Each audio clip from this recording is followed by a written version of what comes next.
Hey story enthusiasts! This is Ultimate Fanfiction bringing you another gem.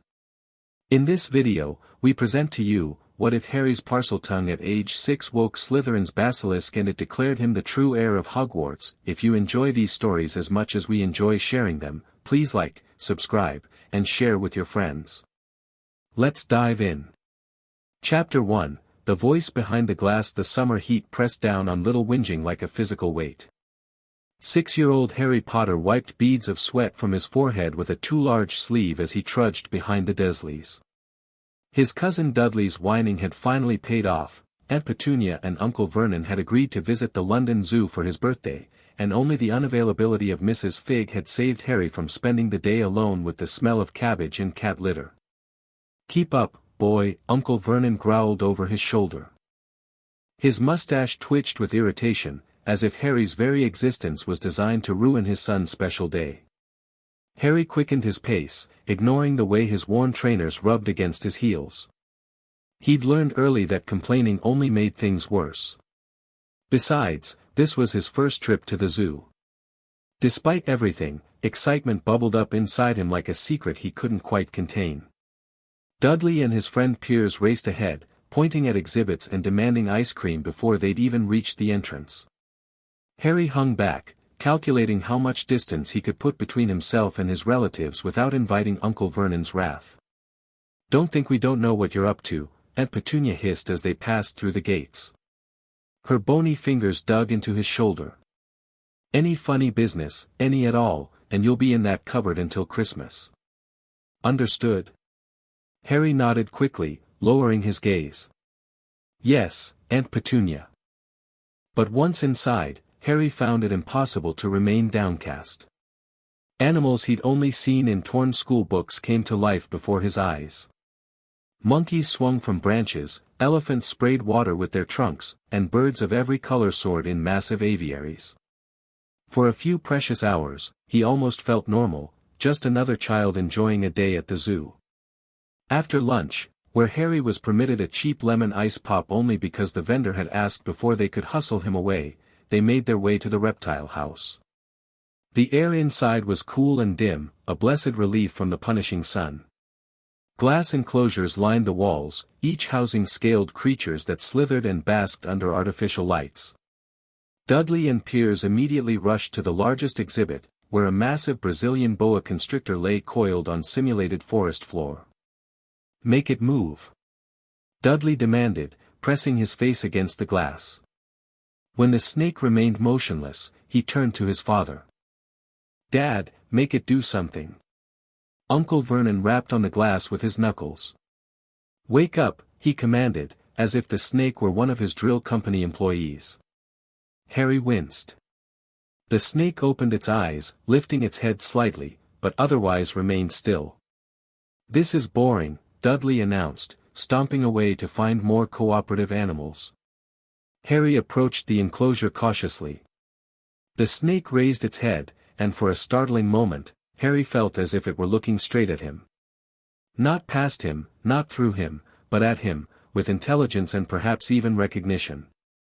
"Sorry about him," Harry whispered, glancing over his shoulder to make sure the Dursleys weren't watching. "He doesn't understand what it's like, lying there day after day with people pressing their ugly faces against your home." The snake nodded. Harry froze, breath catching in his throat. Had he imagined it? But no, the snake was definitely nodding, its eyes fixed on Harry's with unmistakable understanding. "Can you hear me?" Harry asked, heart pounding. The snake nodded again. A peculiar sensation washed over Harry, like pins and needles, but pleasant somehow, spreading from his throat to his tongue. When he spoke again, the words felt different in his mouth, resonant and fluid. "Where are you from?" he asked, unaware that his words had transformed into soft, sibilant hisses. "Brazil," the snake replied, its voice surprisingly melodic in Harry's mind. "At least, that's what the sign says. I was born here, in captivity." Harry's eyes widened. "So you've never been to Brazil?" The snake shook its head sadly, and something in Harry's chest ached in response. He knew exactly what it felt like to be trapped, to peer out at a world you couldn't reach. "I've never been anywhere either," Harry confessed. "I live with my aunt and uncle. My parents died when I was a baby." The snake's gaze seemed to soften. "A hatchling without a nest. We are not so different, speaker." Harry was about to respond when a deafening shout shattered their exchange. "Dudley! Mr. Dursley! Come look at the snake. You won't believe what it's doing." Pierre's voice cut through the hushed atmosphere of the reptile house. Harry stumbled backward as Dudley came waddling over as fast as his legs could carry him, shoving Harry aside with a brutal elbow to the ribs. "Out of the way, freak!" Dudley pressed his hands against the glass, nose practically touching the surface. Pain flared across Harry's side as he hit the concrete floor. Anger surged through him, hot and electric. For a split second, he wished the barrier between Dudley and the snake would simply vanish. And then, impossibly, it did. The glass front of the enclosure disappeared. Not broken, not shattered, simply gone, as if it had never existed. Dudley tumbled forward with a strangled cry, splashing into the shallow pool of water inside the exhibit.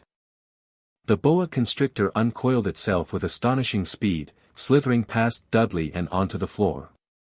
People screamed, rushing for the exits. The snake paused briefly beside Harry, who remained frozen in shock on the floor. "Thanks, amigo," it hissed. "Brazil, here I come." As the snake slithered past, its scales brushing against Harry's trainers, the boy felt something fundamentally shift within him, as if a door had been unlocked in a house he'd never known existed. The sensation rushed through his body, resonating outward like ripples in a pond. Miles away, beneath the ancient stones of a castle Harry had never heard of, something ancient stirred in response. Darkness. Silence. Centuries of dreamless sleep. Then, a call. A resonance. The voice of a speaker, young and untrained, but powerful. So powerful. Deep beneath Hogwarts' school of witchcraft and wizardry, massive coils shifted. Scales rasped against stone as ancient muscles flexed for the first time in hundreds of years. Eyes that could kill with a single glance opened slowly, carefully angled downward to protect any who might accidentally cross her path. Seraphina, the Basilisk of Salazar Slytherin, raised her massive head, tasting the air with a forked tongue. The magical signature was unmistakable. A Parselmouth had awakened, one whose blood sang with the magic of founders. Not just Slytherin. No, this was different. More complex. She had waited so long, guarding secrets few remembered, preserving truths intentionally buried by those who feared what they did not understand. Salazar had promised that one day, a worthy heir would come, one who could reunite what had been broken, restore what had been lost. The castle itself seemed to tremble with recognition, ancient stones remembering what humans had forgotten. Magic that had lain dormant flickered to life, answering the call of the heir's awakening power. Seraphina opened her mind, reaching out through the connection that had jolted her from slumber. The child was far away, but distance meant little to magic of this kind. She caught glimpses, a small boy with unruly black hair and eyes the color of killing curses, thin and frightened but burning with untapped power. Young speaker, she projected, her mental voice gentle despite its ancient power. At last, you have awakened. Harry sat huddled in his cupboard under the stairs, knees drawn up to his chin. The darkness pressed in around him, broken only by thin strips of light filtering through the slats in the door. The trip to the zoo had ended in disaster. After the snake escaped, Uncle Vernon had turned an alarming shade of puce, grabbing Harry by the ear and dragging him to the car. The zoo director himself had apologized to the Dursleys, offering tea while Dudley babbled about nearly being squeezed to death. No one believed Harry when he insisted he didn't know how the glass had vanished. Cupboard. 1 week. Uncle Vernon had bellowed upon their return to Privet Drive, flecks of spittle flying from his mustache.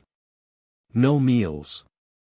Harry knew from experience that no meals really meant scraps smuggled when Aunt Petunia wasn't looking, but still, his stomach growled painfully. He'd been in the cupboard for hours now, the summer heat turning the tiny space into an oven. Worse than the hunger or the heat was the confusion. Harry had spoken to that snake, actually spoken to it, and it had understood. And then the glass. How could glass simply disappear? Strange things had happened around Harry before, his hair growing back overnight after Aunt Petunia had nearly shaved him bald, the hideous sweater that shrank until it wouldn't fit over his head, finding himself suddenly on the school roof when running from Dudley's gang. But nothing like this. Nothing so deliberate. "I didn't mean to," he whispered into the darkness, not realizing he was speaking in Parseltongue again. "I just wanted him to leave it alone." Young speaker.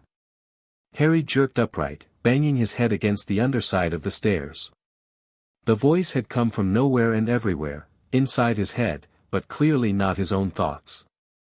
It was feminine, ancient, and carried a weight of knowing that made his skin prickle.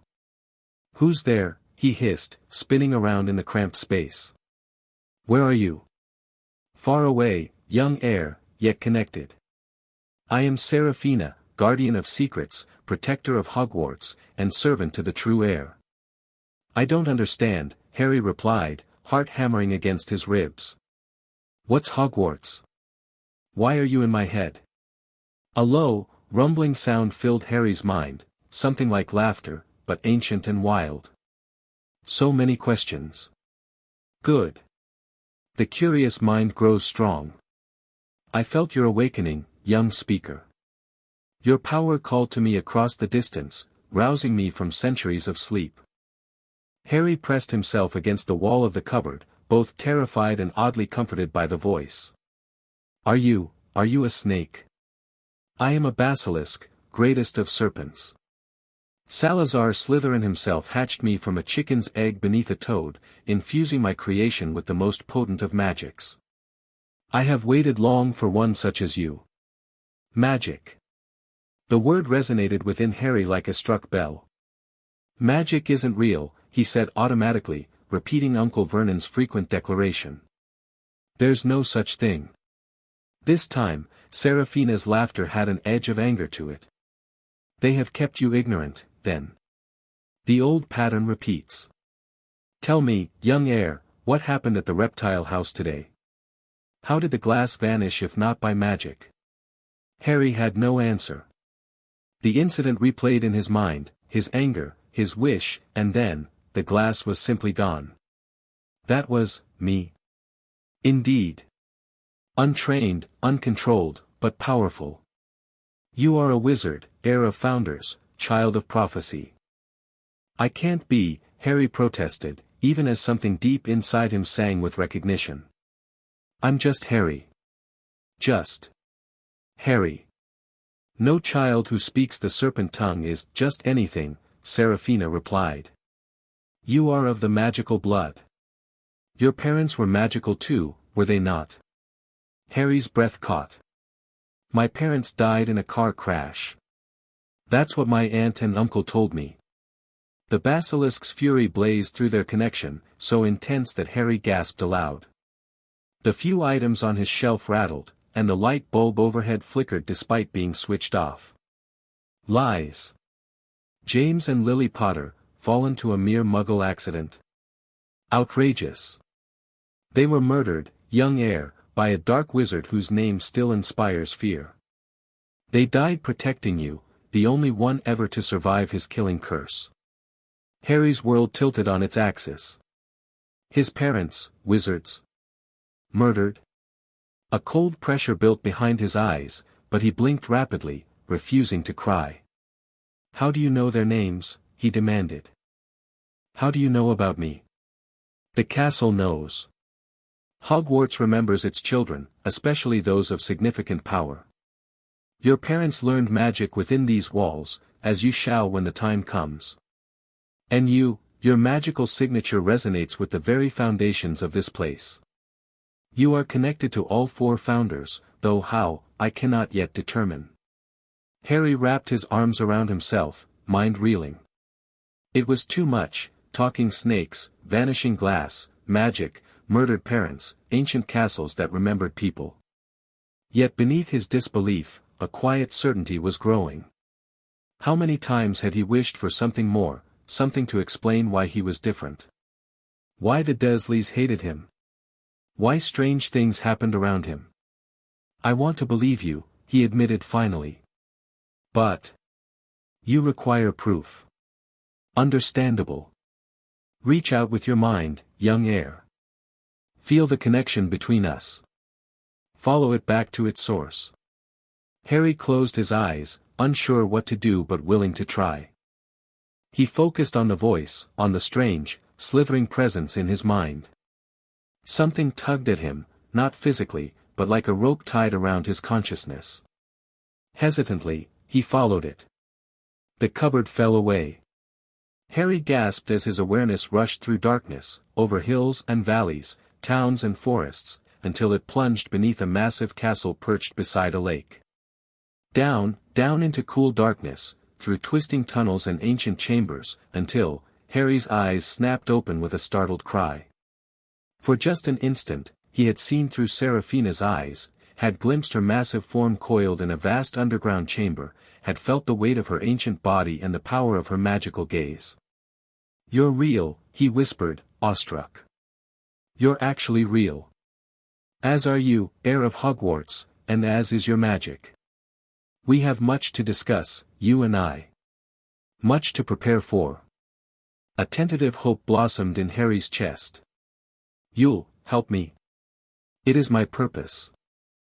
Salazar created me to protect the school and guide his true heir, though I sense you are more than he anticipated. The magic of all founders flows in your veins, not his alone." Fascinating. Harry leaned forward eagerly, hunger and discomfort momentarily forgotten. "Tell me everything. About magic, about my parents, about this Hogwarts place. Please." "Patience, young speaker. You are but 6 years of age, still 5 years from the traditional beginning of magical education. We have time." 5 years? Harry couldn't keep the disappointment from his voice. "I have to stay with the Dursleys for 5 more years." Seraphina's presence in his mind shifted, coiling protectively around his consciousness. "For now. But you need not remain powerless. I can teach you, guide you, help you understand your abilities. By the time your Hogwarts letter arrives, you will be prepared in ways few could imagine." "Letter?" "All magical children are invited to attend when they turn 11. Even here, with these Dursleys." She pronounced the name with clear distaste. "They cannot prevent it. Magic will find a way." For the first time in his short life, Harry felt the unfamiliar sensation of hope taking root. He wasn't a freak. He was magical. His parents hadn't died in a car crash, they'd died protecting him. And he wasn't alone anymore. "Where do we start?" he asked. "With the beginning, of course. The founding of Hogwarts, the purpose of houses, the nature of magic itself. But first, a gift." Harry felt a strange tingling at his fingertips. Looking down, he saw tiny sparks of green and gold light dancing across his skin. "What's happening?" he gasped. "A simple warming charm. The cupboard they have confined you to is too cold for a growing wizard. The magic flows from me to you through our connection, a temporary measure until you learn to channel your own power." The chill that had seeped into Harry's bones began to recede, replaced by gentle warmth like sitting in a patch of sunlight. "Thank you," he whispered, fighting back tears. "It is nothing, young heir. Now, listen well to the true history of Hogwarts, not the sanitized version they teach to children nowadays. It began over 1,000 years ago, with 4 of the greatest witches and wizards of the age." As Seraphina's ancient voice filled his mind with tales of a world he'd never dreamed existed, Harry settled against the wall of his cupboard, no longer feeling confined by its dimensions. For the first time in his life, the future held promise. Over the following weeks, Harry developed a routine. During the day, he performed his chores with mechanical efficiency, his mind elsewhere, absorbing everything Seraphina taught him through their mental link. At night, safely locked in his cupboard, they would practice.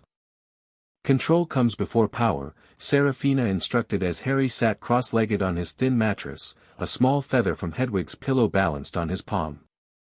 Magic responds to intention, to will. Focus your mind on what you wish to accomplish, not how it should happen. Harry stared at the feather, willing it to rise. For 5 nights, they had attempted this simple exercise with no success. Frustration built inside him like a thundercloud. "I can't do it," he complained, blowing the feather off his palm in disgust. "Maybe I'm not really a wizard after all. Impatience will not serve you, Heir. You managed far more impressive magic at the zoo, did you not? The difference is emotion. Your anger fueled that spell, breaking through the barriers that training would normally overcome gradually." Harry retrieved the feather, settling it back on his palm. "So I should get angry at the feather?" Seraphina's amusement flowed through their connection. "Not precisely. But remember how you felt in that moment, not just the anger, but the certainty. The absolute knowledge that something must happen." Closing his eyes, Harry recalled that day at the zoo, the flash of fury when Dudley shoved him, the sudden, intense desire for the glass to disappear. There had been no doubt in his mind, just pure intention. He opened his eyes, focusing on the feather with the same absolute certainty. It would rise. It must rise. The feather quivered, then slowly, shakily, lifted an inch above his palm. "I'm doing it!"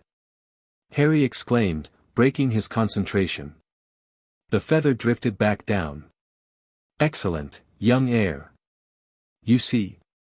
The power was always there, waiting for your command." Pride swelled in Harry's chest. He grinned in the darkness, trying again with renewed determination. This time, the feather rose more steadily, hovering 3 inches above his hand. "Can I make it move around?" he asked eagerly. "Try." Visualization is key. See in your mind what you wish the feather to do. Harry imagined the feather making a small circle. It twitched, then began a wobbly orbit around his palm.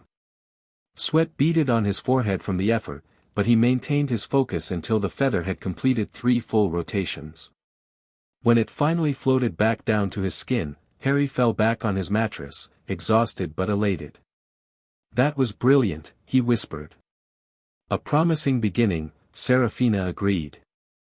"With practice, such minor workings will become effortless, requiring no more thought than breathing." Harry's mind raced with possibilities. Could I make other things float? Heavier things? Could I make Dudley float up to the ceiling? "Patience," Seraphina cautioned, though Harry detected amusement in her tone. "We must proceed carefully. The Ministry of Magic monitors underage wizardry, particularly in Muggle areas. The incident at the zoo likely registered, but was dismissed as accidental magic, common in untrained children. Too many accidents, however, will draw unwanted attention." Harry's excitement dimmed slightly. "There's a Ministry of Magic? With laws and everything?" "Indeed. Wizarding society is as complex as Muggle government, with its own rules, traditions, and prejudices. Much has changed since my creation, but the basic structures remain. We shall discuss this in detail, but not tonight. Rest now. You've made excellent progress." Despite his fatigue, Harry had one more question. "Seraphina. You said I'm connected to all 4 founders, not just Slytherin. What does that mean? And why can I talk to snakes if I'm not just Slytherin's heir?" The Basilisk was silent for a long moment. "Bloodlines are complex, young Heir. The founders lived a millennium ago, their descendants have intermarried, magical inheritances have surfaced and submerged across generations. As for your Parseltongue ability, it may come from Slytherin's line, or it may have other origins. We shall explore this mystery together, in time." There was something in her tone, a hesitation, perhaps, or a deliberate vagueness, that made Harry suspect she knew more than she was saying. But he was too tired to press further. His eyelids grew heavy, the day's exertions finally catching up to him. "Sleep, young Heir," Seraphina's voice grew distant as unconsciousness claimed him. Dreams of magic await. The next morning, Harry awoke with a clarity of purpose he'd never experienced before. The Dursleys' house no longer felt like an inescapable prison, merely a temporary inconvenience. His real life, his true destiny, waited elsewhere. When Aunt Petunia rapped sharply on his cupboard door, barking at him to start breakfast, he responded with a cheerful, "Yes, Aunt Petunia," that made her peer at him suspiciously. "What are you so happy about?" she demanded, narrow eyes searching his face for signs of mischief. "Nothing," Harry replied innocently, sliding past her into the kitchen. "Just had a good dream." Her lips pressed into a thin line, but she said nothing more, turning to fuss over Dudley as he lumbered down the stairs. As Harry methodically prepared bacon and eggs, he silently reviewed what Seraphina had taught him about the 4 Hogwarts houses: Gryffindor for the brave, Hufflepuff for the loyal, Ravenclaw for the wise, and Slytherin for the cunning. Each founder had valued different traits, designing their house to nurture specific strengths. "The sorting hat will place you according to your dominant traits," Seraphina had explained. "But remember, young heir, the founders never intended their houses to divide. They were meant to complement one another, creating balanced wizards with well-rounded abilities." The thought made Harry wonder which house he might belong in. Brave? Sometimes, perhaps, though he often avoided confrontation with Dudley. Loyal? He had no real friends to be loyal to. Smart? School came easily when he dared to outperform Dudley, but he'd learned to hide his intelligence. Cunning? Well, he had certainly developed strategies for surviving the Dursleys. "Boy! You're burning the bacon."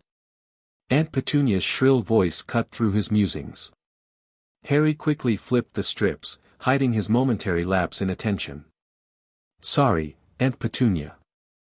As he served breakfast, dodging Dudley's attempts to trip him, Harry maintained his newfound inner calm. Let them think they had power over him. He knew differently now. 5 more years, and he would escape to a world where he belonged. Later that morning, while weeding the garden under the merciless summer sun, Harry felt Seraphina's presence return to his mind.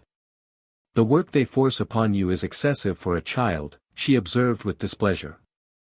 "I'm used to it," Harry replied, wiping sweat from his forehead. He'd learned to find satisfaction in small things: the cool earth between his fingers, the satisfaction of a neat flower bed, the rare moments of peace when the Dursleys left him to his tasks. "Being accustomed to mistreatment does not make it acceptable," Seraphina said. "Tell me more about these relatives of yours. They are your mother's kin." As Harry worked, he shared what little he knew: how Aunt Petunia never spoke of her sister except to call her a freak, how Uncle Vernon ranted about their kind, how they told him his parents had died in a car crash while drunk. Seraphina's anger radiated through their connection, making the garden hose twitch alarmingly. "Careful," Harry cautioned. "I don't want to get in trouble for more freakishness." The basilisk reined in her emotion with visible effort. "My apologies. It is difficult to witness such treatment of the heir. But you are correct, we must be cautious. For now." Something in her tone made Harry pause in his weeding. "What do you mean, for now?" "I mean that circumstances need not remain as they are indefinitely. With proper training, you will have options unavailable to ordinary Muggle children." Hope fluttered in Harry's chest like a captured snitch, another magical concept Seraphina had explained to him. "Could I leave before Hogwarts?" "Perhaps. It depends on many factors: the wards around this house, the monitoring spells likely placed upon you, and your own magical development. We shall see." It was a vague answer, but it was more hope than Harry had ever had before. He attacked the weeds with renewed vigor, imagining each one as an obstacle between him and freedom. "Today," Seraphina said as he worked, "we shall discuss basic magical theory. The relationship between intent and outcome, the role of wand versus wandless magic, and the fundamental energies that underlie all spellcraft." Harry absorbed her teachings eagerly, asking questions and making connections that sometimes surprised even the ancient Basilisk. By the time Aunt Petunia called him in for lunch, a meager sandwich and glass of water, his mind was buzzing with new knowledge. That night, after the Dursleys had gone to bed, Harry tried the feather exercise again. This time, he managed to make it dance in complex patterns above his palm, even changing its color briefly from white to blue. Remarkable progress, Seraphina praised. Most young wizards require a wand to focus their magic so precisely. Will I still need a wand when I go to Hogwarts? Harry asked, letting the feather settle onto his palm. Yes, though perhaps not as desperately as your peers. Wands act as conduits, focusing and amplifying magical intent. The wandless magic you're practicing now will give you advantages, but a wand will expand your capabilities tremendously. Harry tried to imagine it, having a real magic wand, attending classes in an ancient castle, belonging to a world where he wasn't a freak but just another student. The image was so tantalizing it almost hurt. I wish I could see it, he whispered. Hogwarts, I mean. Just to know it's really real. Seraphina was quiet for a moment. Then, to Harry's surprise, he felt a gentle tug on his consciousness. Close your eyes, young heir, and open your mind fully to our connection. I cannot bring you to Hogwarts physically yet, but perhaps. Harry obeyed, relaxing into the mental link between them. The darkness behind his eyelids shifted, swirled, and then, he was seeing through Seraphina's eyes again, but this time the vision was controlled, deliberate. The basilisk was moving through vast, forgotten chambers beneath the castle, her gaze carefully directed away from anything living. Harry caught glimpses of intricate stonework, ancient runes carved into archways, the glimmer of underground pools. Then Seraphina found what she was seeking, a narrow shaft leading upward. She extended her consciousness through this passage, bypassing physical limitations, until they emerged in what appeared to be a magnificent castle hall. Harry gasped at the sight. For long tables stretched the length of the chamber, the ceiling above them a perfect reflection of the night sky, countless candles floating in midair to illuminate the vast space. The Great Hall, Seraphina explained. Where students take their meals and gather for important announcements. It is summer now, so the castle sleeps, but come September, this room will buzz with hundreds of young witches and wizards. The vision shifted, showing Harry glimpses of moving staircases, portrait-lined corridors where the subjects whispered and pointed, classrooms with strange instruments and bubbling cauldrons, a library vast beyond imagining, and finally, the grounds, sweeping lawns leading down to a magnificent lake, a dense forest at the edge of the property, and soaring Quidditch hoops rising against the mountains beyond. When the vision faded, Harry found his face wet with tears. It's beautiful, he whispered. And I'll really go there someday. It is your birthright, young heir. No force in this world could keep you from it. For the first time since he could remember, Harry fell asleep with a smile on his face, dreams filled not with cupboards and shouting relatives, but with floating candles and moving staircases, with home. The weeks that followed established a new pattern to Harry's life. Outwardly, nothing changed, he still cooked and cleaned, still endured Dudley's taunts and Uncle Vernon's bellowing, still slept in the cupboard under the stairs. But inwardly, he was transforming. Each day, Seraphina taught him something new about the wizarding world. History, customs, magical theory, even the basics of potion making, though he couldn't practice that skill yet. Each night, they worked on practical magic, small, controlled exercises that wouldn't trigger the Ministry's detection systems. The trace monitors wand magic primarily, Seraphina explained. And looks for significant magical disturbances. Small workings, particularly in a household where they expect occasional accidental magic from you, will likely go unnoticed. By mid-July, Harry could levitate objects as heavy as his textbooks, could change the color of items temporarily, could create small lights that illuminated his cupboard, and, most usefully, could unlock his cupboard door when the Dursleys were asleep, allowing him to sneak food from the kitchen or browse Dudley's abandoned books for additional learning. It was during one such midnight excursion that Harry discovered a disregarded encyclopedia set in Dudley's second bedroom. His cousin had received it for Christmas and promptly declared it boring, consigning it to the junk pile. For Harry, it was treasure. "These will help me catch up on regular subjects," he whispered to Seraphina as he carefully transported volume AB back to his cupboard. "So when I go to Hogwarts, I won't be behind in normal knowledge too." A wise precaution, the Basilisk agreed. Many wizards neglect non-magical learning to their detriment. The most powerful magic often draws on multiple disciplines. As Harry read late into the night by magical light, absorbing information about astronomy, biology, and a dozen other subjects, he felt a sense of purpose he'd never known before. He was preparing not just to enter the wizarding world, but to excel there. The only shadow in this new existence was the persistent mystery of his parents. Seraphina had told him they were murdered by a dark wizard, but seemed reluctant to elaborate further. Who was he? Harry asked one night as they practiced creating small, controlled flames in his palm, a skill Seraphina insisted would be useful come winter. "The wizard who killed my parents." The basilisk's hesitation was palpable. His name is not spoken willingly in the wizarding world. Even now, years after his apparent defeat, most refer to him only as you-know-who, or he who must not be named. "That's silly," Harry argued, extinguishing the flame with a thought. "Fear of a name just gives it more power." What was he really called? Lord Voldemort. Seraphina pronounced the name with a distinct chill. A self-styled title. He was born Tom Marvolo Riddle, a student at Hogwarts some 50 years ago. Brilliant, charismatic, and ultimately, corrupted by his pursuit of power. Harry absorbed this information, rolling the name around in his mind. Voldemort. The man who had taken his parents from him. The man who had condemned him to life with the Dursleys. "You said he was defeated. Is he dead?" Again, that telling hesitation. "Most believe so. He attacked your family on Halloween night when you were but 15 months old. He killed your father first, then your mother.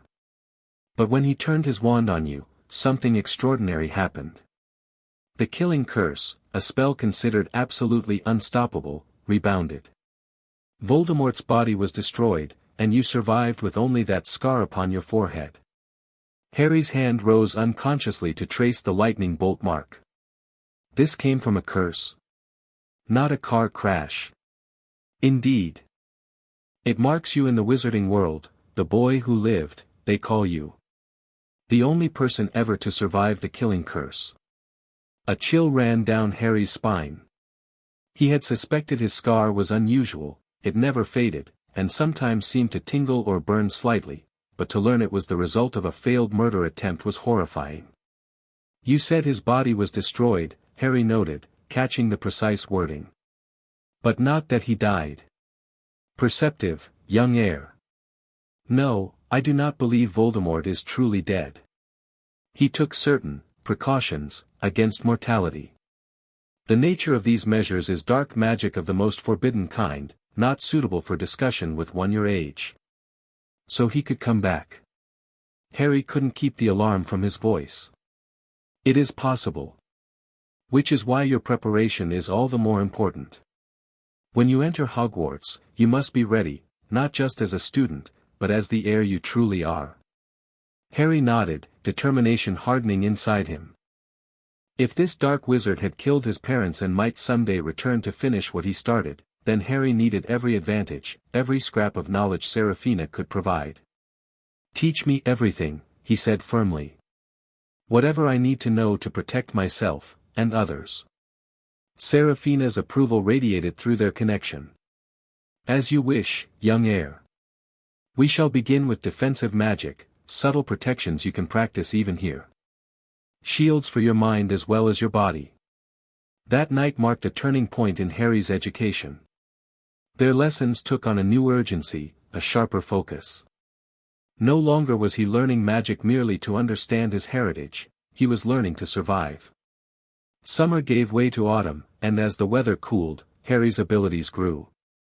His wandless magic had progressed to the point where he could perform several useful spells reliably, unlocking doors, creating light and heat, levitating objects, and even a rudimentary shield charm that could deflect small projectiles. Dudley's aim with spitballs has mysteriously worsened, Harry reported to Seraphina with quiet satisfaction after deflecting a particularly disgusting attempt during lunch period at school. School itself had become almost enjoyable. With Seraphina's encouragement, Harry had stopped deliberately underperforming to avoid outshining Dudley. His teachers had noticed the change, commenting on his improved focus and participation.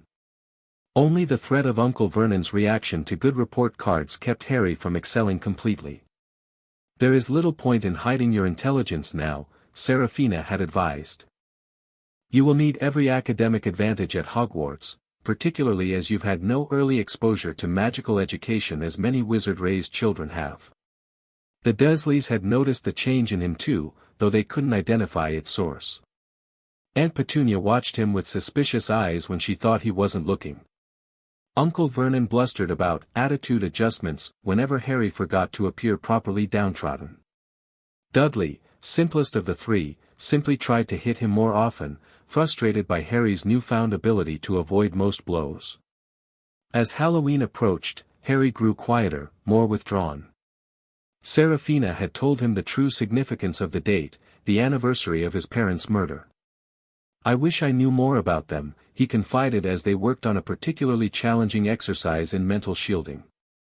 "Not just how they died, but who they were.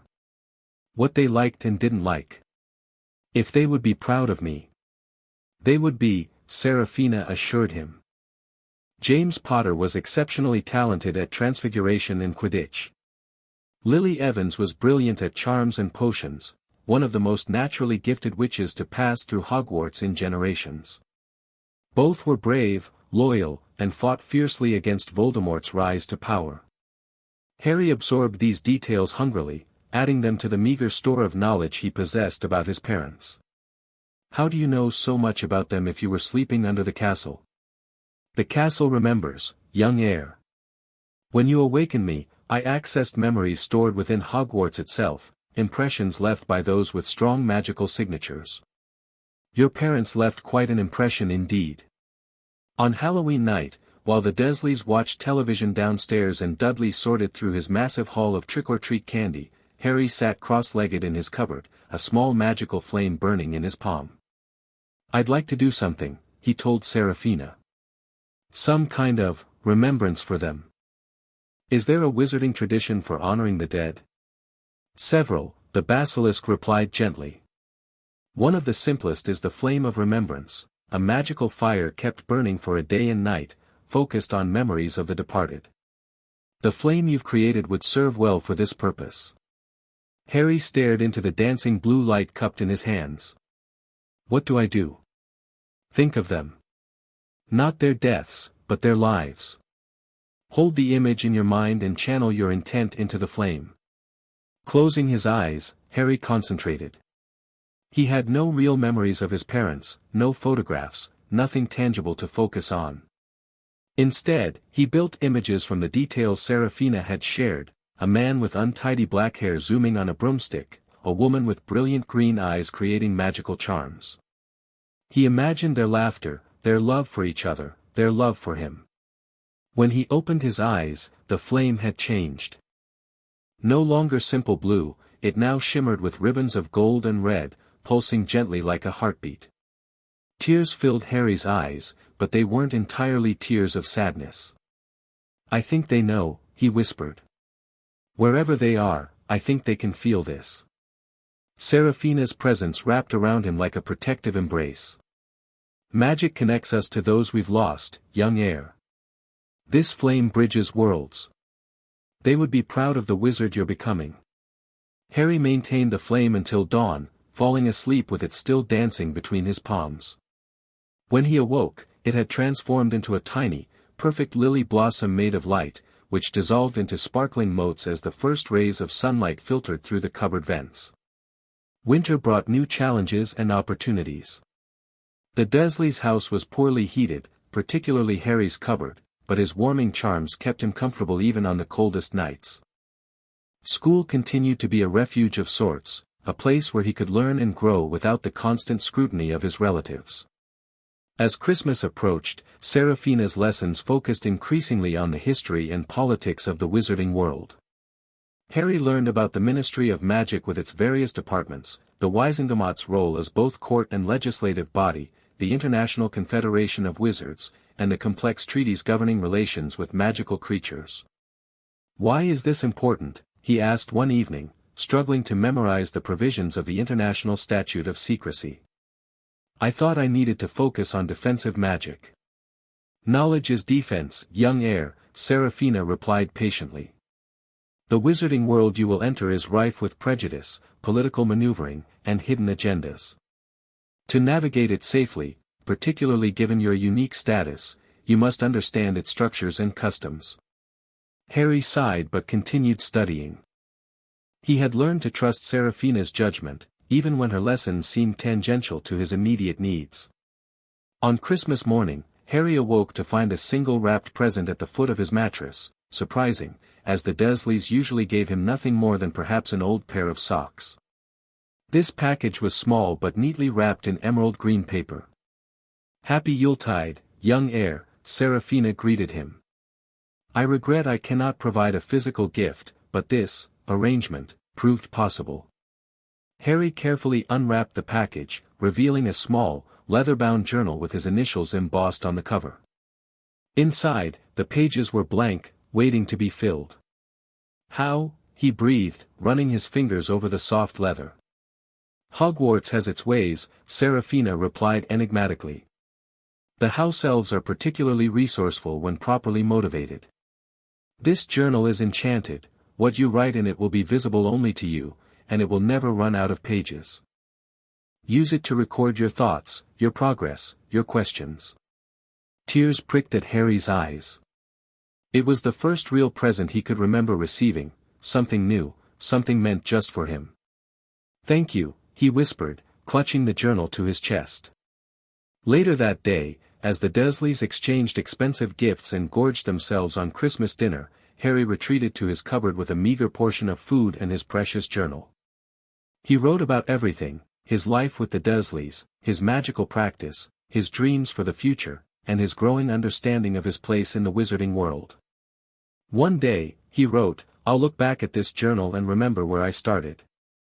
And maybe I'll be able to help other kids like me, magical children stuck in places where they don't belong." As winter deepened, Harry's education with Serafina expanded to include more practical aspects of wizarding life: how to use wizard currency, how to send owl post, the basics of magical transportation like flow powder and apparition. "You're teaching me things most first-years wouldn't know," Harry observed one night as they discussed the finer points of wizarding etiquette. "You are not most first-years," Serafina reminded him. "You are the boy who lived to the wider world, and the heir of Hogwarts in truth. You will be watched, judged, and tested from the moment you re-enter magical society. I would have you prepared." The responsibility sometimes weighed heavily on Harry's young shoulders. He was still only 6, after all, though he often felt much older. Some nights, when the lessons became too intense or the future seemed too daunting, he would simply ask Serafina to tell him stories about Hogwarts, about the magical creatures that inhabited its grounds, about the ghosts that drifted through its halls. On those nights, he could almost forget the prophecy Serafina had reluctantly shared, the prediction that he alone could vanquish the Dark Lord. Almost, but not quite. Spring arrived with a burst of new energy. As the days lengthened and flowers bloomed in Aunt Petunia's meticulously maintained garden, Harry felt his magic growing stronger, more responsive to his will. Objects now levitated at a mere thought. Locks opened with a glance. Small transformations, changing a pencil's color or reshaping a paper clip, required minimal effort. "Your progress is extraordinary," Serafina observed as Harry practiced transfiguring a button into different shapes. "Most adult wizards struggle with wandless transfiguration, yet you perform it almost instinctively." Harry shrugged, though he couldn't suppress a glow of pride. "It just feels right. Like I'm not making the button change, I'm just helping it become what it already could be. That is the essence of true magical mastery," Serafina approved. Not imposing your will on the world, but working with the inherent magic in all things. As his 7th birthday approached in July, Harry began to consider the future more concretely. For more years until Hogwarts seemed both an eternity and no time at all. "What happens when I get my letter?" he asked Serafina. "Will someone come to explain things to the Dursleys? Or will it just arrive in the mail?" For Muggle-raised wizards, a Hogwarts representative typically delivers the letter personally, she explained. "Given your particular status, I would expect someone of significance, perhaps the deputy headmistress, Professor McGonagall, or even Headmaster Dumbledore himself." Harry had learned quite a bit about Albus Dumbledore through their lessons: Supreme Mugwump, Chief Warlock, defeater of the Dark Wizard Grindelwald, and reportedly the only wizard Voldemort ever feared. "Do you think they'll know about you?" he asked. "About our connection?" Serafina was quiet for a long moment. "I do not believe so. The Chamber of Secrets has remained hidden for centuries, its purpose misunderstood, my existence a matter of legend rather than fact. However, Dumbledore is exceptionally perceptive. You must be cautious." A flicker of unease passed through Harry. "Should I hide our connection? Are you something I should keep secret?" "For now, yes," Serafina replied, her mental voice gentle but firm. "Not because our connection is wrong, but because it would be misinterpreted. Parseltongue itself has gained a dark reputation over the centuries, associated almost exclusively with Slytherin's line and dark wizards like Voldemort. To reveal your ability prematurely would invite prejudice and suspicion." Voldemort was a Parselmouth? Harry hadn't known this particular detail. Yes. He claimed descent from Salazar Slytherin himself, and not without evidence. But remember, young heir, abilities themselves are neither good nor evil, it is how we use them that defines us. The conversation left Harry thoughtful. He wrote extensively in his journal that night, weighing the implications. If Voldemort had been a Parselmouth descended from Slytherin, and Harry shared the same ability, did that mean they were related somehow? The thought made his stomach churn. Family connections in the wizarding world are complex, Serafina assured him when he voiced this concern. Many of the old families are interconnected through centuries of marriages. Sharing an ability does not necessarily indicate close relation. It was comforting, if not entirely convincing. Harry resolved to research his family history more thoroughly when he gained access to wizarding records at Hogwarts. On the morning of his 7th birthday, Harry was surprised to find another wrapped package in his cupboard, similar to the journal he'd received at Christmas, but slightly larger. Inside was a book titled Hogwarts, a history, and a note written in an elegant, flowing script: "Knowledge is the greatest gift. May this volume provide context for your future home." Harry ran his fingers reverently over the cover. A real wizarding book, his first tangible connection to the world he would someday join. "How did you manage this?" he asked Serafina in wonder. "The castle provides," she replied cryptically. "Read it well, young heir. The official history has its biases and omissions, which we shall discuss, but it provides an excellent foundation." Harry spent every spare moment over the next weeks devouring the book, comparing its accounts with Serafina's more detailed, and often contradictory, knowledge. The true purpose of the Chamber of Secrets, the actual relationships between the founders, the role of basilisks as guardians rather than weapons, all these had been lost or deliberately obscured over the centuries. Why would they change so much? Harry asked, frustrated by the discrepancies. "History is written by the victors, young heir. After Salazar's departure from Hogwarts, his contributions were minimized, his intentions vilified. It served certain political purposes to paint him as a blood purist who abandoned the school in a rage, rather than a complex figure who left to research protective magics during a time of increasing persecution. It was a valuable lesson in critical thinking. Harry learned to question not just what he read, but why it might have been written that way, who benefited from particular narratives, and what evidence supported various claims. As summer progressed, Harry's magical education continued to advance. He could now perform a variety of wandless spells reliably, from simple charms to basic transfigurations, from minor healing magic for his frequent Dudley-inflicted injuries to subtle compulsion charms that made the Dursleys momentarily forget he was in the room. It is the intersection of multiple magical disciplines that yields the most powerful results, Seraphina taught him. A wizard who excels only in transfiguration or only in charms limits their potential. True mastery comes from understanding how different branches of magic complement and enhance one another. Harry took this philosophy to heart, approaching each new magical concept not as an isolated technique but as part of an integrated whole. His natural curiosity served him well, leading him to ask questions that sometimes surprised even Seraphina with their insight. By the time his 7th year of life drew to a close, Harry Potter was no longer the frightened, confused child who had accidentally spoken to a snake at the zoo. He was becoming something new, a young wizard with purpose, with knowledge, with growing power, and with a destiny that extended far beyond Privet Drive. And beneath an ancient castle in Scotland, a basilisk continued to watch, to teach, and to plan. For the heir had awakened, and the time of revelations was approaching. The seasons turned, and Harry's 8th birthday arrived with little fanfare from the Dursleys but another gift delivered mysteriously to his cupboard, this time a slim volume titled Magical Theory, Foundations and Applications, by Adalbert Waffling. A more advanced text, Seraphina explained as Harry eagerly opened the book. Now that you've mastered basic wandless techniques, you should understand the theoretical principles behind what you're doing. The book was challenging, filled with complex diagrams and arcane terminology, but Harry attacked it with determination. He'd developed a disciplined mind over the past 2 years of Seraphina's tutelage, and concepts that might have bewildered other 8-year-olds became fascinating puzzles for him to solve. School continued to be a mixed blessing.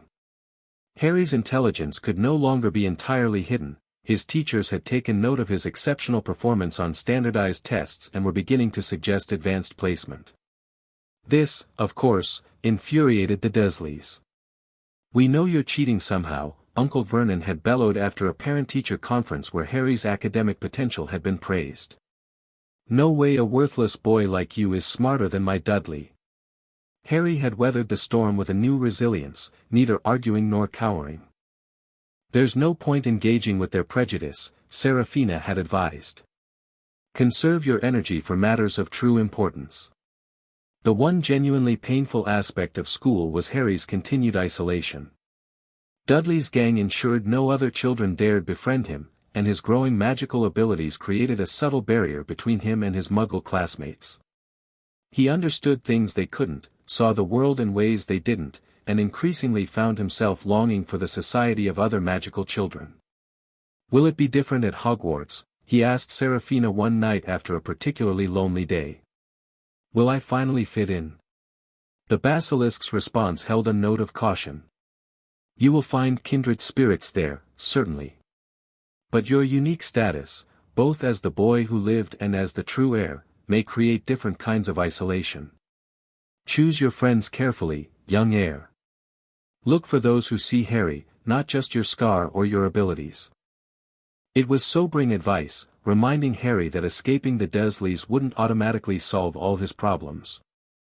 Still, the prospect of attending Hogwarts, of finally entering the wizarding world properly, sustained him through difficult days. His magical education continued to advance at an extraordinary pace. By midwinter of his 8th year, Harry could perform dozens of spells wandlessly, from practical magic like heating and cooling charms to more advanced techniques like disillusionment that rendered him nearly invisible. "Your progress with illusion magic is particularly impressive," Seraphina noted as Harry practiced making objects appear to be something else. Many adult wizards struggle with such subtle manipulations of perception. Harry found he enjoyed the challenge of illusion magic, the delicate balance between reality and appearance, the creative possibilities it offered. With practice, he could make his cupboard appear larger on the inside, though unlike true expansion charms, this was merely a visual effect, could disguise his ragged clothes to look new and well-fitting, could even briefly alter his own appearance to hide his scar or change his eye color. "Is this like being a metamorphomagus?" he asked, examining his temporarily blue eyes in a small mirror he'd rescued from the trash. "No, though the visual effect is similar," Seraphina explained. Metamorph magi actually transform their physical forms. What you're doing is creating a magical overlay, a sophisticated illusion that affects how light interacts with your features. It requires constant magical maintenance and would collapse under close scrutiny. Such distinctions fascinated Harry.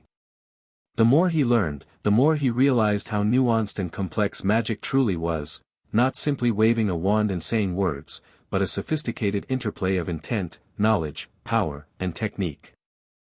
As his 8th year progressed into spring, Seraphina's lessons expanded to include more practical aspects of navigating the wizarding world, from recognizing the subtle signs of magical locations hidden in Muggle areas to understanding the various magical creatures he might encounter. Respect for magical beings is essential, she emphasized after describing the proud, warrior culture of goblins. Many wizards dismiss non-human magical entities as inferior or irrelevant. This arrogance has caused countless conflicts throughout our history. Harry, who knew all too well how it felt to be dismissed and belittled, took this lesson to heart. He filled pages of his journal with notes on different magical beings, their customs, their languages where possible, their particular sensitivities and strengths. When I meet a goblin, he wrote, I'll greet them properly in gobbledygook if I can learn it, maintain eye contact but not stare, and never show my teeth when smiling as they consider it aggressive. I'll treat them with the respect they deserve as the keepers of wizard gold and masterful craftsmen. Such detailed preparations might have seemed excessive for a child years away from his first visit to Gringotts, but Harry had embraced Seraphina's philosophy of thorough readiness. Better to know too much than too little when entering an unfamiliar world. The summer of his 8th year brought new developments. As Harry worked in Aunt Petunia's garden one sweltering afternoon, a small grass snake slithered past his hand. Without thinking, he greeted it in Parseltongue. Hello there. Hunting for mice? The snake paused, raising its head in surprise. A speaker. How unusual. Yes, small prey near the hedge. You won't disturb my hunt. Not at all, Harry assured it. Good hunting. As the snake continued on its way, Harry realized this was the first time since the zoo incident that he'd spoken to an actual serpent other than Seraphina. The conversation had felt completely natural, he hadn't even noticed the transition from English to Parseltongue. That evening, he reported the encounter to Seraphina. Excellent, she approved. Your Parseltongue abilities are developing naturally. Most serpents will respond favorably to speakers, they can be valuable allies and sources of information. The smaller varieties often overhear things wizards would prefer remain secret. This opened a new avenue of practice for Harry. He began seeking out garden snakes during his outdoor chores, engaging them in brief conversations and sometimes asking them to deliver messages to others of their kind. The snakes were generally willing to help, finding the novelty of a human speaker intriguing. By his 9th birthday in July, Harry had established a small network of serpentine informants throughout Little Whinging. They brought him news of neighborhood happenings, warned him when Mrs. Fig was watching the house, apparently on someone's instructions, though the snakes couldn't determine whose, and occasionally brought him small treasures they'd found, interesting pebbles, discarded coins, once even a tarnished silver ring that had fallen down a drain. The Muggles suspect nothing? Seraphina asked when Harry described his growing snake alliance. They don't notice anything, Harry replied with a hint of satisfaction. People see what they expect to see. Nobody expects a boy to be chatting with garden snakes, so they don't see it happening right in front of them. It was a valuable lesson in the power of perception, one that would serve him well in years to come. The morning of Harry's 9th birthday dawned with the usual lack of acknowledgement from the Dursleys. But Harry woke with a sense of anticipation, having learned to expect Seraphina's mysterious gifts on significant occasions. Sure enough, tucked beneath his thin pillow was a small package wrapped in silver paper. Inside, he found a slender metallic object about 6 inches long, similar to a wand in shape, but clearly not one. What is this? He asked, turning the silver rod carefully in his hands. A focus tool, Seraphina explained. Not a wand, the ministry would detect that immediately, but a magical conductor that will help you refine your control. It contains no core, so it won't amplify your power as a wand would, but it will allow for more precise direction of the magic you already command. Harry examined the object with wonder. It felt cool in his hand, with a slight vibration that seemed to match his own magical energy. Try channeling a simple spell through it, Seraphina suggested. A lumos, perhaps. Holding the silver rod as he imagined he would hold a wand, Harry focused his intent on creating light. Lumos, he whispered, feeling his magic flow through the conductor. The tip illuminated instantly, brighter and more focused than the wandless light he'd been creating for years. The beam could be directed precisely, like a muggle torch. Brilliant. Harry breathed, experimenting with increasing and decreasing the intensity. A tool for refinement, not power, Seraphina reminded him. It will help you develop the precise control needed for wand magic when the time comes, without alerting the Ministry to underage wizardry. Use it discreetly. The focus tool opened new avenues of magical practice. Harry found he could channel his existing wandless abilities with greater precision, creating smaller, more controlled transformations, directing his magic to affect specific portions of objects rather than the whole, and maintaining spells with less conscious effort. As his 9th year progressed, Harry's education with Seraphina expanded to include rudimentary occlumency, the magical art of protecting one's mind from external intrusion. The mind arts are subtle and challenging, Seraphina cautioned as they began the first exercises. Few wizards master them, even with years of study. But even basic shields will offer you some protection when you enter the wider wizarding world, where those skilled in legilimency might seek to access your thoughts. Harry approached these lessons with particular dedication. The idea that other wizards might be able to read his mind, to discover his connection with Seraphina or learn about his secret training, was deeply unsettling. The practice was unlike any magic he'd attempted before. It required intense focus on his internal landscape, learning to recognize the boundaries between his own thoughts and external influences, constructing mental barriers that could deflect casual intrusion. Imagine your mind as a physical space, Seraphina instructed. A place you know well and can control completely. For me, it is the Chamber of Secrets, a location I know intimately, with defenses I understand and can manipulate. After careful consideration, Harry chose his mental landscape, not the cupboard under the stairs, which carried too many negative associations, but a reimagined version of Hogwarts as he'd seen it through Seraphina's eyes, personalized with elements that held meaning for him. Night after night, he worked on constructing this internal castle, building mental walls stone by stone, establishing defenses and safe rooms where his most important memories and secrets could be secured. It was exhausting work, often leaving him with headaches, but the progress was tangible. Your natural affinity for mental magic is surprising, Seraphina observed after several months of practice. Most struggle with even the basics of occlumency, yet you've established functional shields in a remarkably short time. Harry wasn't sure whether to be pleased or disturbed by this apparent talent. Sometimes he wondered if his connection to Voldemort, through the cursed scar, had somehow influenced his magical affinities. It was a troubling thought he kept carefully hidden even from Seraphina. As winter settled over Little Whinging, Harry continued to balance his dual existence, ordinary schoolboy by day, secret wizard in training by night. His grades had stabilized at a level high enough to satisfy his teachers but not so exceptional as to invite too much Dursley wrath. His wandless abilities had become so integrated into his daily life that he sometimes had to remind himself that other children couldn't warm themselves with a thought or unlock doors with a glance. The focus tool Seraphina had provided became his most treasured possession, carefully hidden beneath a loose floorboard in his cupboard when not in use. With it, he practiced increasingly complex magic, from simple charms and transfigurations to more advanced spellwork like the disillusionment charm that rendered him nearly invisible. Remember, young heir, that all magic leaves traces, Seraphina cautioned. While your wandless work remains largely undetectable to the Ministry, magic of significant power might still register, particularly in a muggle area like this.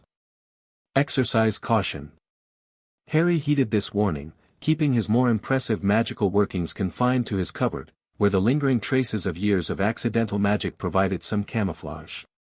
For more significant practice, he sometimes slipped out to a small wooded area near the primary school, where the natural magic of living things helped obscure his activities. It was during one such practice session in early spring that Harry experienced a surprising encounter. He had been working on transfiguring fallen leaves into butterflies, a complex piece of magic that required changing not just form but bringing a semblance of life to inanimate objects, when a tawny owl swooped down to perch on a nearby branch. Harry froze, focus tool still raised, a glowing leaf butterfly hovering above his palm. Owls, Seraphina had taught him, were the primary means of wizarding communication. Was this a messenger from the magical world? Had someone detected his magic after all? The owl regarded him with intelligent amber eyes, then deliberately extended its leg, showing a small leather message pouch. No letter was visible, but the gesture was unmistakable. "Are you waiting for me to give you something?" Harry asked uncertainly. The owl hooted in what seemed like affirmation. Thinking quickly, Harry pulled his journal from his pocket and tore out a blank page. He had no quill or wizarding ink, but an ordinary pencil would have to suffice. After a moment's hesitation, he wrote, "I receive your messenger but have no response prepared. If this reaches a friendly party in the wizarding world, please know that Harry Potter is well and learning about his heritage." No reply needed at this time. He didn't sign it. If the owl had found him through his magic, it would know who the message was from. If it was some kind of trap, he'd revealed nothing that wasn't already obvious. The owl accepted the folded note in its pouch, hooted once more in a dignified manner, and took flight, disappearing rapidly over the trees. That evening, Harry reported the incident to Seraphina. "Fascinating," the Basilisk mused. "The owl's behavior suggests it was sent to find you specifically, yet carried no message. Perhaps someone in the wizarding world is aware of your magical activity and simply checking on your welfare without wishing to reveal themselves directly. Could it be dangerous?" Harry asked anxiously. "Someone working for Voldemort, maybe?" "Unlikely," Seraphina reassured him. "The Dark Lord's followers would not be so subtle. More probably, it is someone connected to Dumbledore's circle, maintaining distant supervision until your official entry into the wizarding world." The incident left Harry with mixed feelings. On one hand, it was his first direct contact with the wizarding world beyond Seraphina, tangible proof that the magical community was real and apparently aware of him. On the other hand, the idea of being secretly monitored was unsettling. "Perhaps we should accelerate certain aspects of your training," Seraphina decided after consideration. "If others are taking an interest in your magical development, we should ensure you're prepared for closer scrutiny." The training that followed focused heavily on control and discretion, how to perform magic with minimal visible effects, how to disguise magical signatures, how to create plausible deniability if caught doing something unexplainable. It was less about power and more about subtlety, a different kind of challenge that Harry embraced with determination. As his 9th year drew toward its close, Harry felt a growing sense of anticipation. Only 2 more years until his Hogwarts letter would arrive, until he could finally step fully into the world where he belonged. Sometimes the wait seemed unbearable, but Seraphina's steady guidance and the gradual expansion of his abilities helped him maintain patience. "The time will pass more quickly than you imagine," she assured him during one moment of particular frustration. "And when you enter Hogwarts, you will do so not as an ignorant child, but as a prepared heir. The advantage this gives you cannot be overstated." Harry clung to this promise, counting down the days until his life could truly begin. Harry's 10th birthday marked a significant milestone, just 1 more year until his Hogwarts letter would arrive. The occasion brought a particularly interesting gift from Seraphina, a small crystal vial containing a silvery, swirling substance that seemed neither liquid nor gas. "A memory," Seraphina explained as Harry examined the vial with fascination. "Specifically, a memory of your parents during their time at Hogwarts. I extracted it from the castle's own memory, a complex piece of magic, but one I thought worth the effort." Harry's hands trembled slightly as he held the vial. "How do I see it?" "Normally, One would use a pensieve, a magical device for viewing memories. However, there is a simpler method available to you because of our connection. Hold the vial to your forehead, just at your temple, and I will help you access its contents.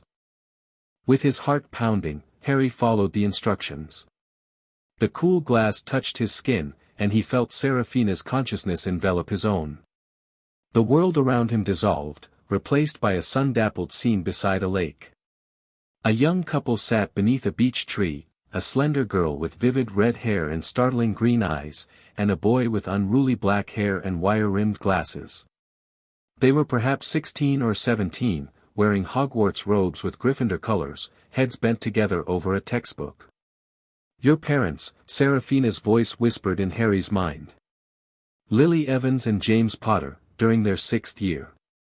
Harry couldn't speak, couldn't even form coherent thoughts. He drank in every detail, the way sunlight caught in his mother's hair, the sound of his father's laugh, the affectionate way they leaned into each other despite pretending to focus on studying. "I still think you're overthinking this, Lil," James was saying, pointing at something in the book. "The charm works fine if you just focus on the end result." "That's exactly the problem with you, Potter," Lily replied, though her tone held more affection than criticism. "Magic isn't just about the result, it's about understanding the process.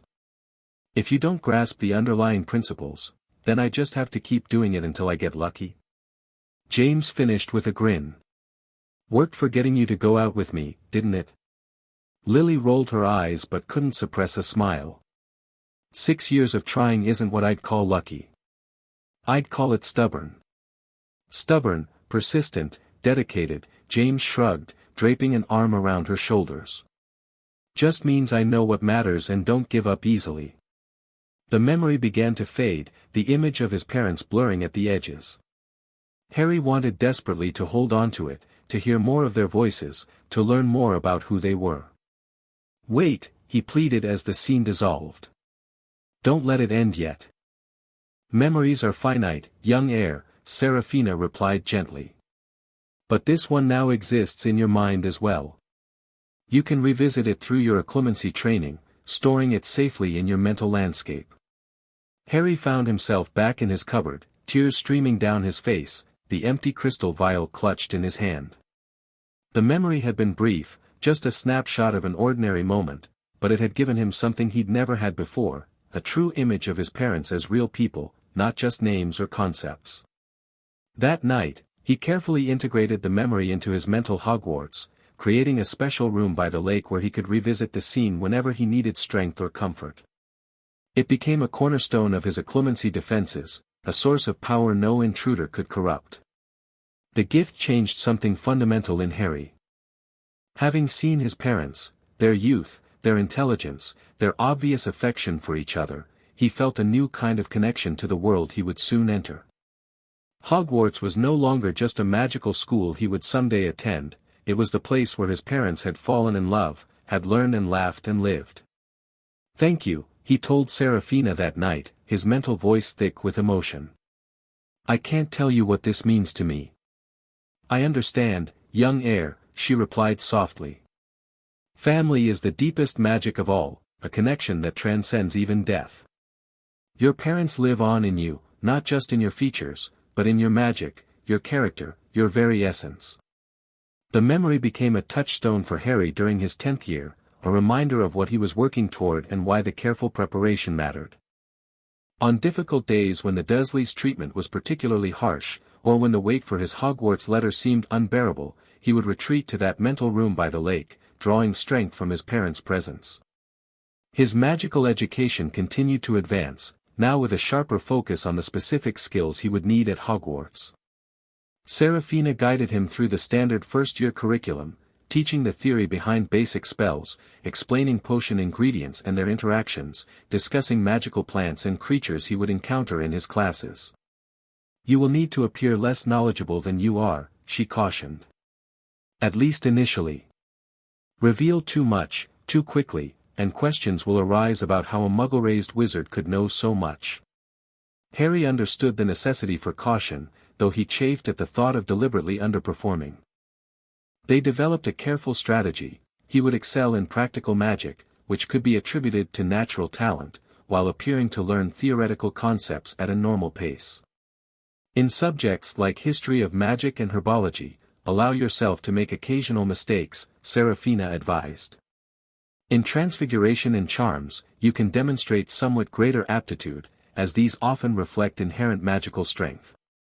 Potions requires careful balance, understanding of ingredients would suggest prior study, but skill in preparation could be explained by natural precision. It felt like preparing for an elaborate performance rather than simply attending school, but Harry had grown accustomed to playing roles, the downtrodden nephew for the Dursleys, the unremarkable student for his teachers. This would be just another mask, at least until he found trustworthy allies at Hogwarts. As spring bloomed around Little Whinging, Harry's anticipation grew. Only a few months remained until his 11th birthday, until the letter that would officially welcome him into the wizarding world. He began making practical preparations, cataloging what little he owned that might be worth taking to Hogwarts, considering how to approach the Dursleys about his acceptance. "Will they try to stop me from going?" he asked Serafina. "Uncle Vernon hates anything abnormal." "They cannot prevent it," she assured him. "If necessary, Hogwarts will send representatives to ensure your attendance. However, it may be simpler if they believe they have no choice in the matter. When the time comes, I will help you frame the conversation appropriately." As July approached, Harry found it increasingly difficult to maintain his normal routine. Every morning he woke wondering if today would be the day a letter arrived, even though Serafina had explained it would likely come on or near his actual birthday. "Patience, young heir," she counseled. 10 years you have waited already, what are a few more weeks?" But patience had never been more challenging. Harry counted down the days with obsessive precision, 30 days until his birthday, then 20, then 10. Even the Dursleys noticed his distraction, though they attributed it to typical childish excitement about turning 11. "Don't expect anything special," Aunt Petunia sniffed when she caught him studying the calendar. "It's just another day." Harry merely nodded, hiding his secret smile. If only they knew just how special this birthday would be. On the morning of July 31, 1991, Harry awoke before dawn, his mind clear and focused despite minimal sleep. Today was the day, the pivot point between his old life and his future. Whether the letter came by owl, by mail, or by personal delivery, he was ready. "Happy birthday, young heir," Serafina greeted him. "The day of revelation has arrived at last." Harry dressed carefully in the least ragged of Dudley's hand-me-downs, made a futile attempt to flatten his unruly hair, and touched the focus tool tucked into his pocket for reassurance. Whatever happened today, he faced it not as the scared, confused child the Dursleys thought him to be, but as the heir of Hogwarts, prepared, informed, and determined to claim his rightful place in the wizarding world. The moment had come to step through the doorway Serafina had helped him find, from ordinary boy to wizard, from victim to student, from lonely orphan to heir of an ancient legacy. For the first time in his life, Harry Potter faced the future not with dread but with eager anticipation. The serpent's heir was ready to emerge. Chapter 2, Whispers in the Dark. The letter arrived just as Harry was setting the breakfast table. A sharp rap at the door sent Uncle Vernon grumbling to his feet, his mustache twitching with irritation at having his morning routine disturbed. "Who in blazes comes calling at breakfast time?" he muttered, yanking open the front door. Harry, arranging toast on a serving plate, froze at the sound of a crisp Scottish accent. "Good morning. I am Professor Minerva McGonagall, Deputy Headmistress of Hogwarts School. I'm here to speak with Harry Potter." A thunderous silence followed. Harry set down the plate carefully, his heart hammering against his ribs. After years of preparation, years of secret lessons and midnight conversations with Serafina, the moment had finally arrived. "Remain calm," Serafina's voice whispered in his mind. "Remember what we discussed. Let events unfold naturally." "There's no one by that name here," Uncle Vernon blustered, his voice rising to a panicked pitch. "You've got the wrong house." Harry stepped into the hallway, making himself visible. "Professor McGonagall, tall, severe-looking, with square glasses and her hair pulled into a tight bun, peered past Uncle Vernon's substantial frame and fixed Harry with a penetrating gaze. "Mr. Potter," she said with quiet certainty. "Happy birthday." Uncle Vernon's face cycled rapidly through shades of red to purple. "You," he bellowed, spinning to face Harry. "Back to your cupboard. Now." "I believe," Professor McGonagall interrupted, her voice suddenly cold as January frost, "that you and I need to have a serious conversation, Mr. Dursley. About cupboards, among other things." The next hour passed in a blur of tightly controlled chaos. Aunt Petunia emerged from the kitchen, took one look at Professor McGonagall, and turned white as chalk. Dudley, sensing danger to his carefully constructed world, retreated upstairs with remarkable speed for a boy his size. Professor McGonagall, with terrifying efficiency, established herself at the Dursleys' kitchen table. Uncle Vernon's blustering protests withered under her stern gaze. Aunt Petunia's attempts at denial crumbled in the face of the professor's precise knowledge of exactly who and what Harry was. "He has been enrolled since birth," McGonagall informed them, producing an envelope of thick parchment addressed in emerald ink. "As were his parents before him. His education at Hogwarts is not optional. We swore when we took him in we'd stamp out that nonsense." Uncle Vernon's fist hit the table, rattling teacups. "We won't pay for some crackpot old fool to teach him magic tricks." McGonagall's nostrils flared, the only visible sign of her anger. "Albus Dumbledore is the greatest wizard of our age. You would do well to mind your tone when speaking of him, or of magic itself." Harry, seated quietly in the corner, marveled at how thoroughly Professor McGonagall controlled the situation. The Dursleys, so domineering in their ordinary lives, seemed to shrink beneath her stern authority. "She is formidable," Seraphina observed with approval. "A worthy teacher and head of Gryffindor House, though of course she cannot know the castle's true secrets as we do." Finally, the matter was settled. Harry would attend Hogwarts. The Dursleys would not interfere. A modest stipend from Harry's parents' vault would cover his school expenses, with the Dursleys required to provide only his transportation to King's Cross Station on September 1st. "I'll take Mr. Potter to purchase his school supplies today," McGonagall announced, brooking no argument. "He'll return this evening with everything he needs for the coming term." As Harry followed the professor out of number 4, Privet Drive, he felt a strange lightness, as if gravity had subtly altered. The door closed behind him with a decisive click, separating his past from his future. "Are you quite all right, Mr. Potter?" Professor McGonagall asked, her stern expression softening slightly as they reached the street. "Those relatives of yours?" "I'm fine, Professor," Harry replied, carefully keeping his tone neutral. "I'm just excited to learn about Hogwarts." McGonagall studied him for a moment, her eyes sharp behind her square spectacles. "You seem remarkably composed for someone who's just discovered they're a wizard." Harry realized his mistake immediately. Of course, he was supposed to be surprised, confused, full of questions. Not calm and collected as if he'd been preparing for this day for years. "Careful," Seraphina cautioned. "Minerva McGonagall misses little." "I think I've always known I was different," Harry improvised, injecting a note of wonder into his voice. "Strange things have always happened around me." Is that what magic is?" The professor's expression softened further. "Indeed, Mr. Potter. Accidental magic is common in young witches and wizards. I imagine you have many questions." "Hundreds," Harry replied with complete honesty, knowing that the questions he actually wanted to ask were not those of a typical Muggle-raised child. Professor McGonagall nodded, extending her arm.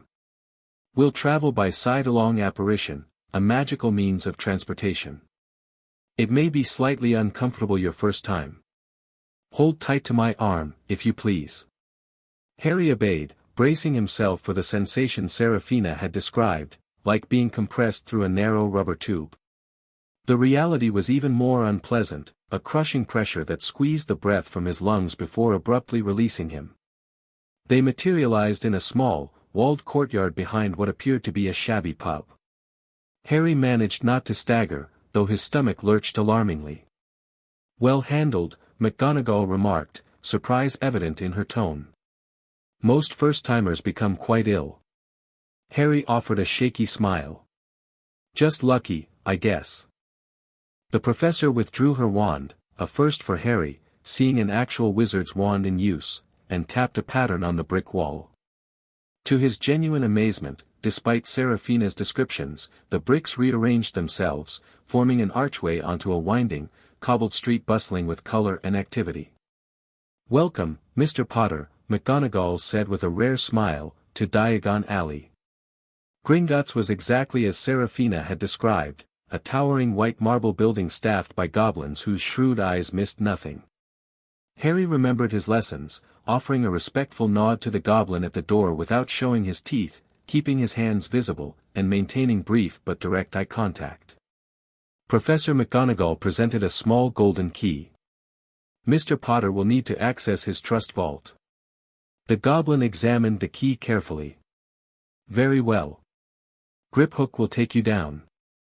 As they followed the goblin to the cart system, McGonagall gave Harry a curious look. "You seem unusually at ease, Mr. Potter." "Should I not be?" Harry asked innocently. Most Muggle-raised students find their first encounter with goblins rather intimidating. Harry chose his words carefully. "They just seem like people doing their jobs to me. Different-looking people, but people." McGonagall's eyebrows rose slightly, but she simply nodded, seemingly pleased with his response. The cart ride to his vault was exhilarating, plummeting through the underground caverns at breakneck speed, cold air rushing past. Harry couldn't suppress a grin of genuine delight. No amount of Seraphina's descriptions had prepared him for the actual sensation. When Griphook opened his vault, Harry managed to keep his expression neutral despite his shock at the mounds of gold, silver, and bronze coins.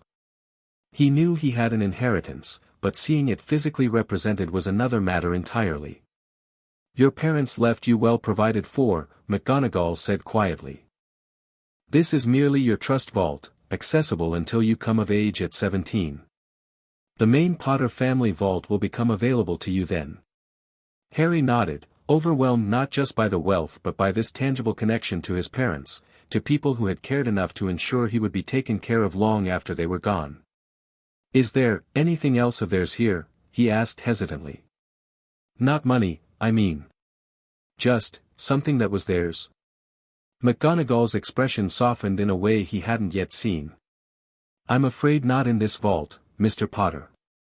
The trust vault contains only currency for your educational expenses. Personal effects would be in the family vault." Harry nodded, hiding his disappointment as he collected a modest amount of coins into a leather pouch Griphook provided. Back in the sunlight of Diagon Alley, they methodically worked through his school supply list: cauldron, telescope, basic potion ingredients, scales, and books. Harry fought to maintain the appropriate level of wide-eyed wonder expected of a Muggle-raised wizard, while not betraying his existing knowledge of the subjects he was exploring. At Madame Malkin's robes for all occasions, he encountered another Hogwarts student, a pale, pointed-faced boy with white blonde hair who looked exactly as Seraphina had described Lucius Malfoy in his youth. "Hogwarts too," the boy drawled as Harry climbed onto an adjacent footstool. "Yes," Harry replied simply, remembering Seraphina's detailed briefing on the old wizarding families and their allegiances. "My father's next door buying my books and mother's up the street looking at wands," the boy said in a bored voice. "Then I'm going to drag them off to look at racing brooms. I don't see why first years can't have their own. I think I'll bully father into getting me one and I'll smuggle it in somehow." Harry made a non-committal noise, studying the boy with careful attention. This was almost certainly Draco Malfoy, son of a Death Eater who had claimed to be under the Imperius curse after Voldemort's fall. A potential enemy, but also a potential source of information about the pure-blood factions. "Careful with this one," Seraphina advised. "The Malfoys are dangerous, but useful if managed correctly. Neither friend nor foe until you determine his own allegiances. Have you got your own broom?" Malfoy continued, apparently undeterred by Harry's lack of enthusiasm. Not yet, Harry answered truthfully. Play Quidditch at all? I haven't had the opportunity, Harry replied, which was technically true, though he knew the rules and strategies intimately from Seraphina's lessons. I do. Father says it's a crime if I'm not picked to play for my house, and I must say, I agree. Know what house you'll be in yet? Harry considered his response carefully. No one knows for sure until they're sorted, he said, echoing Seraphina's lessons on appearing knowledgeable but not suspiciously well-informed. Malfoy nodded sagely. Well, no one really knows until they get there, but I know I'll be in Slytherin, all our family have been. Imagine being in Hufflepuff, I think I'd leave, wouldn't you? Before Harry could answer, Madame Malkin announced that Malfoy's robes were done. The pale boy hopped down from the footstool. Well, I'll see you at Hogwarts, I suppose, he said with a casual wave before sauntering out of the shop. An interesting encounter, Seraphina commented as Harry completed his fitting. The Malfoy heir seems much like his father, entitled and prejudiced, yet potentially useful. Remember, young heir, Slytherin house is not defined by the likes of the Malfoys, despite what many believe. Their final stop was Ollivander's, a narrow, shabby shop with a single wand on a faded cushion in the display window. As they entered, a tinkling bell rang somewhere in the depths of the shop. Harry felt a strange prickle along his spine, as if the very air were charged with magical energy. Good afternoon, said a soft voice. Harry didn't startle, having been warned by Seraphina of Ollivander's disconcerting manner, but he noted that even Professor McGonagall seemed slightly uncomfortable in the wandmaker's presence. Ah yes, the old man said, his pale, moon-like eyes fixing on Harry's face. Yes, yes. I thought I'd be seeing you soon. Harry Potter. It wasn't a question. You have your mother's eyes. It seems only yesterday she was in here herself, buying her first wand. 10¼ inches long, swishy, made of willow. Nice wand for charm work. Ollivander moved closer, and Harry resisted the urge to step back. There was something unsettling about those silvery eyes, as if they could see through him to the secrets he harbored. Your father, on the other hand, favored a mahogany wand. 11 inches. Pliable. A little more power and excellent for transfiguration. Well, I say your father favored it, it's really the wand that chooses the wizard, of course. The wandmaker's finger reached out to touch the lightning scar on Harry's forehead. And that's where. I'm sorry to say I sold the wand that did it. 13½ inches. You. Powerful wand, very powerful, and in the wrong hands. Well, if I'd known what that wand was going out into the world to do. He senses something, Seraphina warned as Ollivander began measuring Harry with a silver tape measure. This one has the gift of seeing magical connections. Be natural, but guarded. What followed was a lengthy process of trial and error. Wand after wand was placed in Harry's hand, only to be snatched away almost immediately. Rather than growing frustrated, Ollivander seemed increasingly excited with each failure. Tricky customer, eh? Not to worry, we'll find the perfect match here somewhere. Finally, Ollivander paused, a thoughtful expression crossing his ancient features. I wonder, yes, why not, unusual combination, holly and phoenix feather, 11 inches, nice and supple. The moment Harry's fingers closed around the wand, he felt an immediate surge of warmth. A stream of gold and silver sparks shot from the end like a firework, casting dancing spots of light on the walls. Professor McGonagall clapped politely, while Ollivander cried, "Oh, bravo!" Yes, indeed, oh, very good. But then his expression changed, becoming more somber. Curious, curious. Sorry, Harry said, though he already suspected what Ollivander found curious, thanks to Seraphina's lessons about wand lore. But what's curious? I remember every wand I've ever sold, Mr. Potter. Every single wand. It so happens that the phoenix whose tail feather is in your wand, gave another feather, just one other. It is very curious indeed that you should be destined for this wand when its brother, why, its brother gave you that scar. Harry felt Professor McGonagall stiffen beside him. Yes, 13.5 inches. You. Curious indeed how these things happen.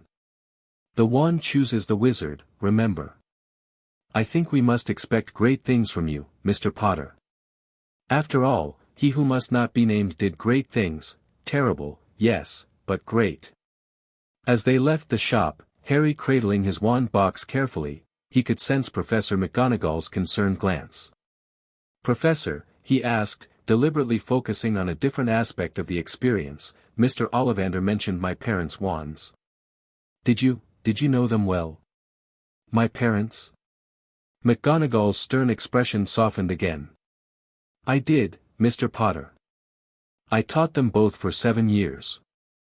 Your father was exceptionally talented at transfiguration, my subject, though he often used his gifts for mischief rather than academics. Your mother was brilliant across all subjects, particularly charms and potions. They were both made head boy and head girl in their final year. Harry absorbed this information hungrily, comparing it with what Seraphina had told him. And, were they happy? Together, I mean. Very much so, McGonagall replied, her voice gentler than he'd yet heard it. Though it took your father some years to mature enough to catch your mother's interest. They were devoted to each other, and to you, Mr. Potter. Never doubt that. Their final stop was the magical menagerie, where Harry, after careful consideration, selected a beautiful snowy owl. A post owl is essential for any student, McGonagall explained. This one seems particularly taken with you. The owl had indeed singled Harry out immediately, flying to his shoulder the moment they entered the shop and refusing to return to her perch. There was an intelligence in her amber eyes that reminded him, oddly, of Seraphina. A wise choice, the Basilisk approved. Owls are among the most magically sensitive of common familiars. This one senses your power and has chosen to align herself with you. I'll call her Hedwig, Harry decided, recalling a name from one of his magical history books. It was in a history of magic, I borrowed it from the library for background reading, he added quickly, seeing McGonagall's surprised expression. Most commendable, she replied, looking pleased. It's good to see you taking your education seriously before even arriving at Hogwarts.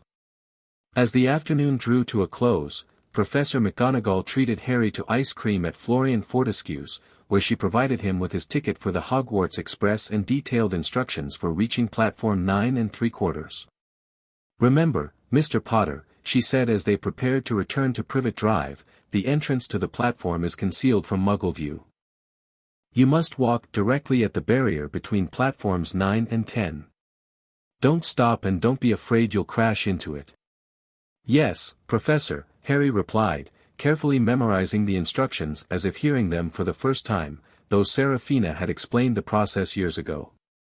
And if those relatives of yours give you any trouble before term begins, McGonagall added, her voice dropping to a stern whisper, you need only send word with your owl. Understood? Harry nodded, touched by her concern. Thank you, Professor. For everything today. McGonagall offered one of her rare smiles. You're very welcome, Mr. Potter.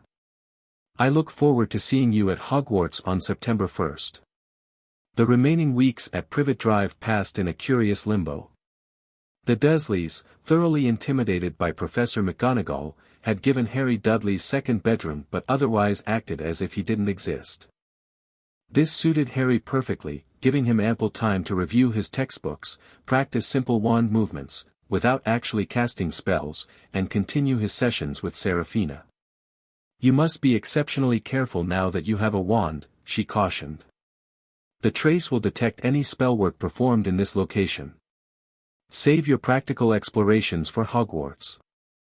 Instead, they focused on refining Harry's occlumency shields, preparing responses to likely questions about his background, and discussing strategies for the various houses he might be sorted into. While I believe your natural inclination lies toward Gryffindor, like your parents, Seraphina mused, you possess qualities valued by all 4 houses. Your placement will depend partly on what you emphasize to the Sorting Hat. Can I really influence it? Harry asked, stroking Hedwig's feathers as the owl perched contentedly on his new desk. She had proven to be an excellent companion, intelligent and affectionate, though somewhat disdainful of the Dursleys. The Sorting Hat takes your preference into account, Seraphina confirmed.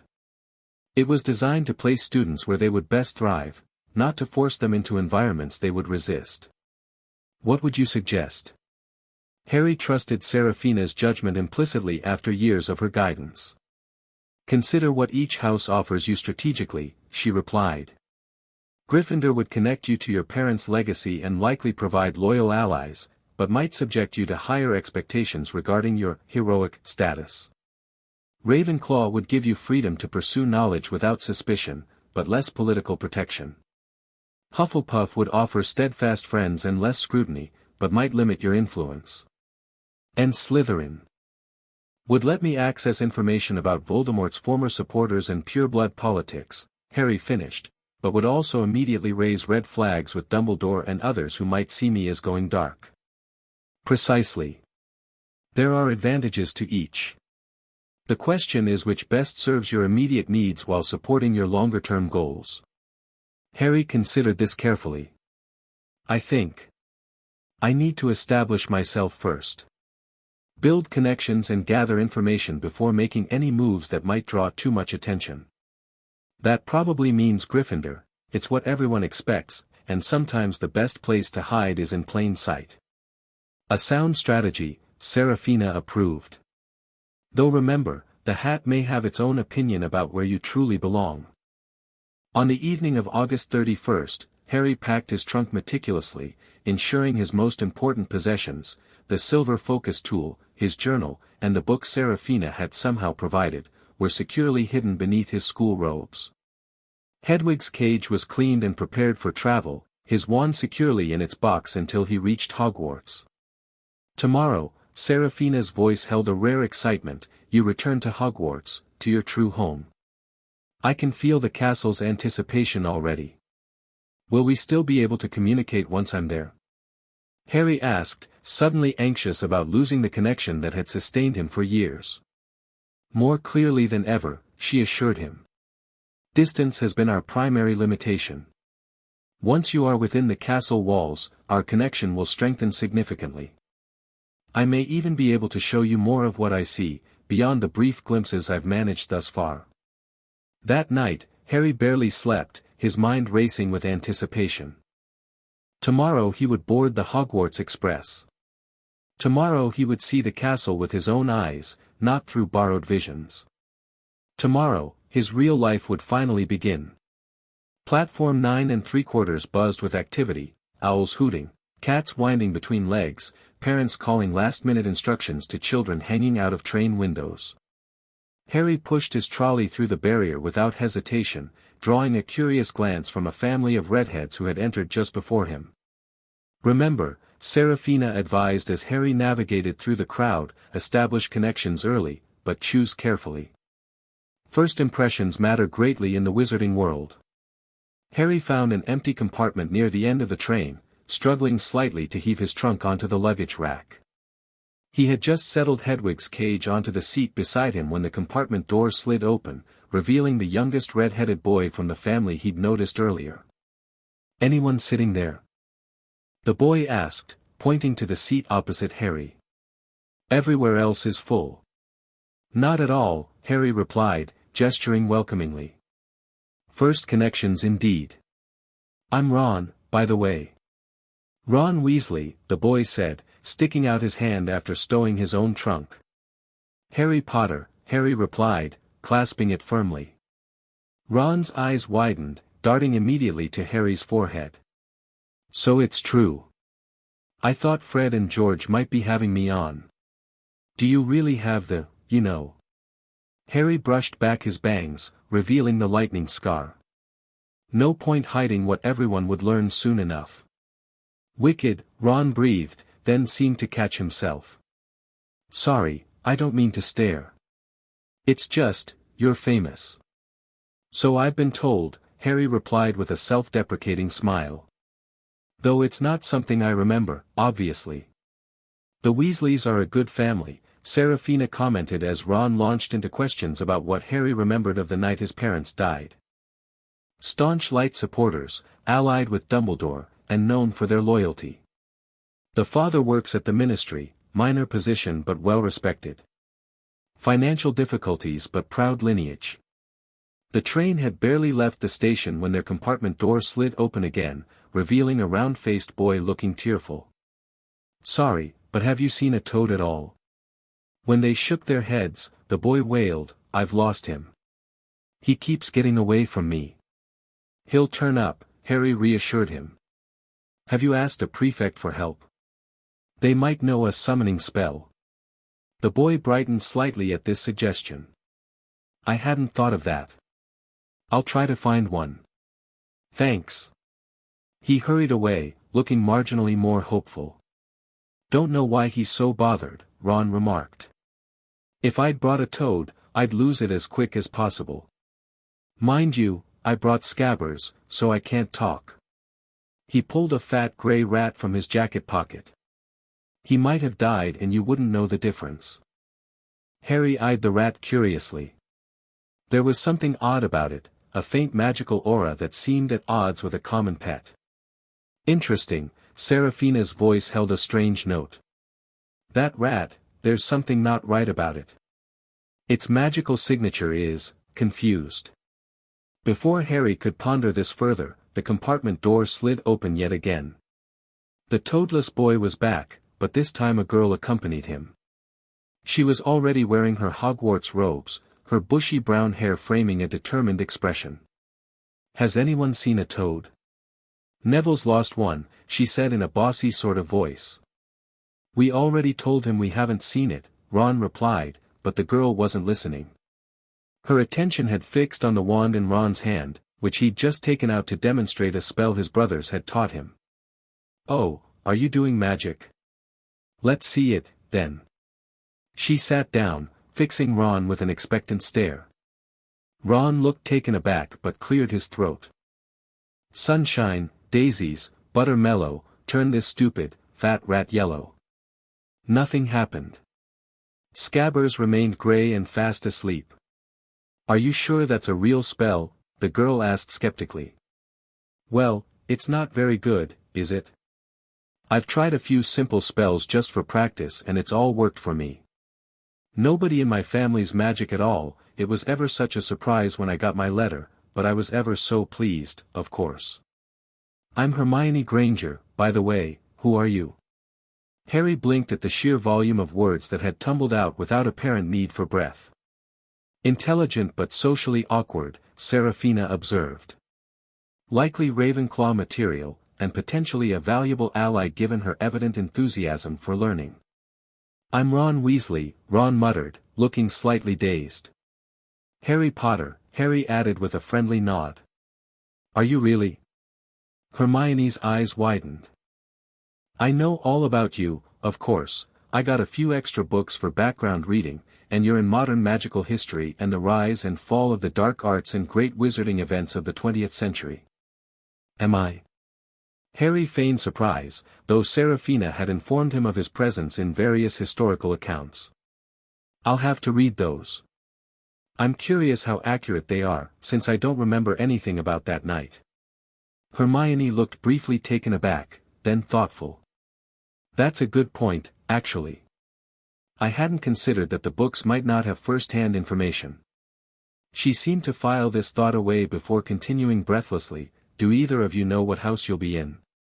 "I've been asking around, and I hope I'm in Gryffindor. It sounds by far the best. I hear Dumbledore himself was in it, but I suppose Ravenclaw wouldn't be too bad." She continued chattering for several minutes before abruptly checking her watch. "I'd better go help Neville look for his toad. You two had better change, you know, I expect we'll be arriving soon." And with that, she disappeared, taking Neville with her.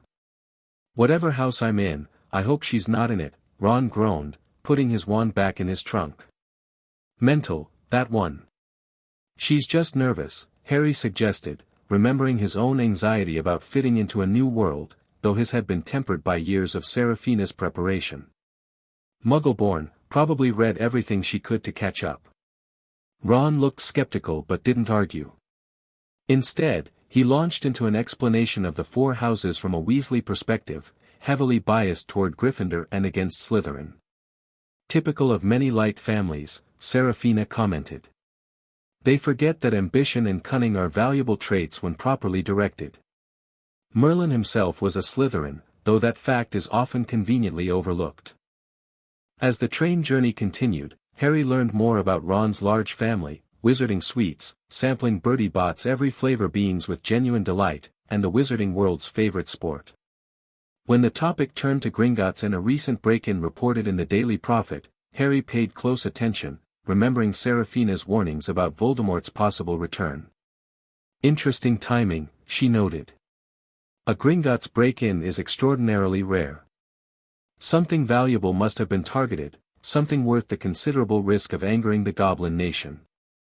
Their compartment door slid open once more, this time revealing three boys Harry recognized immediately, the pale boy from Madame Malkin's, flanked by two larger, thuggish-looking boys. "Is it true?" the pale boy asked.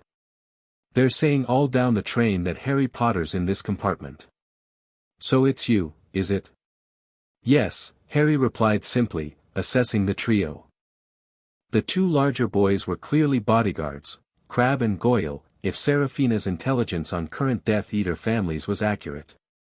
"This is Crabbe and Goyle," the boy confirmed, noticing Harry's gaze. "And my name's Malfoy, Draco Malfoy." Ron coughed slightly, which might have been hiding a snigger. Draco Malfoy looked at him sharply.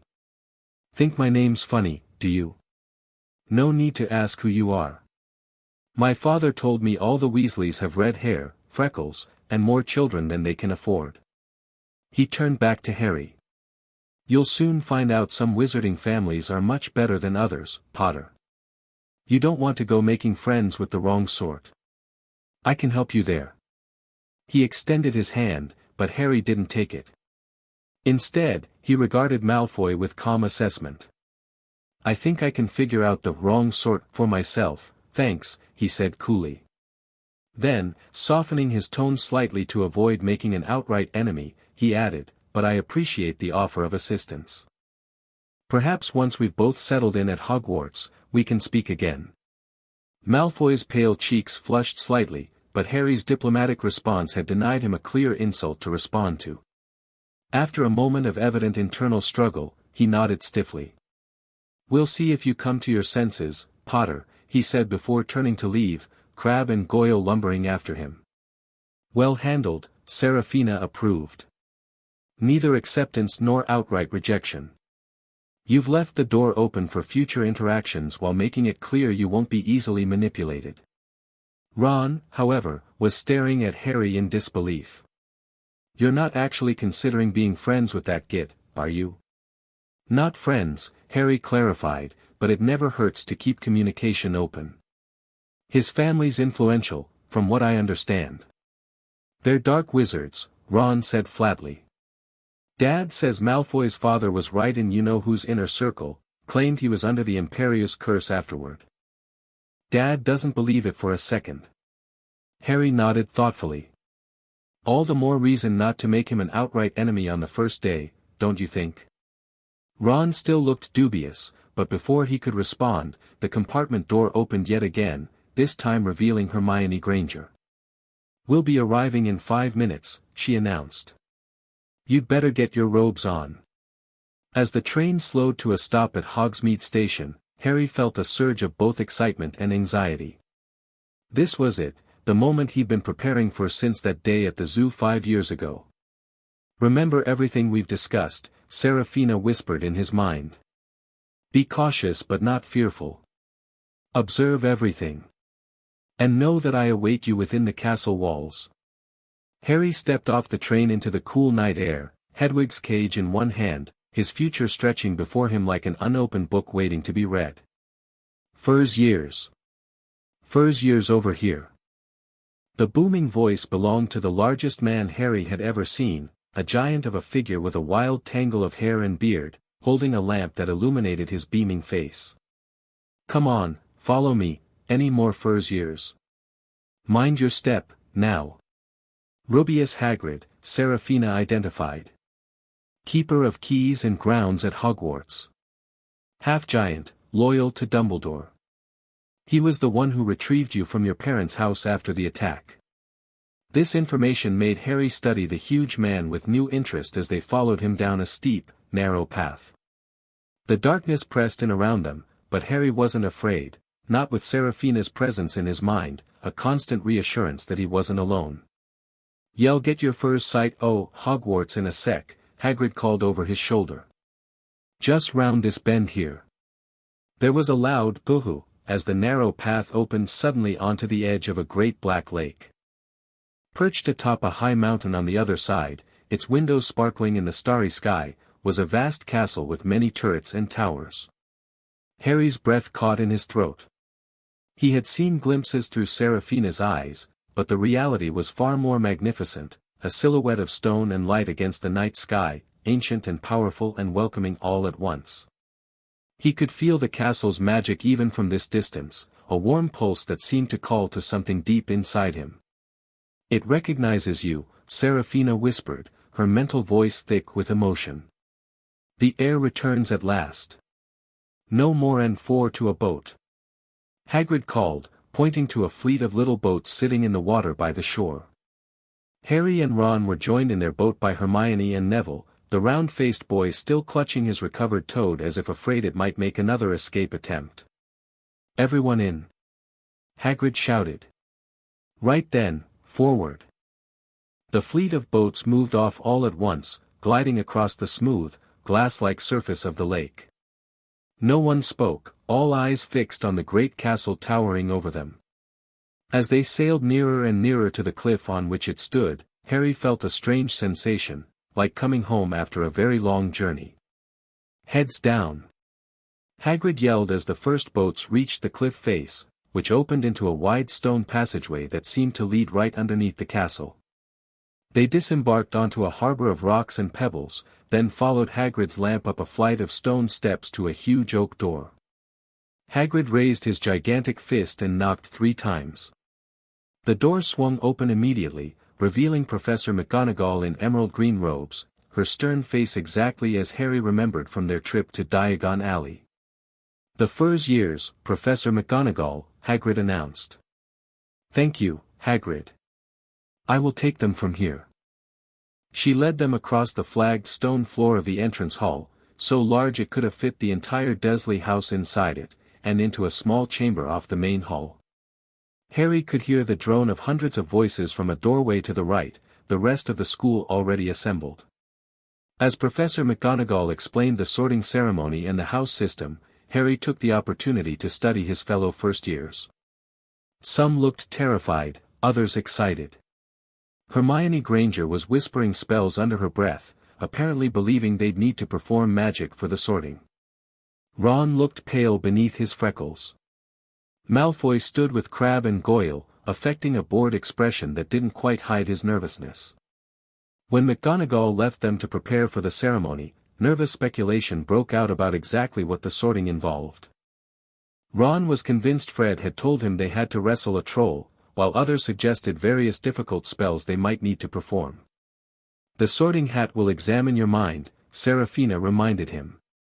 "Your occlumency shields are strong enough to guide its examination without seeming suspicious, but not so strong as to block it entirely, which would raise immediate concerns." Several people behind Harry gasped, making him turn.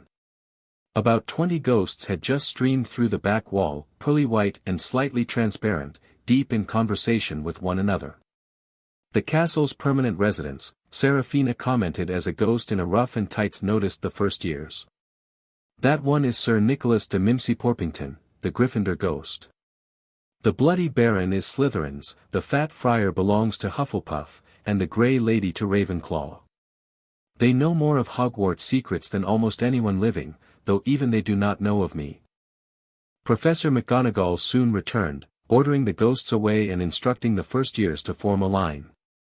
Harry found himself behind a sandy-haired boy, with Ron behind him, as they walked back across the entrance hall and through a pair of double doors into the Great Hall. The reality of the great hall far surpassed even Seraphina's visions. Thousands of candles floated midair over 4 long tables where the rest of the students sat, the tables laid with glittering golden plates and goblets. At the top of the hall was another long table where the teachers sat. Professor McGonagall led the first years up to stand in a line facing the other students, with the teachers behind them. Harry looked upward and saw a velvety black ceiling dotted with stars.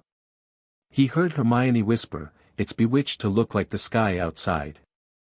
I read about it in Hogwarts, a history. One of the Founder's most beautiful enchantments," Seraphina added. Rowena Ravenclaw designed it, but all 4 contributed to its creation, a symbol of their united vision before the rifts began. Professor McGonagall silently placed a 4-legged stool in front of the first years. On top of the stool she put a pointed wizard's hat, patched, frayed, and extremely dirty. For a few seconds, there was complete silence.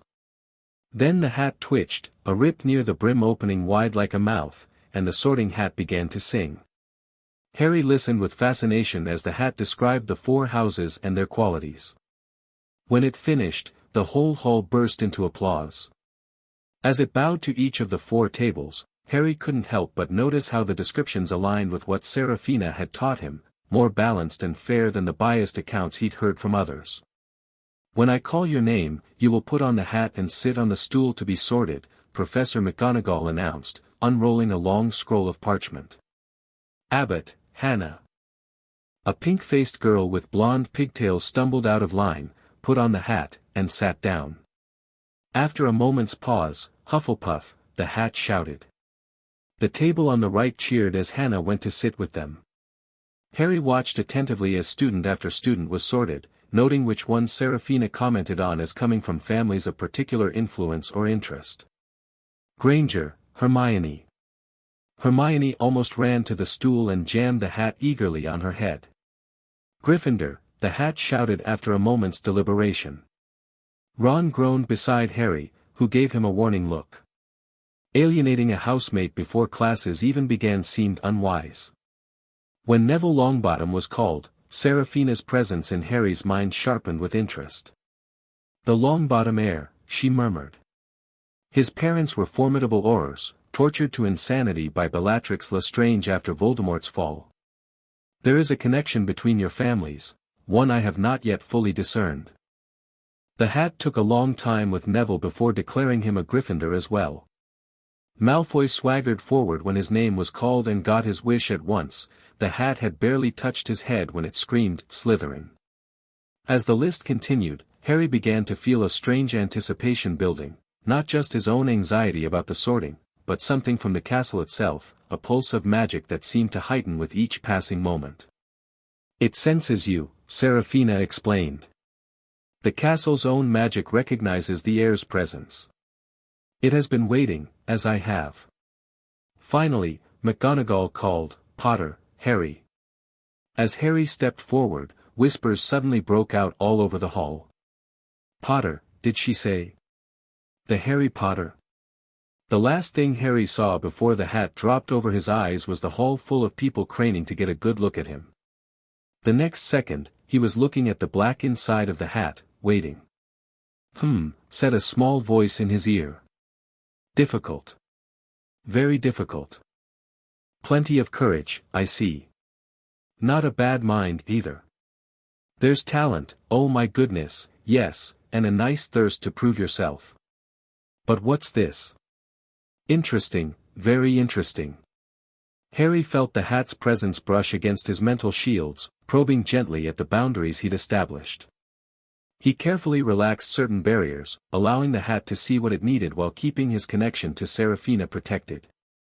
"A clemency shields at your age? Most unusual, and yet not completely unexpected, given what else I see here.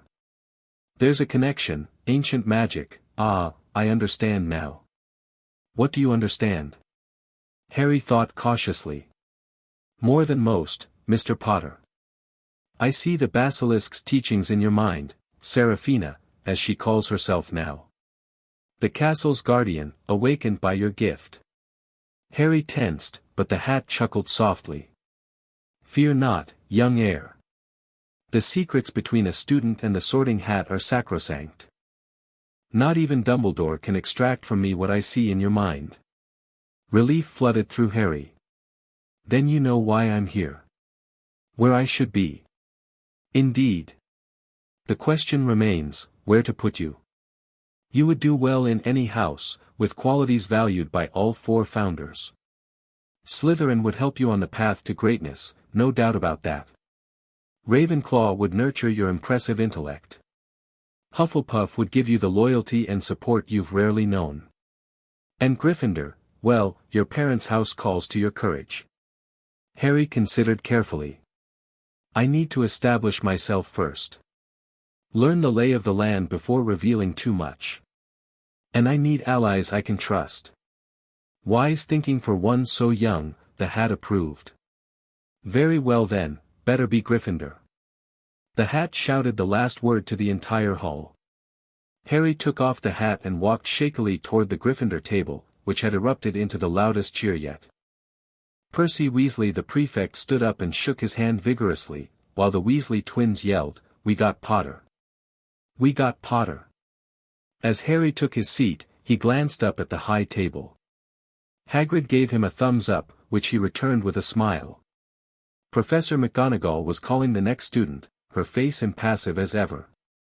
In the center of the table sat Albus Dumbledore, exactly as he appeared on the chocolate frog card, silver hair and beard, half-moon spectacles, with an aura of power barely contained beneath his benign expression. Be cautious with the headmaster, Seraphina warned. His legitimacy is formidable, and while your shields are strong for your age, he has decades of experience. Harry nodded imperceptibly, turning his gaze along the rest of the staff table. His eyes met those of a hook-nosed, greasy-haired man in black robes, and immediately a sharp, hot pain shot across the scar on his forehead. Severus Snape, Seraphina identified as Harry winced and looked away. Potions Master, head of Slytherin, and, a complicated figure in the last war. That reaction from your scar is concerning, it suggests a magical resonance with dark energy. We should monitor this. The sorting concluded with Ron joining Harry at the Gryffindor table, looking relieved and slightly green. Dumbledore rose to his feet, beaming at the students with his arms opened wide. Welcome, he said.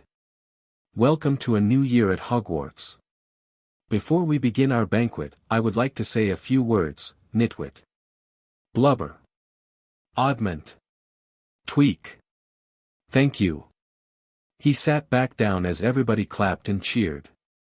Harry raised an eyebrow, unsure whether to be amused or concerned. A carefully cultivated eccentricity, Seraphina commented. Never underestimate Albus Dumbledore because of his quirks, they are often a deliberate misdirection. The feast that followed was magnificent beyond anything Harry had experienced, platters of roast beef, roast chicken, pork and lamb chops, sausages, bacon, steak, boiled potatoes, roast potatoes, chips, Yorkshire pudding, peas, carrots, gravy, and mint humbugs. After years of Dursley table scraps, the abundance was almost overwhelming. As he ate, Harry engaged in conversation with his new housemates, the ghost Sir Nicholas, or nearly Headless Nick, as he preferred not to be known, the other first-years Seamus Finnegan and Dean Thomas, and Percy Weasley, who seemed eager to impress the famous Harry Potter with his prefect status. When the conversation turned to families, Harry listened with particular interest. Seamus was half and half, his father a muggle, his mother a witch. Neville had been raised by his formidable grandmother, a powerful witch in her own right. Hermione launched into an explanation of her muggle dentist parents, while Ron described the challenges of being the sixth son in a wizarding family. As Harry glanced up at the high table again, he noticed Professor Quirrell, the nervous young man McGonagall had pointed out earlier, engaged in conversation with Professor Snape. As their eyes met briefly, Harry's scar seared with pain once more. Ouch! Harry clapped a hand to his head. What is it? Percy asked, looking concerned. And nothing, Harry lied, the pain disappearing as quickly as it had come. Just a headache. Probably the excitement. That is not normal, Seraphina said sharply. Curse scars can act as magical conduits. Something about either Snape or Quirrell is triggering a reaction in your connection to Voldemort. Harry filed this information away for later consideration as desserts appeared on the golden plates. The conversation turned to classes, with Percy offering advice about which professors were strictest and which subjects were most challenging. When at last the desserts disappeared and Dumbledore rose to his feet again, the hall fell silent.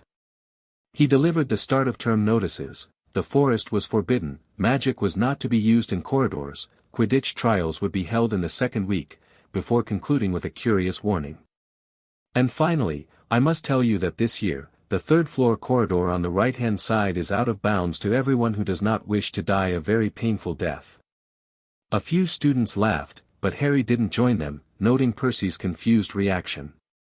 Most irregular, Seraphina commented. Hogwarts contains many dangerous areas, but they're typically warded against student access rather than simply declared forbidden.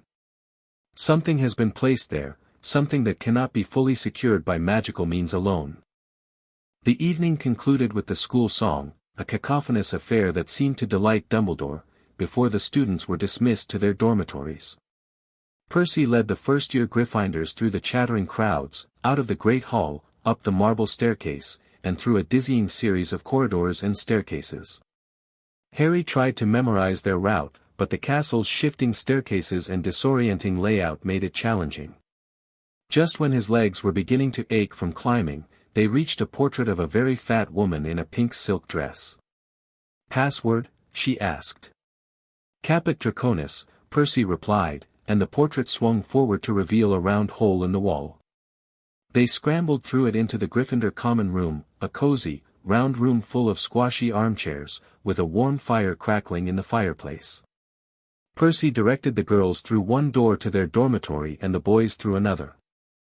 At the top of a spiral staircase, they found their beds at last, 5 four-posters hung with deep red velvet curtains. Their trunks had already been brought up. Too tired to talk much, they pulled on their pajamas and fell into bed. "Great food, isn't it?" Ron mumbled sleepily through the curtains. "Get off, Scabbers. He's chewing my sheets." As the other boys drifted off to sleep, Harry lay awake, absorbing the reality of his new situation. After years of preparation, he was finally at Hogwarts, sorted into Gryffindor, beginning to form connections, poised on the threshold of his magical education. "You've done well, young heir," Seraphina's voice was warm with approval. "Now that you're within the castle walls, we can communicate more directly. Would you like to see what I see? To truly experience the Chamber of Secrets?" Harry's heartbeat quickened. "Yes. Show me." He closed his eyes, allowing Seraphina's consciousness to envelop his own more fully than ever before. Suddenly he was seeing through her eyes, gliding through massive stone tunnels far beneath the castle, the walls carved with intricate serpents that seemed to move in the shadows. The chamber itself was vast, with towering stone pillars entwined with more serpents, and a massive statue of Salazar Slytherin dominating the far wall. Unlike in previous brief visions, Harry could now feel what Seraphina felt, the cool, damp air against scales, the subtle vibrations of the castle's foundations, the ancient magic that permeated the very stones. It was exhilarating and disorienting all at once. "This is my domain," Seraphina explained, her mental voice resonating with pride. Created by Salazar not as a weapon against Muggleborns, as legend claims, but as a final defense for the school should external threats overwhelm its conventional protections. The entrance lies hidden within the castle, accessible only to a Parselmouth, or to one the castle itself recognizes as worthy. "It's incredible," Harry breathed, awed by the chamber's grandeur despite its neglected state. "When can I visit you properly? In person?" "Soon," Seraphina promised. "Once you've established your routine and can move about the castle without drawing undue attention.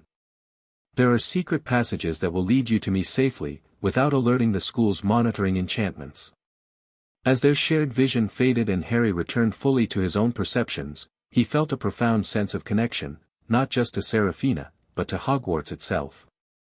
The castle's magic hummed around him like a living presence, welcoming and protective.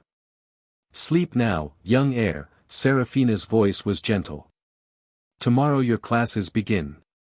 The journey you've prepared for all these years is finally underway." Harry drifted off to sleep, his dreams filled with moving staircases, talking portraits, and the comforting presence of an ancient, loyal friend coiled beneath the very foundations of his new home. Classes began the following morning, bringing new challenges and experiences. Finding his way through Hogwarts proved to be the first major obstacle. The castle's 142 staircases seemed deliberately designed to confuse first-years, changing direction without warning, leading to different places on different days, and occasionally featuring vanishing steps that required careful navigation. The people in the portraits visited each other and moved around, the coats of armor walked, and Harry strongly suspected that some of the doors weren't doors at all, but solid walls pretending.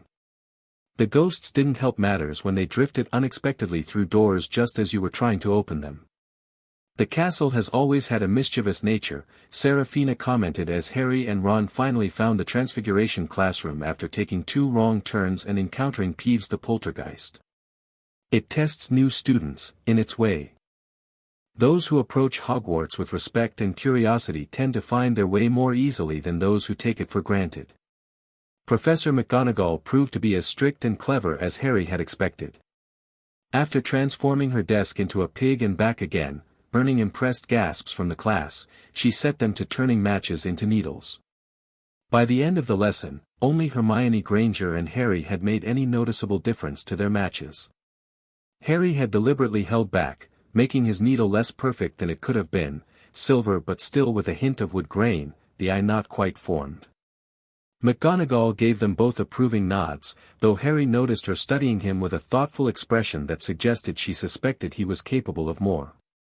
History of Magic, taught by the ghost Professor Binns, was every bit as boring as Seraphina had warned. Harry forced himself to take notes despite the professor's soporific delivery, knowing that the subject contained valuable context for understanding the wizarding world's current political landscape. Professor Flitwick, the tiny charms teacher, squeaked and toppled off his stack of books when he reached Harry's name during roll call. Harry pretended not to notice, focusing instead on the syllabus Flitwick distributed outlining the year's curriculum. "Elementary but essential," Seraphina observed as Harry reviewed the planned lessons. "Charms is perhaps the most versatile branch of magic, less flashy than Transfiguration, but often more practical. Master the basics thoroughly. Defense against the dark arts, which many students had looked forward to, proved disappointing."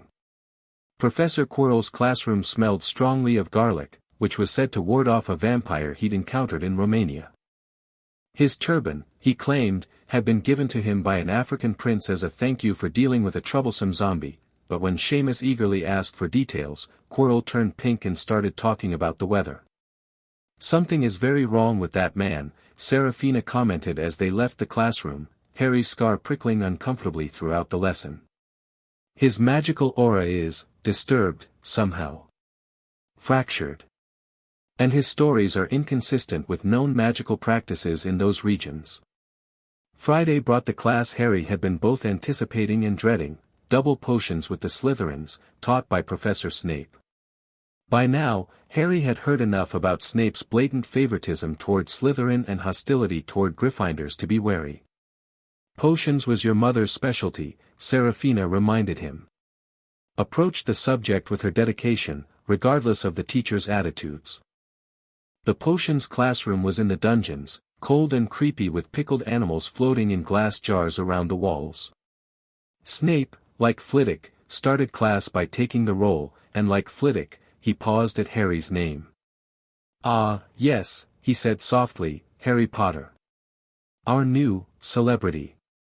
Draco Malfoy and his friends Crabbe and Goyle sniggered behind their hands. Snape finished calling names and looked up at the class, his eyes as black and cold as tunnels. "You are here to learn the subtle science and exact art of potion making," he began, speaking barely above a whisper, but they caught every word. "As there is little foolish wand-waving here, many of you will hardly believe this is magic.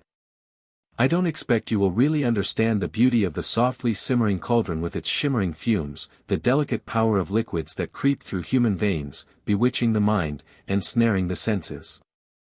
I can teach you how to bottle fame, brew glory, even stopper death, if you aren't as big a bunch of dunderheads as I usually have to teach. Silence followed this little speech. Harry maintained a neutral expression, though he found the professor's passion for his subject genuine beneath the intimidating delivery. Potter. Snape said suddenly. What would I get if I added powdered root of asphodel to an infusion of wormwood? Harry recognized the ingredients for the draught of living death, a potion far beyond first-year level. Seraphina had covered basic potion ingredients in their lessons, but he knew appearing too knowledgeable would raise suspicions. I believe those are ingredients in the draught of living death, sir, he answered carefully, though I don't know the exact properties of the completed potion. Snape's eyes narrowed fractionally. Where would you look if I told you to find me a bezoar? In the stomach of a goat, sir. It's a stone that can protect against most poisons. What is the difference, Potter, between monkshood and wolfsbane? Harry met Snape's gaze steadily. They're the same plant, sir. Also known as aconite. A flicker of something, surprise, perhaps, or annoyance, crossed Snape's face before his expression settled back into a sneer. Correct, he said coldly. Though clearly someone has been coaching you beyond the standard curriculum. Fame isn't everything, Potter. Let's see if your practical skills match your textbook memorization. The lesson did not improve from there. Snape criticized almost everyone except Malfoy, whom he seemed to favor. He was particularly harsh on Neville, who somehow managed to melt Seamus's cauldron into a twisted blob, their potion seeping across the floor and causing people to stand on their stools to avoid burned shoes. By the time they left the dungeon, Harry's mood was somber. Ron was raging about Snape's unfairness, but Harry was more concerned with the professor's apparent personal animosity. There's history there, Seraphina observed. His reaction to you goes beyond typical house rivalry. We shall need to investigate his connection to your parents. The weekend provided a welcome respite from classes. Harry spent Saturday morning exploring the castle with Ron, deliberately getting lost and finding their way back to familiar territory as a way to learn the layout. In the afternoon, they visited Hagrid at his hut on the grounds, where Harry carefully steered the conversation toward his parents. Knew your parents well, Hagrid said, pouring them strong tea. Your dad, bit of a troublemaker, but a good heart. And your mum, clever switch of her age, she was. Kind to everyone, even old Snape, and the sayin' something. Professor Snape knew my mother? Harry asked, trying to keep his tone casual. Hagrid's expression shifted, suggesting he'd said more than he intended. They were in the same year, yeah. But don't go pokin' into things that don't concern ya, Harry. School rivalries and all that, best left in the past. The conversation shifted to the break-in at Gringotts, which Harry noted with interest had occurred on his birthday, the same day he and McGonagall had visited the bank. When Hagrid refused to meet his eyes while insisting that the matter was strictly between Dumbledore and Nicholas Flamel, Harry filed the name away for future research. Nicholas Flamel, Seraphina mused later that evening as Harry sat in the Gryffindor common room, pretending to work on his Transfiguration essay while Ron played wizard chess with Dean Thomas. The alchemist. Creator of the Philosopher's Stone, which produces the elixir of life and can transform base metals into gold. If his name is connected to both Dumbledore and the Gringotts break-in, someone might be after the stone, Harry concluded. Someone desperate for wealth or immortality. Or both, Seraphina agreed grimly. And given your scar's reaction to certain individuals, we must consider the possibility that Voldemort is involved, perhaps working through an intermediary. The thought was chilling, but not entirely unexpected. Seraphina had prepared Harry for the possibility of Voldemort's return since their earliest conversations. Still, the idea that it might be happening already, here at Hogwarts, was unsettling. As the first weeks of term progressed, Harry settled into a careful routine. During the day, he attended classes, completed assignments, and cultivated relationships with his housemates. He made a particular effort with Hermione Granger, whose intelligence and dedication to learning impressed him, even if her social awkwardness sometimes irritated Ron. "She's brilliant, really," Harry pointed out after a particularly successful charms lesson where Hermione had helped him perfect the levitation charm, which he could have performed wandlessly for years but now needed to pretend to learn with a wand. "And she's trying to fit in, just like I am." Ron remained dubious, but tolerated Harry's inclusion of Hermione in their study sessions. Gradually, her eagerness to prove herself began to temper as she found her academic confidence validated by genuine friendship rather than just teacher approval. At night, after his roommates were asleep, Harry would cast a subtle silencing charm around his bed, one of the few spells he risked performing wandlessly within the castle, and converse with Seraphina. Sometimes they would share vision experiences, with Harry seeing through her eyes as she patrolled the ancient chambers beneath Hogwarts, or Seraphina tapping into the castle's magic to show Harry historical events that had occurred within its walls. "I still don't understand how you access these memories," Harry commented one night after witnessing a vivid scene of the four founders arguing over the castle's admission policies. "They're so detailed, so real." "The castle itself remembers," Seraphina explained. "Stone holds impressions of magical events that occur within its presence, especially stone as magically saturated as Hogwarts. As the appointed guardian, I have access to these memories through specialized enchantments Salazar wove into my creation. The memories are not perfect recordings, they can be fragmentary or distorted by time, but they provide glimpses into the past that most historical accounts cannot match." These nighttime lessons became Harry's favorite part of his Hogwarts experience. While his classes were interesting and his friendships satisfying, it was these private moments with Seraphina that truly expanded his understanding of magic beyond the standard curriculum. By mid-October, Harry felt confident enough in his knowledge of the castle's rhythms to attempt his first physical visit to the Chamber of Secrets. Following Seraphina's detailed instructions, he slipped out of Gryffindor Tower after curfew under a disillusionment charm, a spell well beyond first-year level, but one he had mastered wandlessly years ago and could now enhance with his wand.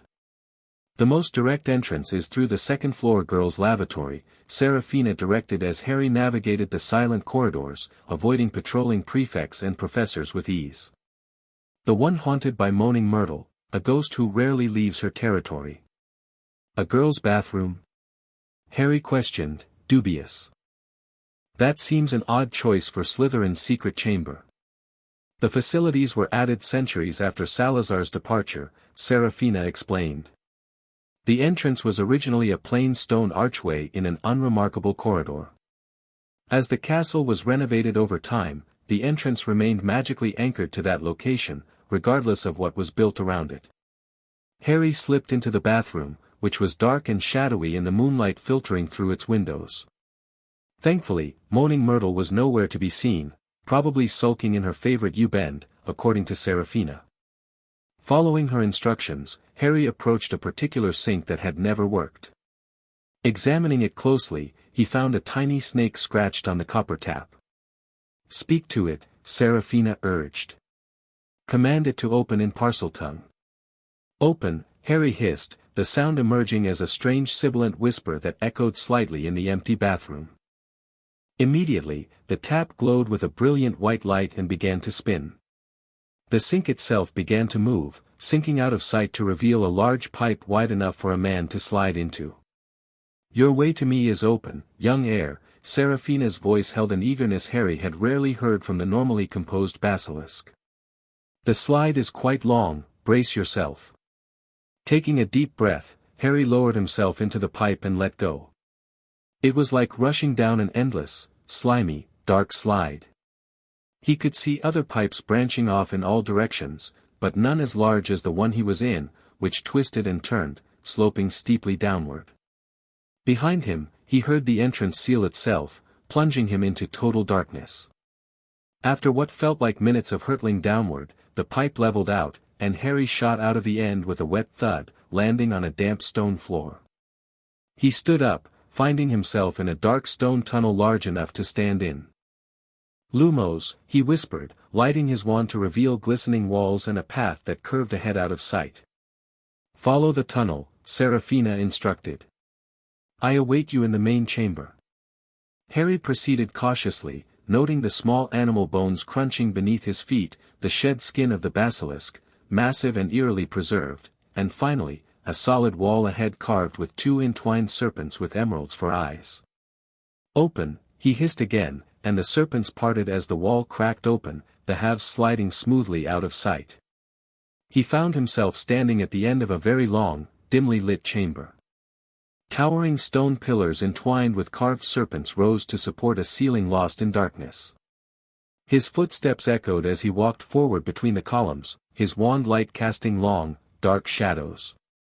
At the far end of the chamber stood the towering statue of Salazar Slytherin, ancient and monkey-like with a long thin beard that fell almost to the bottom of his robes. Between the statue's feet lay the most magnificent creature Harry had ever seen, Seraphina, her emerald scales gleaming in the wand light, her massive body coiled in relaxed loops, her eyes carefully averted from his direct gaze. "Young heir," her mental voice was warm with welcome. "At last you stand before me in the flesh. After 5 years of guidance from afar, I can finally greet you properly." Harry approached slowly, awed by her sheer size. In his mental visions, he had seen her, but the reality was far more impressive, at least 60 feet of powerful serpent, with scales like emerald armor and a wedge-shaped head larger than his entire body. "You're magnificent," he said in Parseltongue, stopping a respectful distance away. "I never truly imagined." "Come closer," Seraphina invited, shifting her massive head to keep her deadly gaze averted. "I have waited centuries for this moment, to look upon the true heir with my own eyes." Harry approached until he stood directly before her, close enough to touch her scales if he dared. The magic emanating from her was palpable, ancient and powerful, yet somehow familiar to his own core. "I have so many questions," he said, sinking cross-legged to the stone floor before her. "About this chamber, about why the castle recognizes me as more than just Slytherin's heir, about what it all means for my future."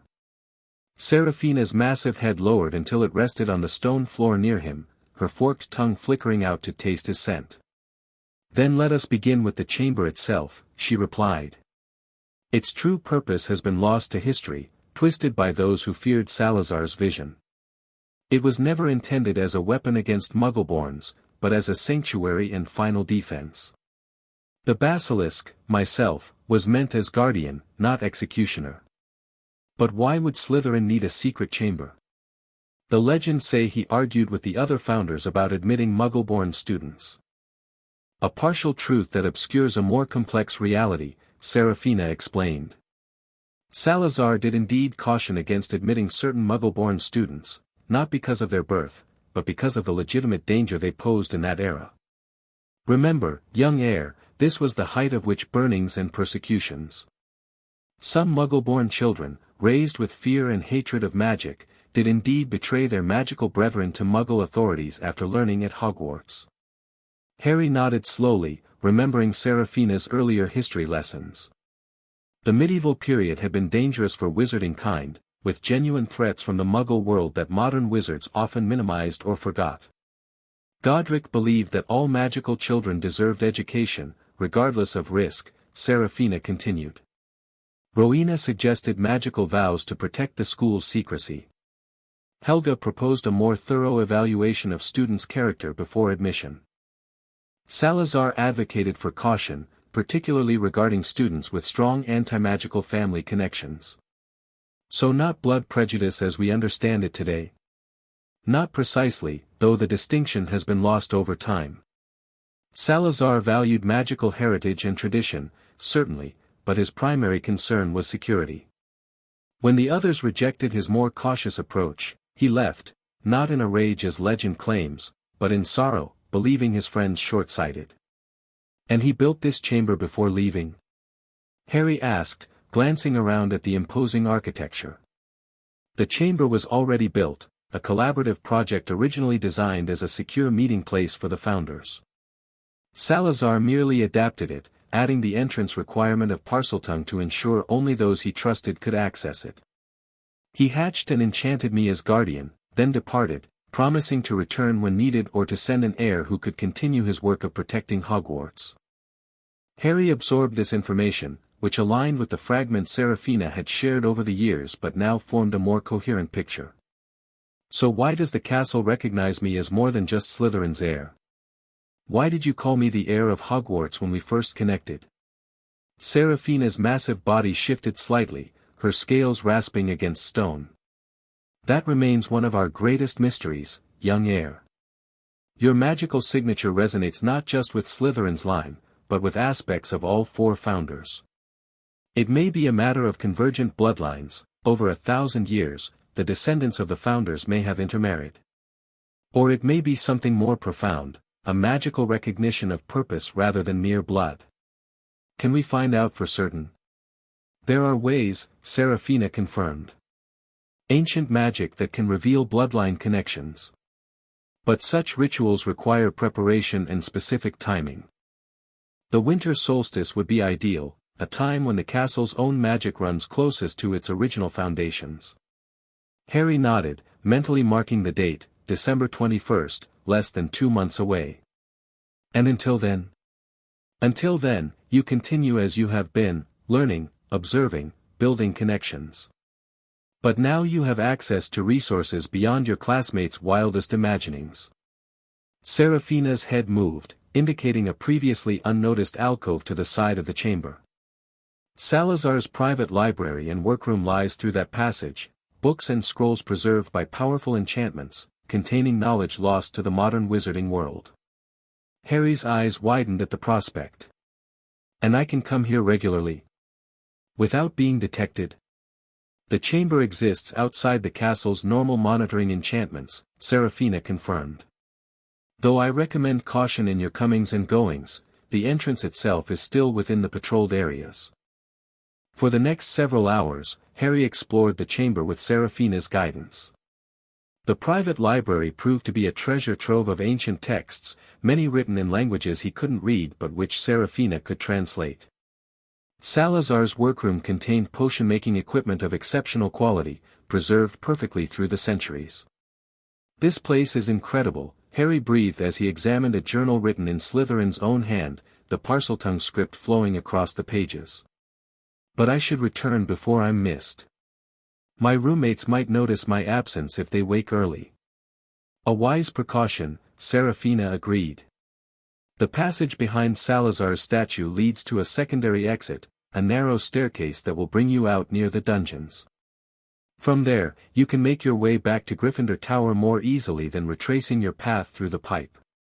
Before leaving, Harry reached out hesitantly, placing his hand on Seraphina's scales for the first time. The contact sent a pulse of magic through him, warm and affirming, like coming home. Thank you, he said simply. For everything you've taught me. For guiding me when I was alone. For being my friend when I had none. The great Basilisk's pleasure radiated through their mental connection. It has been my honor, young heir. After centuries of solitude, your awakening gave me purpose once more. Together, we shall uncover the secrets of your heritage and prepare for whatever challenges lie ahead. As Harry made his way back through the castle's silent corridors, his mind was awhirl with new knowledge and possibilities. The chamber's existence, Slytherin's true history, his own mysterious connection to all four founders, these were revelations that would shape his understanding of his place in the wizarding world. By the time he slipped back into his four-poster bed in Gryffindor Tower, dawn was approaching. Despite the lack of sleep, he felt more energized than exhausted. For the first time since arriving at Hogwarts, he felt truly connected to the castle and its ancient magic, not just as a student, but as an heir coming into his inheritance. Whatever challenges lay ahead, whether from Voldemort, from Dumbledore's machinations, or from the wizarding world's expectations, Harry now had resources few could imagine. 1,000-year-old Basilisk as mentor and guardian. A secret chamber containing forgotten knowledge. And a mysterious heritage that somehow connected him to the very foundations of Hogwarts itself. The boy who lived was becoming something more, the serpent's heir, awakening to his true potential. Chapter 3, the chamber's truth. The weeks following Harry's first visit to the chamber passed in a whirlwind of classes, friendships, and midnight explorations. Every few nights, when his dorm mates were soundly asleep, he would slip away under his disillusionment charm to spend hours with Serafina, poring over ancient texts in Salazar's private library or practicing magic beyond the first-year curriculum. "Your wandless abilities continue to surpass expectations," Serafina observed one night in early November as Harry successfully conjured a small flock of birds that circled the chamber before dissolving into sparks. "Most adult wizards struggle with wandless conjuration, yet you perform it with remarkable ease." "It feels natural," Harry replied, the Parseltongue flowing from his lips more comfortably here in the chamber than anywhere else. "Like I'm not forcing magic to happen, but just suggesting a possibility that already exists." "That intuitive understanding is rare." Serafina's massive head shifted slightly, her scales gleaming in the enchanted light Harry had conjured.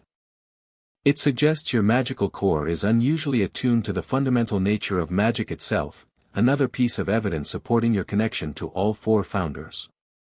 Harry nodded thoughtfully, seating himself cross-legged on the stone floor before the basilisk. They had been researching the winter solstice ritual that might reveal his true heritage, gathering rare ingredients and translating complex incantations from Salazar's journals. "The ritual requires blood freely given," he said, referencing the notes he'd made. "Will it hurt?" "Only a few drops are needed," Serafina assured him. "The power lies not in quantity but in willingness. Blood magic has been vilified in recent centuries, but when practiced ethically, with one's own blood, freely offered, it remains among the most potent forms of magic."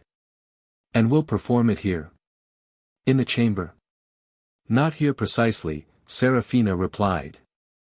"Beneath the chamber lies another space, the Heart of Hogwarts, where the founders combined their magic to anchor the castle's most fundamental enchantments.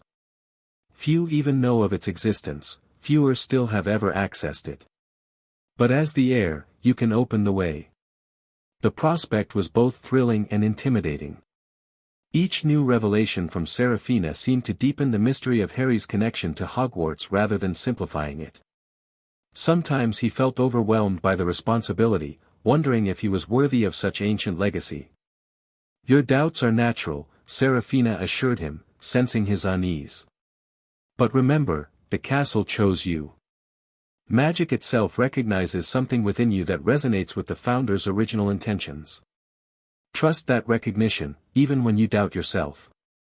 As Harry made his way back to Gryffindor Tower that night, his mind churned with preparations for the solstice ritual while also juggling more mundane concerns. Tomorrow was the first Quidditch match of the season, Gryffindor versus Slytherin, and though he wasn't on the team, he promised Ron they'd go together to support their house. The balance between his secret life with Serafina and his public life as a first-year Gryffindor grew increasingly challenging. His roommates had started to notice his occasional absences, though he'd crafted careful excuses about trouble sleeping and preferring to read in the common room. Hermione, particularly, had grown more observant of his habits. Her initial academic intensity had softened somewhat as they became friends, but her perceptiveness remained sharp. Just yesterday, she'd questioned him about the advanced transfiguration theory he'd accidentally referenced during a study session.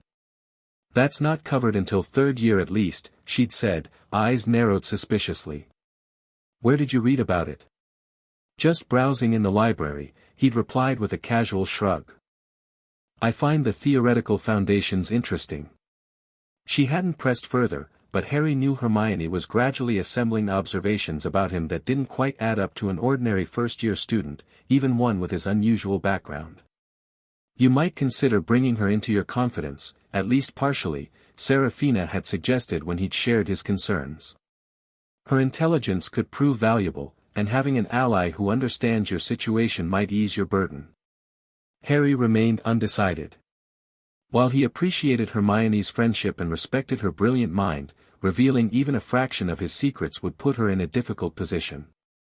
Knowledge of his Parseltongue ability alone could create complications, given its dark reputation in the wizarding world. These thoughts occupied him as he slipped back into his dormitory, carefully avoiding the creaky floorboard near Neville's bed. As he settled beneath his blankets, a soft hoot from Hedwig's cage by the window welcomed him back. The snowy owl had proven remarkably understanding about his nighttime wanderings, often returning from her own hunting just as he came back to the dormitory. "Good night, Hedwig," he whispered, smiling as she blinked her amber eyes in acknowledgement before tucking her head beneath her wing. Tomorrow would bring Quidditch and homework and normal student concerns.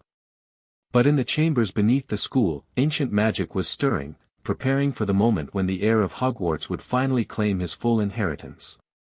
The Quidditch match was everything Ron had promised: fast, dangerous, and utterly exhilarating. Gryffindor emerged victorious despite the Slytherin team's aggressive tactics, thanks largely to Charlie Weasley's exceptional skills as seeker. From the stands, Harry watched with a combination of awe and envy, imagining himself on a broomstick pursuing the elusive golden snitch. "You should try out next year," Ron enthused as they made their way back to the castle amid the celebrating Gryffindors. "First years never make the team, but second years sometimes do, especially if they're good. Have you ever flown before?" "No," Harry admitted, though in truth, Seraphina had taught him the theory of flight in considerable detail. "But it looks brilliant." "Flying lessons start next week," Hermione interjected, joining their conversation. Unlike Ron, she hadn't particularly enjoyed the match, spending most of it with her nose buried in a book, emerging only for the most dramatic moments. "Though I don't see the appeal of hurling yourself through the air on a piece of wood." Ron rolled his eyes. "That's because you're, Ron," Harry interrupted with a warning look. The last thing he needed was his two friends bickering again. Despite his efforts to bridge the gap between them, Ron and Hermione still rubbed each other the wrong way more often than not. The remainder of the weekend passed in a pleasant blur of homework, wizard chess, which Harry was slowly improving at under Ron's enthusiastic tutelage, and preparation for the coming week's classes. Sunday evening found the three of them in the library, researching for a potions essay Snape had assigned with his typical vindictive timing, due immediately after the weekend of the first Quidditch match. "I can't find anything about the interaction between Moonstone and Valerian Root," Ron complained, shoving aside yet another unhelpful tome. "Snape's probably assigned this just to torture us." "It's in advanced potion making," Hermione replied without looking up from her nearly completed essay. "Page 217, I believe." "That's a sixth-year text." Ron protested. "Which is exactly why Snape assigned it," Harry commented, hiding a smile. "He knows most first-years wouldn't think to check upper-level references." Hermione glanced at him curiously. "How did you know it was in a sixth-year book?" Harry silently cursed his slip. "I asked an older student," he improvised. "Percy mentioned it when I ran into him earlier." It wasn't his most convincing lie, but Hermione seemed to accept it, returning to her work with only a slight frown. Harry exchanged a brief look with Ron, who appeared blissfully oblivious to the undercurrents. As they packed up their materials later, Hermione suddenly said, "Oh, I almost forgot, have either of you heard of Nicholas Flamel?" Harry nearly dropped his inkwell. "Why do you ask?" "I overheard Hagrid mentioning the name to Professor McGonagall," she replied, giving Harry a strange look at his reaction. "It sounded important, but I can't find him in any of the modern magical reference books." "Careful," Seraphina's voice whispered in Harry's mind. "Her curiosity is leading her toward the Philosopher's Stone. While this may be inevitable, consider how much to reveal at this stage." "The name sounds familiar," Harry said after a moment, opting for partial honesty. "Might be from one of the History of Magic readings." "I'll keep looking," Hermione said determinedly, slinging her bag over her shoulder. It seemed significant the way Hagrid lowered his voice when he said it. As they walked back to Gryffindor Tower, Harry found himself reconsidering Seraphina's suggestion about bringing Hermione into his confidence. Her research skills and logical mind would be invaluable allies, especially as the mystery of the Philosopher's Stone deepened. Yet the risks remained significant, not just to his own secrets, but potentially to Hermione herself. The decision need not be made immediately, Seraphina counseled when he visited the chamber that night. "Observe her further. Consider not just her intelligence, but her capacity for discretion and her fundamental values.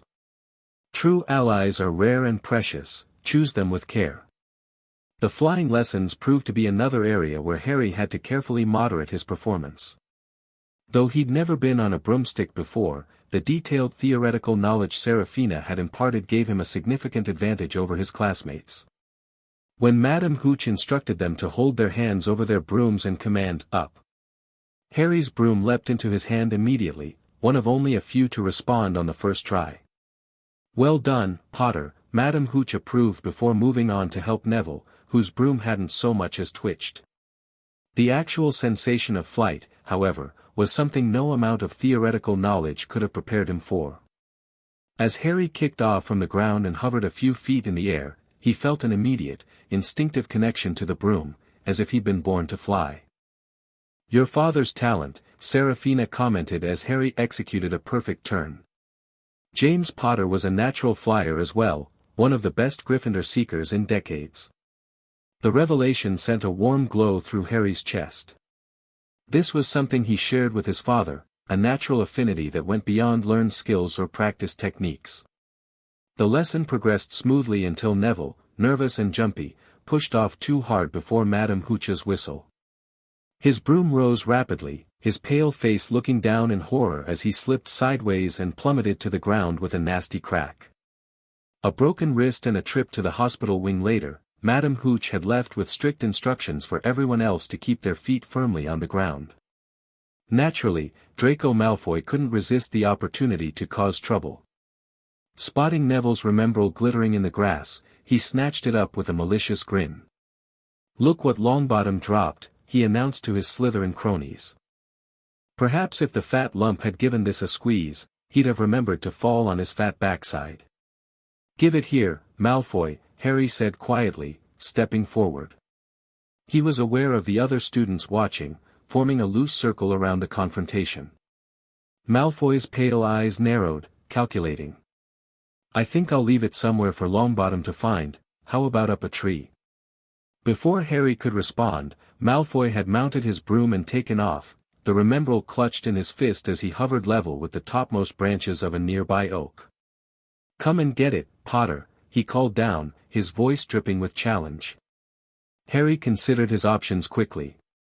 Standing aside would make him look weak in front of both Gryffindors and Slytherins, potentially undermining the respect he'd carefully built over the past weeks. Yet rising to Malfoy's bait risked punishment if they were caught. "A strategic decision," Serafina observed.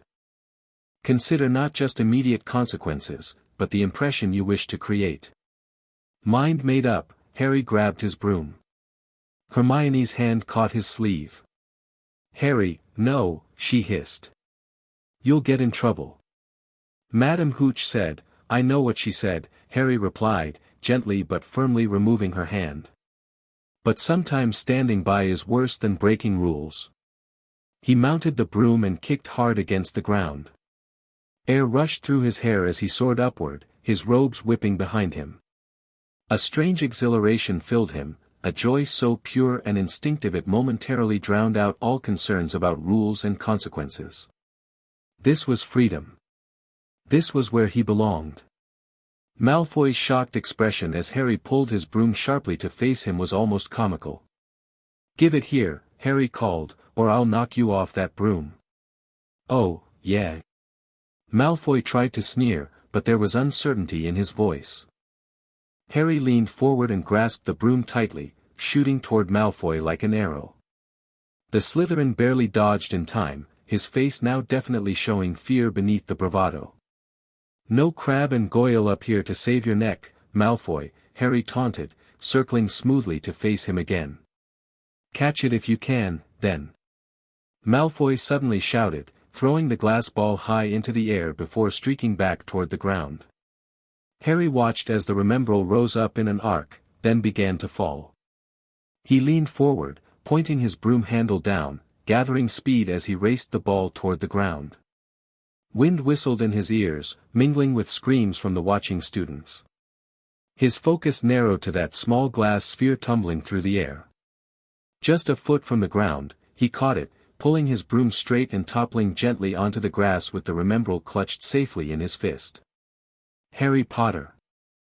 His heart sank as Professor McGonagall's voice cut through the cheers of the Gryffindors. Struggling to his feet, he turned to face what would surely be a severe punishment, possibly even expulsion. What followed, however, was the last thing Harry expected. Rather than punishment, McGonagall marched him straight to Oliver Wood, the Gryffindor Quidditch captain, and recommended him as their new seeker, the youngest in a century. "Your father would have been proud," she told him with rare warmth in her voice. He was an excellent Quidditch player himself. By dinner time, the news had spread throughout the school. Ron was ecstatic, Hermione conflicted between disapproval of rule-breaking and pleasure at Harry's good fortune, and the Weasley twins, current beaters on the team, were practically beside themselves with excitement. "We're going to win the Quidditch Cup for sure this year," Fred declared, clapping Harry on the shoulder. Wood's been practically skipping since McGonagall told him. "We haven't won since Charlie left," George added, "but you must be good, Harry." Wood was almost in tears. Harry absorbed their enthusiasm with a mixture of pride and disbelief. Just hours ago, he'd been facing potential expulsion, now he was being celebrated as Gryffindor's secret weapon. The reversal of fortune was dizzying. A significant development, Serafina commented later that night. "Quidditch will provide both opportunities and complications. The visibility will make your nighttime activities more challenging, yet the status it confers may prove useful." Harry nodded, absently stroking the gleaming handle of his new Nimbus 2000, which had arrived by owl delivery that very evening, a gift from McGonagall. "Wood wants practices 3 times a week. I'll have to be more careful about scheduling our meetings." "We shall adapt," Serafina assured him. "Perhaps more afternoons, fewer late nights. And the exercise will strengthen your magical core, physical conditioning often enhances magical capacity." As Harry examined the broomstick, supposedly the fastest model currently available, a thought occurred to him. "Serafina, how did McGonagall afford this? Nimbus 2000s aren't cheap." "I suspect she used funds from your trust vault," the Basilisk replied. "As your head of house, she would have limited access for educational expenses. Or perhaps she convinced the school board to allocate funds from the Quidditch budget. Either way, it represents a significant investment in your success." The realization added weight to Harry's shoulders. Not just his teammates, but Professor McGonagall herself had placed considerable faith in his abilities. He couldn't let them down. "I'll need to practice," he said determinedly. "Beyond the team sessions. I know the theory of flying, but I lack practical experience." "The grounds contain several secluded areas suitable for private practice," Serafina suggested. "Dawn is often unobserved, especially as winter approaches and students prefer the warmth of their beds." Thus began another layer in Harry's increasingly complex Hogwarts existence: pre-dawn flights over the misty grounds, team practices 3 evenings a week, classes and homework and research in Salazar's library, all while maintaining the appearance of a normal, if talented, first-year student. October melted into November, bringing biting winds and the first dusting of snow. Harry's Quidditch debut approached rapidly, scheduled for the second weekend of November against Slytherin. Despite Wood's fanatical training regimen and Harry's private practice sessions, he still felt woefully underprepared compared to the older, more experienced players. "You'll be brilliant," Ron assured him repeatedly. "Wood says you're a natural, better than Charlie even, and he could have played for England."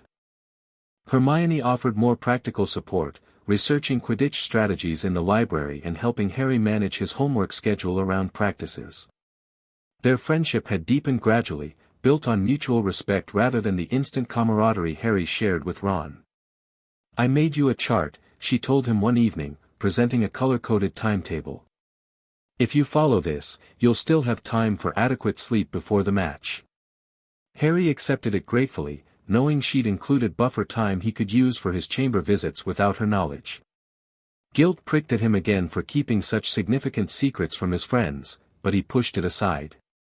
The winter solstice approached, and with it, the ritual that might finally provide answers about his mysterious connection to Hogwarts. The day of Harry's first Quidditch match dawned cold and bright. Despite his nerves, he forced himself to eat a light breakfast while the Great Hall buzzed with anticipation. Gryffindor hadn't defeated Slytherin in 7 years, and the tension between the houses was palpable. "You need your strength," Hermione insisted, pushing a plate of toast toward him. "Seekers are always the ones who get nobbled by the other team." "Thanks for that encouraging observation," Harry replied dryly, but he took a piece and forced himself to eat it. As 11 o'clock approached, the school made its way down to the Quidditch pitch. Harry separated from Ron and Hermione to join his team in the locker room, where Wood delivered a tense pre-game speech that did nothing to settle Harry's jumping stomach. "It'll be fine," Fred whispered as they walked onto the field to thunderous cheers. "Just catch the snitch or die trying." "No pressure, Harry," George added with a wink. The match itself passed in a blur of speed and adrenaline. Harry soared above the main action, searching for the tiny golden ball while keeping an ear on Lee Jordan's colorful commentary. Slytherin played dirty, as expected, targeting Gryffindor's chasers with aggressive bludger hits and illegal blocks that Madame Hooch didn't always catch. It was during a particularly spectacular save by Wood that Harry first spotted the snitch, glinting near the Slytherin goalposts. He dived immediately, accelerating toward it with the Slytherin seeker, Terence Higgs, close behind. Then, without warning, Harry's broom gave a sudden, violent jerk. For a split second, he thought he was falling, then the broom lurched again, as though trying to buck him off.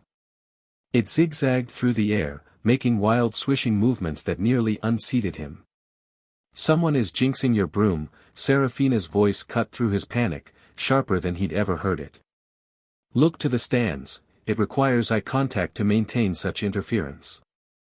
As the broom continued to jerk and twist, Harry managed a quick glance toward the teachers' section. There, his eyes locked briefly with Professor Quirrell's, whose gaze was fixed unblinkingly on Harry's broom, his lips moving in what appeared to be a continuous incantation. But just behind Quirrell sat Snape, also maintaining unbroken eye contact, his lips moving just as rapidly. "One curses, one counters," Seraphina hissed urgently. "But which is which? Focus, Harry, feel the magical signatures." Clinging desperately to his bucking broom with one hand, Harry closed his eyes for a fraction of a second, reaching out with his magical senses as Seraphina had taught him. He felt 2 distinct magical currents flowing toward him, one dark and oily, emanating from where Quirrell sat, the other sharp but stabilizing, coming from Snape's direction. Before he could process this revelation, a commotion erupted in the stands. Through watering eyes, Harry glimpsed bright blue flames engulfing what appeared to be Snape's robes. The distraction broke both professors' concentration, and Harry's broom stopped jerking, allowing him to swing himself back astride it. "Hermione," Seraphina identified with something like approval. She believed Snape was jinxing your broom and set fire to his robes to break his eye contact. An effective, if misguided, intervention. With control restored, Harry immediately dived toward the ground where he'd last seen the snitch. It was nowhere in sight, but as he pulled out of the dive barely feet above the grass, he felt something small hit the back of his throat. He coughed, and the golden snitch fell into his waiting hands. "I've got the snitch," he shouted, waving it above his head as the stadium erupted. The aftermath was chaotic, Slytherins protesting that Harry hadn't caught the snitch but nearly swallowed it, technically still a valid catch, according to Madame Hooch, Gryffindors celebrating their first victory over Slytherin in years, and Wood practically weeping with joy. Through it all, Harry found himself watching the teachers stand, where Quirrell was adjusting his turban with trembling hands while Snape glared in his direction. Later, in Hagrid's hut with Ron and Hermione, Harry faced a dilemma. His friends were convinced Snape had tried to kill him, citing the jinxed broom and Snape's general animosity. Harry knew differently. He'd felt the magical signatures, recognized Snape's counterjinx for what it was, but revealing this knowledge would raise too many questions about his unusual magical sensitivity. "It wasn't Snape," he said finally, opting for partial truth. "I think it was Quirrell." "Quirrell?" Ron scoffed. The bloke's afraid of his own shadow. Harry, that's ridiculous, Hermione added. Snape was staring at you without blinking, muttering continuously, so was Quirrell, Harry countered. And doesn't it seem odd to you that Quirrell, our defense against the dark arts teacher, just happened to be seated directly in front of Snape during the exact match where someone tries to jinx my broom? His friends looked unconvinced, but Hagrid, who had been listening with increasing discomfort, suddenly banged a massive teapot down on the table. Rubbish, he said firmly. Why would either of them try and kill a student? Hogwarts professors don't go around attempting murder. But Hagrid, Hermione said urgently, I've been researching. I found out who Nicholas Flamel is. Harry and Hagrid both choked on their tea simultaneously. He's an alchemist, Hermione continued, oblivious to their reaction, and the only known maker of the Philosopher's Stone, a legendary substance that can transform any metal into pure gold and produces the elixir of life, which makes the drinker immortal. How'd you find that out? Hagrid demanded, his beetle-black eyes wide with alarm. Hermione looked smug. It was in a book I took out of the library weeks ago for a bit of light reading. Light? Ron muttered, earning an elbow in his ribs. The point is, Hermione pressed on, I think that's what's hidden in the third-floor corridor, the Philosopher's Stone. And Snape is trying to steal it. She is remarkably perceptive, Seraphina commented in Harry's mind. Though her conclusion about Snape is misguided, her deduction about the stone is almost certainly correct. Now, listen here, Hagrid growled, looking genuinely angry for the first time since Harry had met him. You're meddlin' in things that don't concern ya. What that dog's garden is strictly between Professor Dumbledore and Nicholas Flamel, aha, said Hermione. So there is a Philosopher's Stone at Hogwarts. Hagrid looked furious with himself, while Harry fought to maintain a convincingly surprised expression. This was information he'd suspected for months, thanks to Seraphina's insights, but he couldn't reveal that to his friends. Look, Harry interjected, trying to redirect the conversation slightly, even if the stone is here, and even if someone is trying to steal it, jumping to conclusions about who that might be isn't helping. We need more information. Harry's right, Ron said, surprising everyone. Though I still think Snape's dodgy.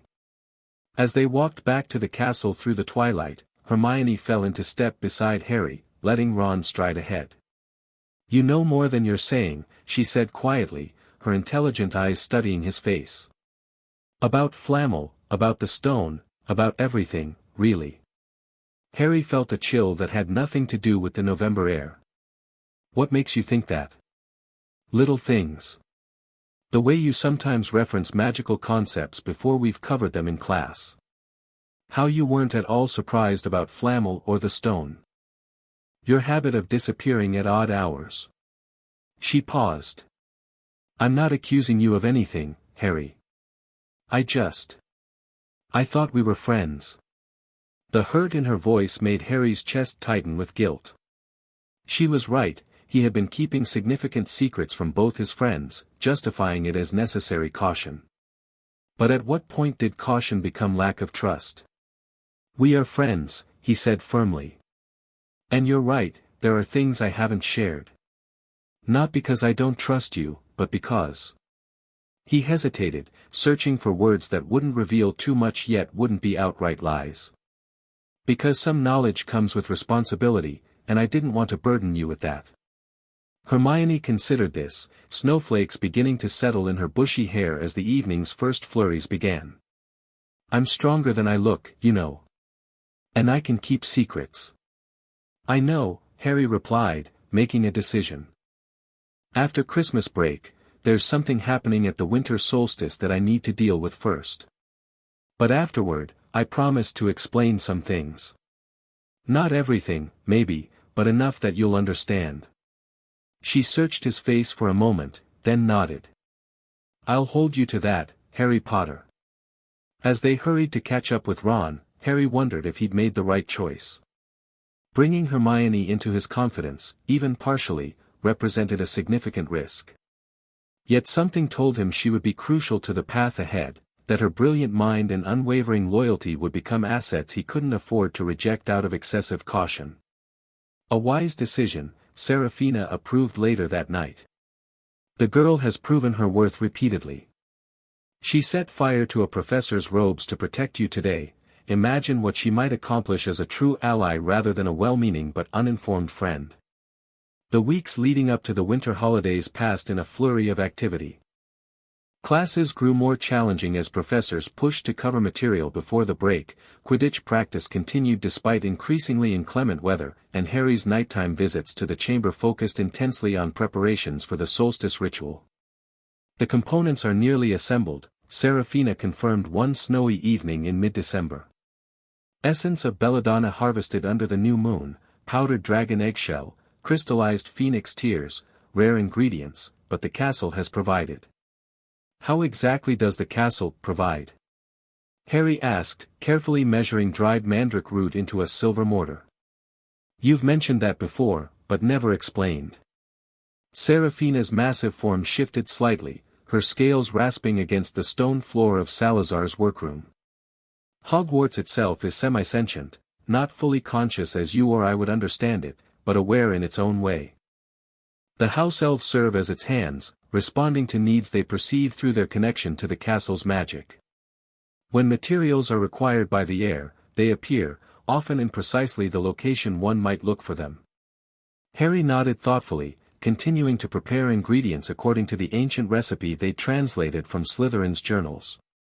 The ritual itself was complex but fundamentally straightforward, a means of revealing bloodline connections through magical resonance rather than conventional heredity. It wouldn't show a family tree so much as magical affinities and inheritances, which suited Harry's purposes perfectly. I've told Ron I'm staying at Hogwarts for the holidays, he said as he worked. He seemed disappointed. His parents invited me to the Burrow, but I explained I wanted to experience Christmas at Hogwarts. A reasonable excuse, Serafina approved. And fortuitous timing, the castle will be nearly empty, making your movements less observed. Indeed, as the end of term approached, the school buzzed with departure preparations. Most students were heading home for the holidays, leaving only a handful behind. The Weasleys would be staying, their parents were visiting Charlie in Romania, but Hermione was returning to her family, promising to research anything helpful about Flamel or the Philosopher's Stone while away. I've made a list of books to check in my parents' local library, she told Harry as they studied in the common room on the last evening before break. It's a long shot, but Muggle historical texts sometimes contain references to famous wizards without realizing it. Harry nodded, genuinely impressed by her thoroughness. Just, be careful, all right? We still don't know who jinxed my broom or why, but if someone is after the stone, they might not appreciate students poking around. Hermione's expression softened. Is that why you've been so secretive? You're worried about putting us in danger. It wasn't the whole truth, but it was part of it. Harry nodded again. That's, actually rather sweet, she said, surprising him. But I'm already involved, Harry. We both are, me and Ron. Whatever's happening, we're in it together. The simple declaration of loyalty touched Harry deeply. Despite his secrets, despite his occasional distance, these two people had chosen to stand with him, Ron with his strategic mind and unfailing humor, Hermione with her brilliant intellect and fierce determination. For a boy who had grown up with no friends at all, their friendship was a gift beyond measure. Together, he agreed, a lump forming in his throat. And in that moment, he knew his decision to share at least some of his secrets with them after the solstice was the right one. The Hogwarts Express departed the following morning, leaving the castle eerily quiet. With most students gone and classes suspended, Harry found himself with unprecedented freedom to move about. The Weasleys were easy to dodge, Fred and George were usually plotting mischief, Percy remained secluded in the prefect's study areas, and Ron could be reliably occupied with wizard chess or talk of Quidditch. This freedom allowed Harry to make final preparations for the solstice ritual, spending long hours in the Chamber of Secrets without fear of his absence being noted. Serafina guided him through the complex process of brewing the ritual potion, a delicate, time-sensitive task that required precise timing and continuous magical infusion. "Your instincts with potion-making are impressive," she commented as Harry stirred the silvery liquid counterclockwise, maintaining the exact rhythm needed to stabilize its volatile components. "Severus Snape would be astonished to see your true capabilities." Harry smiled wryly. "Somehow I doubt he'd be pleased.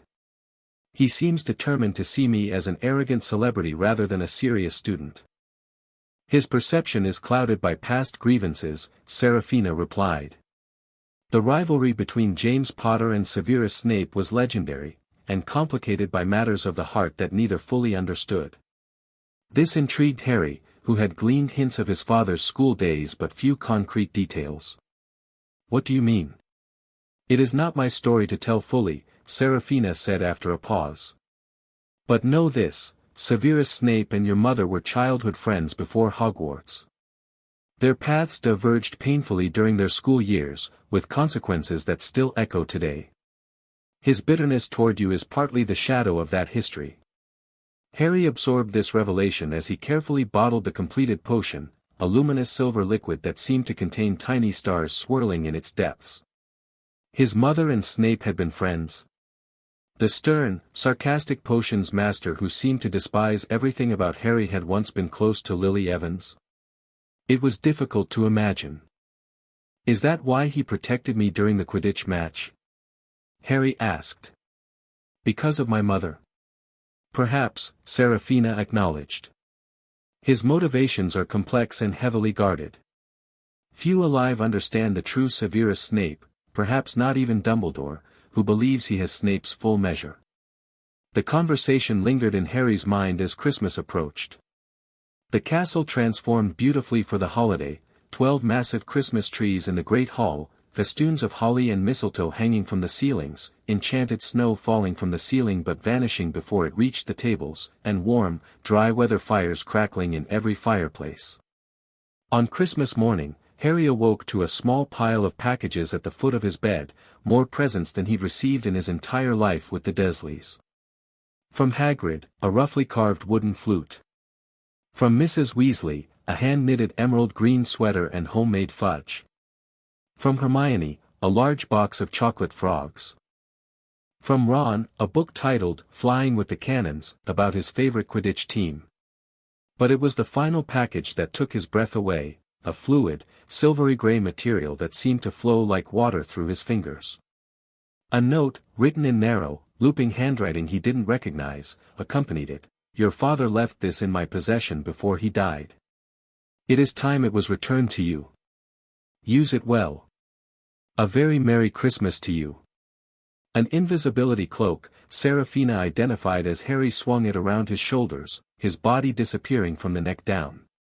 "And an exceptional one, most fade or tear over time, but this one appears to have retained its power despite its age. A significant heirloom, young heir." Harry ran his fingers over the silky material, emotion welling in his throat. Something his father had owned, had worn, was now his. Combined with the memory of his parents that Seraphina had shared on his birthday years ago, it formed another precious connection to the family he had lost. The identity of the sender remained a mystery, though Seraphina suspected Dumbledore based on the timing and the handwriting style. Why the headmaster would return such a valuable magical artifact to an 11-year-old student remained unclear, whether simple generosity, a test of Harry's character, or a more calculated move in whatever game the old wizard seemed to be playing. Christmas Day passed pleasantly with an enormous feast, wizard crackers containing spectacular prizes, and an epic snowball fight on the grounds orchestrated by the Weasley twins. Harry participated wholeheartedly, setting aside for a few hours the weight of the approaching solstice ritual and all it might reveal.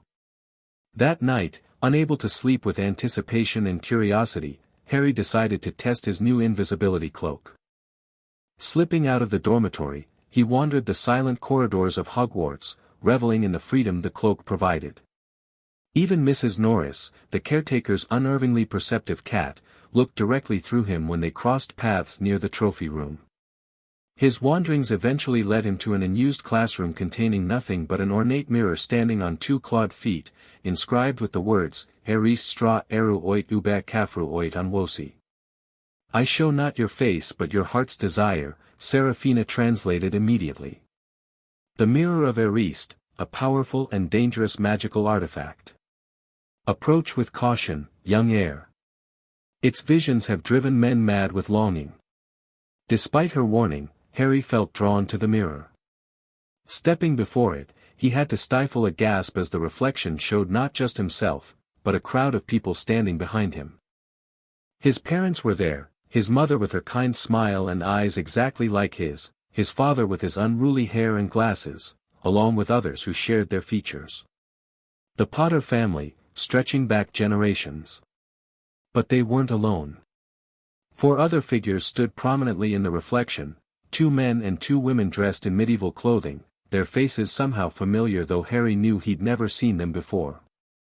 They looked at him with expressions of pride and expectation, and Harry knew instinctively that he was seeing the 4 founders of Hogwarts. What do you see?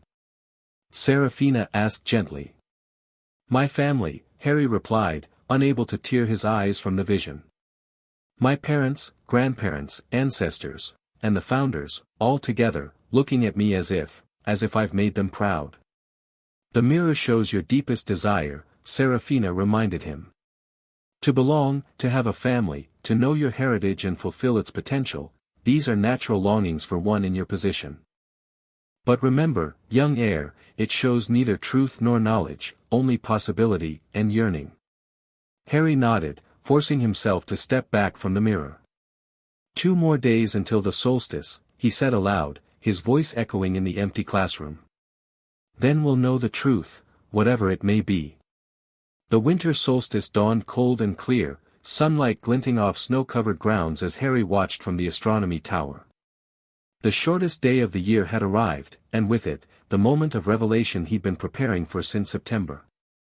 He spent the day in a state of contained anticipation, playing wizard chess with Ron, visiting Hagrid for tea, and participating in the normal rhythms of castle life while mentally reviewing the complex ritual ahead.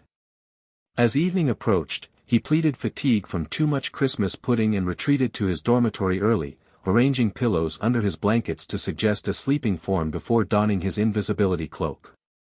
The journey to the Chamber of Secrets was now familiar, down silent corridors, through the second-floor girls' bathroom, thankfully myrtle-free, and down the long pipe that led to the antechamber. Seraphina awaited him in the main chamber, her enormous form gleaming in the enchanted light. The time approaches, she greeted him. Are you prepared?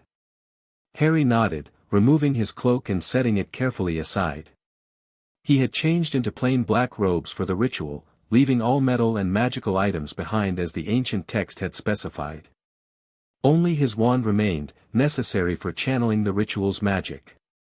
The heart of Hogwarts lies this way, Seraphina indicated, moving toward the giant statue of Salazar Slytherin that dominated the far end of the chamber. Speak the opening words in Parseltongue. Drawing a deep breath, Harry approached the statue. Hogwarts for united in purpose, reveal the path to your sacred heart. For a moment, nothing happened. Then a deep rumbling began, vibrating through the stone floor as the statue's mouth began to open, not just slightly, as it would to permit Seraphina's passage, but fully, revealing a luminous archway beyond. Remarkable, Seraphina whispered, her mental voice awed. The castle recognizes you even more strongly than I anticipated. The path opens fully at your first attempt. Harry approached the archway cautiously. Beyond it, a spiral staircase of gleaming white stone descended into soft golden light. The air that drifted up from below felt different, heavier with magic, almost tangible in its potency. I cannot accompany you physically, Seraphina said, a note of regret in her voice. The passage is designed for human form. But our mental connection will remain open, I shall guide you as always. Nodding his understanding, Harry began the descent. The staircase spiraled downward for what seemed an impossibly long distance, far deeper than the chamber itself. The golden light grew stronger as he descended, emanating not from any visible source but from the stones themselves. Finally, the stairs ended in a perfectly circular chamber perhaps 30 feet in diameter. In its center stood a raised dais of white marble, upon which 4 stone chairs were arranged in a circle, facing inward. Each chair bore the emblem of one of the Hogwarts houses, lion, eagle, badger, and serpent, intricately carved into its high back. The Founder's Circle, Seraphina identified with reverence. Few living souls have ever seen this place. It is here that Godric, Helga, Rowena, and Salazar bound their magic together to create Hogwarts as we know it, not merely a building, but a semi-sentient magical entity designed to nurture and protect generations of young witches and wizards. Harry approached the dais slowly, feeling the magic thicken around him with each step. The stone chairs seemed to pulse with subtle energy, each with its own distinct magical signature, warm and bold from Gryffindors, keen and precise from Ravenclaws, steady and nurturing from Hufflepuffs, intense and purposeful from Slytherins. Place the ritual bowl in the center of the circle, Seraphina instructed. From a leather pouch at his belt, Harry withdrew a small stone basin he'd discovered in Salazar's workroom. It was ancient but perfectly preserved, carved with symbols of the 4 elements, earth, air, fire, and water. He placed it carefully in the exact center of the dais, equidistant from the 4 chairs. Next came the potion, the luminous silver liquid they'd spent weeks perfecting. He poured it into the bowl, where it settled into a perfect mirror-like surface, reflecting the golden light that permeated the chamber. Now you must offer blood freely given, Seraphina said. 7 drops precisely, the most magically powerful number. Using the ceremonial silver knife they'd prepared, Harry made a small cut across his palm. The brief pain was sharp but clean, and he held his hand over the bowl, allowing exactly 7 drops of blood to fall into the potion. The moment the 7th drop touched the surface, the liquid began to change, shifting from silver to a deep, pulsing crimson that gradually separated into 4 distinct colors, scarlet, blue, yellow, and green, swirling together without mixing. Recite the incantation, Seraphina prompted. Feel the words, don't simply speak them. Harry raised his wand in his uninjured hand and began the complex Latin phrases they had practiced for weeks. The ancient words felt heavy on his tongue, charged with power that built with each syllable. As he spoke, the 4-colored liquid in the bowl began to rise, defying gravity to form a slowly rotating sphere in midair. The final words of the incantation left his lips in a rush of power that made the very air shimmer. Revelar Hereditatum. The floating sphere of potion exploded outward in a shower of multicolored light that enveloped Harry completely. He gasped as the magic washed over and through him, not painful, but intense beyond description, as if every cell in his body were being examined and catalogued. Vivid images flashed through his mind, faces of ancestors both recent and ancient, bloodlines branching and converging across centuries. He saw his parents, grandparents, great-grandparents, the Potter line extending backward, interweaving with other families, Black, Peveril, Fleamont. Then his mother's line, Evans back to unknown wizarding ancestors who had produced Muggle children, the magic resurfacing generations later in Lily. But there was more, a faint, distant connection to a name that made Harry's heart skip, Ravenclaw. Somewhere in the distant past, his mother's line had crossed with descendants of Rowena Ravenclaw. The visions shifted, showing his father's ancestry, predominantly from Godric Gryffindor's line, explaining the Sorting Hat's immediate recognition of Harry as a natural Gryffindor. But there were other connections too, a distant branch leading to Hufflepuff through marriage alliances centuries ago. Most surprising was a thin but definite connection to Salazar Slytherin, not through the direct line that had produced Voldemort, but through a lesser-known second branch of the family that had intermarried with Potters in the 1600s. As the magical light began to fade, one final vision appeared, the 4 founders themselves, standing together as they must have when Hogwarts was new, each extending a hand toward Harry in a gesture of acknowledgement and welcome. Then the chamber returned to normal, the ritual components consumed completely by the magic, leaving Harry standing alone on the dais, shaking with the intensity of the experience. What did you see? Seraphina asked, her mental voice hushed. Everything, Harry replied, struggling to organize the flood of information. I'm connected to all four founders, but in different ways, Gryffindor most strongly through my father, Ravenclaw distantly through my mother, Hufflepuff and Slytherin through ancient marriage connections. Not direct descent from all four, but magical inheritance from each. Extraordinary, Seraphina breathed. In 1,000 years, such convergence has never occurred. Even the most ancient wizarding families typically claim connection to only one founder, perhaps two. 4 is unprecedented. But what does it mean? Harry asked aloud, his voice echoing strangely in the chamber. Why does it matter who my ancestors were? It matters, a new voice answered, because magic itself recognizes patterns we mortals often miss. Harry spun around, nearly losing his balance. The voice had not come through his mental connection with Seraphina, but had spoken aloud in the chamber. Standing before Godric's stone chair was a translucent, silvery figure, a ghost, but unlike any Harry had seen at Hogwarts. This apparition seemed more substantial, more present, the colors of his medieval robes faintly visible despite his spectral nature. Godric Gryffindor, Harry whispered, recognition immediate though he'd never seen the founder's true likeness. The ghostly figure inclined his head. In a manner of speaking. I am not truly a ghost as you understand them, but an echo, a magical impression left within the heart of Hogwarts, activated only under specific circumstances. The same is true of my companions. As he spoke, 3 more spectral figures appeared, each standing before their respective chair, a tall, regal woman with a diadem adorning her long hair, a warm-faced, sturdy witch with kind eyes and an air of welcoming strength, and a stern-looking wizard with a close-cropped beard and calculating gaze. Rowena Ravenclaw, the tall woman introduced herself. Or rather, the magical impression I left behind for moments such as this. Helga Hufflepuff, the kind-eyed witch said with a gentle smile. Welcome, child of many lines. Salazar Slytherin, the final figure stated, studying Harry with intense interest. So you are the one my Basilisk recognized. Fascinating. Harry stood frozen in amazement. The 4 founders of Hogwarts, or their magical echoes, stood before him, summoned by the ritual and his unique heritage. Even Seraphina seemed momentarily stunned to silence. I don't understand, Harry managed finally. Why have you appeared now?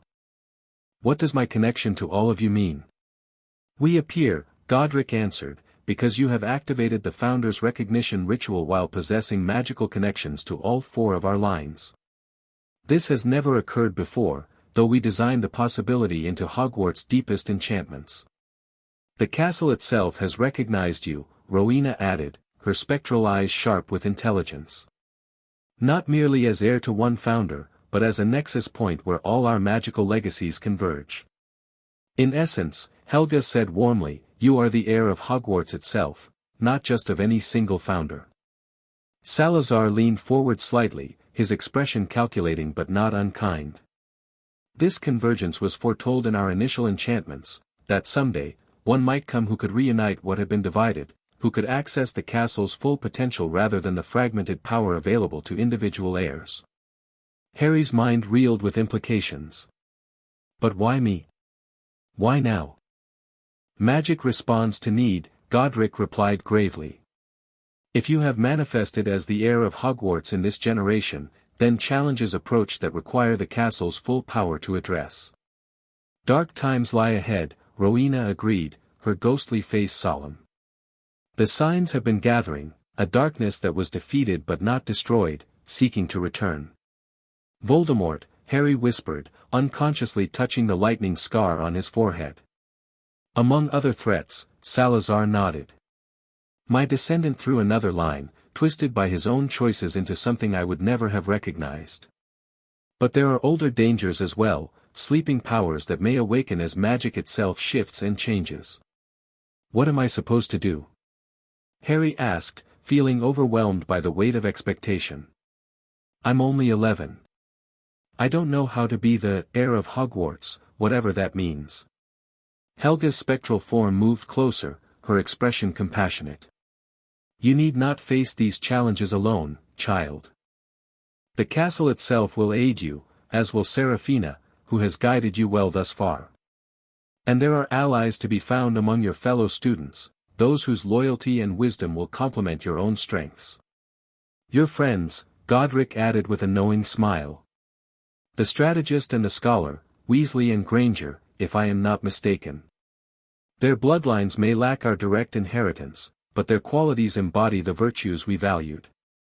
Harry's thoughts flew to Ron and Hermione. Was it coincidence that his closest friends represented qualities so complementary to his own? Or had the castle somehow influenced these connections? As for what being the heir of Hogwarts means in practical terms, Rowena continued, you will now have access to areas of the castle previously sealed to all but us. The Chamber of Secrets was merely one such space, there are others, including our private studies and the Founder's Armory. More importantly, Salazar added, you can now directly access the castle's core magic, the enchantments that sustain and protect Hogwarts. In times of grave danger, you may call upon these defenses in ways even the headmaster cannot. The implications were staggering. Harry tried to process everything they were telling him, his mind racing with questions. Does Dumbledore know about any of this? He asked finally. About the possibility of an heir of Hogwarts? The four spectral figures exchanged glances. Albus Dumbledore is a great wizard, Godric acknowledged, but even he knows only fragments of Hogwarts' deepest secrets. The knowledge of the Founder's Circle and the potential for a united heir was intentionally obscured in the historical record, preserved only in hidden texts and our private journals. Dumbledore suspects something, Salazar added with a shrewd expression. He senses the castle's shifting allegiance, though he cannot fully interpret what he feels. He is concerned. Should I tell him? Harry asked, uncertain how to navigate this complex situation.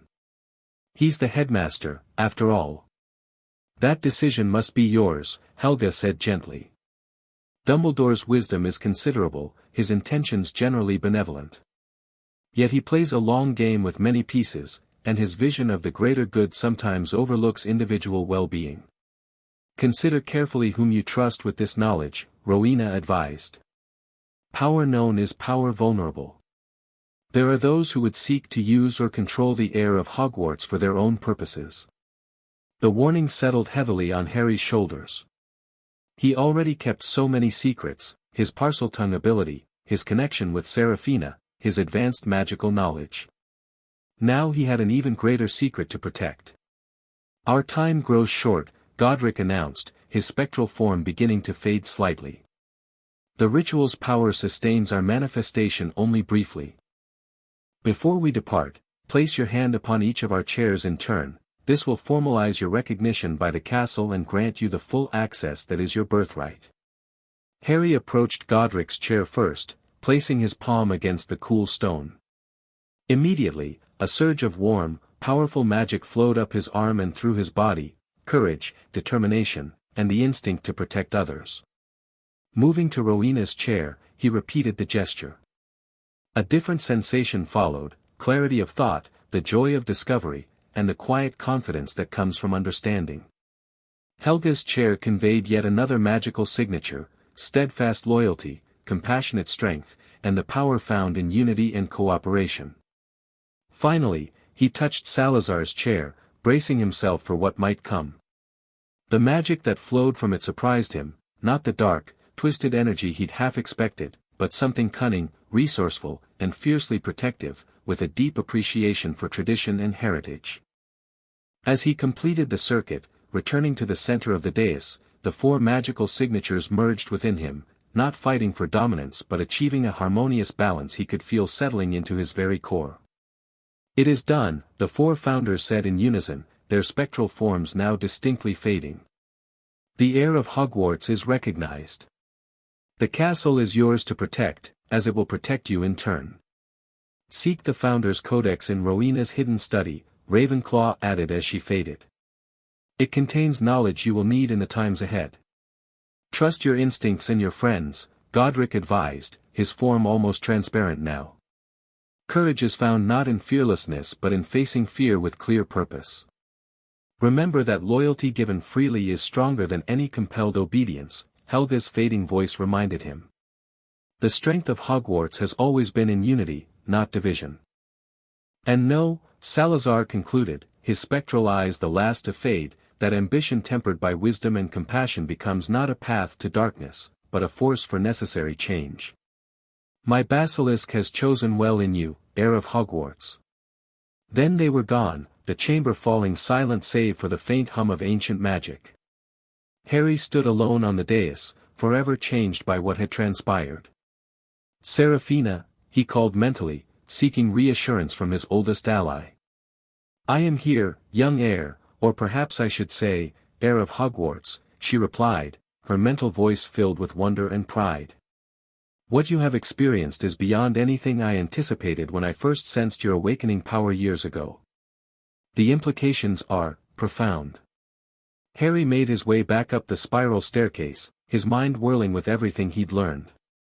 As he emerged into the Chamber of Secrets, Seraphina awaited him, her massive head lowered to meet his gaze. You appear different, she observed. The ritual has changed something fundamental in your magical signature, as if the separate threads of your heritage have been woven into a stronger, more coherent whole. Harry could feel it himself, a new steadiness in his magic, a sense of connection to the castle that thrummed beneath his consciousness like a heartbeat. I can feel Hogwarts, he said wonderingly. Not just as a building, but as a presence.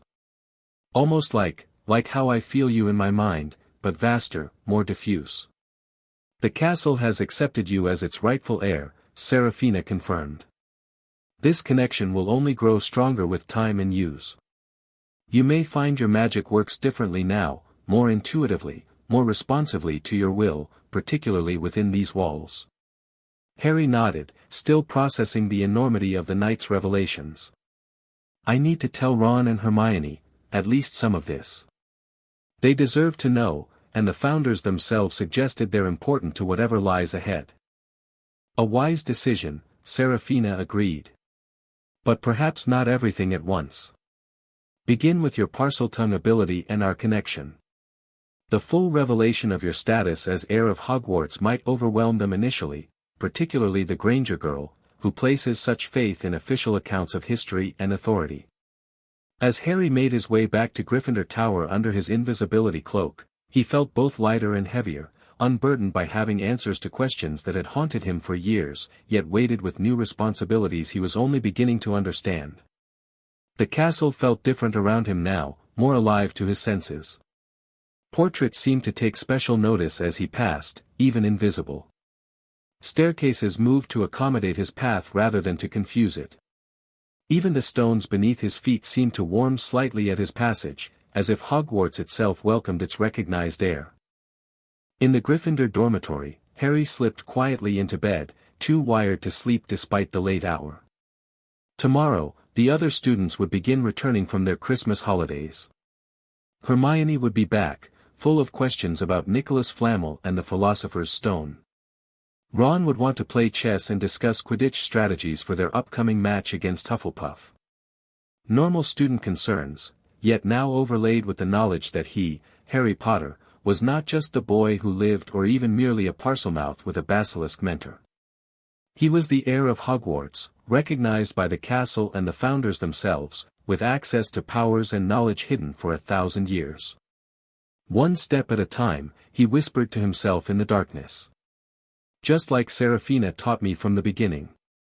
One step at a time. You can talk to snakes. Ron's voice echoed through the empty classroom Harry had chosen for this conversation, making him wince slightly.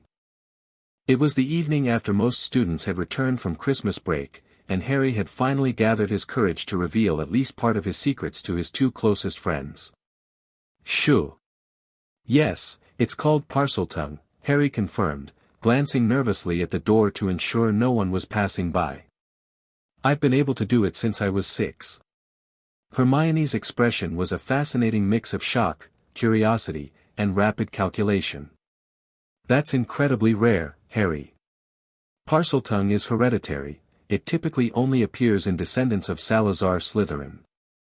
I know, Harry said, wondering how much more to reveal about his complex heritage. But apparently it can occasionally manifest in other powerful magical bloodlines too. Ron looked distinctly uncomfortable. Mate, this is, well, it's the kind of thing dark wizards are known for. You know who was a Parselmouth. Being able to speak a language doesn't make you dark, Ron, Hermione argued, though her voice held a note of uncertainty. It's just, unusual. And potentially useful, I suppose. Is this what you've been keeping from us, Harry? Your ability to talk to snakes. Harry took a deep breath. It's part of it. The bigger secret is who I've been talking to. Over the next hour, Harry explained about the incident at the zoo, his first contact with Serafina, and the years of magical education he'd received through their mental connection. He described his wandless abilities, his knowledge of the wizarding world long before his Hogwarts letter arrived, and his access to the Chamber of Secrets, though he deliberately omitted the recent ritual and his status as Heir of Hogwarts, feeling that was too much for a first revelation. Ron's face cycled through expressions of disbelief, horror, and grudging amazement. You're telling me you've been sneaking off to chat with a bloody basilisk? The most deadly magical creature in existence. She's not what the legends claim, Harry insisted. Serafina was created by Slytherin as a protector for the school, not a weapon against Muggleborns. That part of the story was twisted over time. And you believe her? Ron challenged. No offense, mate, but a 1,000-year-old monster might not be the most reliable source of information. I trust her with my life, Harry said firmly. She's been teaching and protecting me since I was 6, Ron. Without her, I'd have been completely unprepared for the wizarding world, vulnerable to whoever wanted to use the boy who lived for their own purposes. Hermione, who had been unusually quiet, finally spoke. It actually explains so much, she said thoughtfully. The advanced magic you sometimes reference, your comfort with wizarding concepts despite being raised by muggles, the way you disappear at odd hours. She paused, meeting his gaze directly. Can I meet her? What? Ron spluttered. Hermione, it's a basilisk. One look and you're dead. Actually, Serafina can control her killing gaze, Harry explained. She always keeps her eyes averted or her inner eyelids closed when around humans. She would never hurt a Hogwarts student. I want to see the Chamber of Secrets, Hermione insisted, a familiar determination settling on her features. If what you're saying is true, it's a historical treasure, knowledge that's been lost for centuries. And if this basilisk has been teaching you all this time, I want to understand what else you know that we don't. Harry felt a wave of relief. He'd feared rejection, especially from Ron with his family's strong anti-Slytherin bias. But while Ron still looked deeply skeptical, he hadn't stormed out or denounced Harry as dark. I can take you both there, Harry offered. Tomorrow night, after curfew. My invisibility cloak can cover 2 of us at a time if we're careful, and I know paths to avoid Filch and the prefects. This is mental, Ron muttered, but Harry could see curiosity warring with apprehension in his expression. Absolutely mental. But, yeah, all right.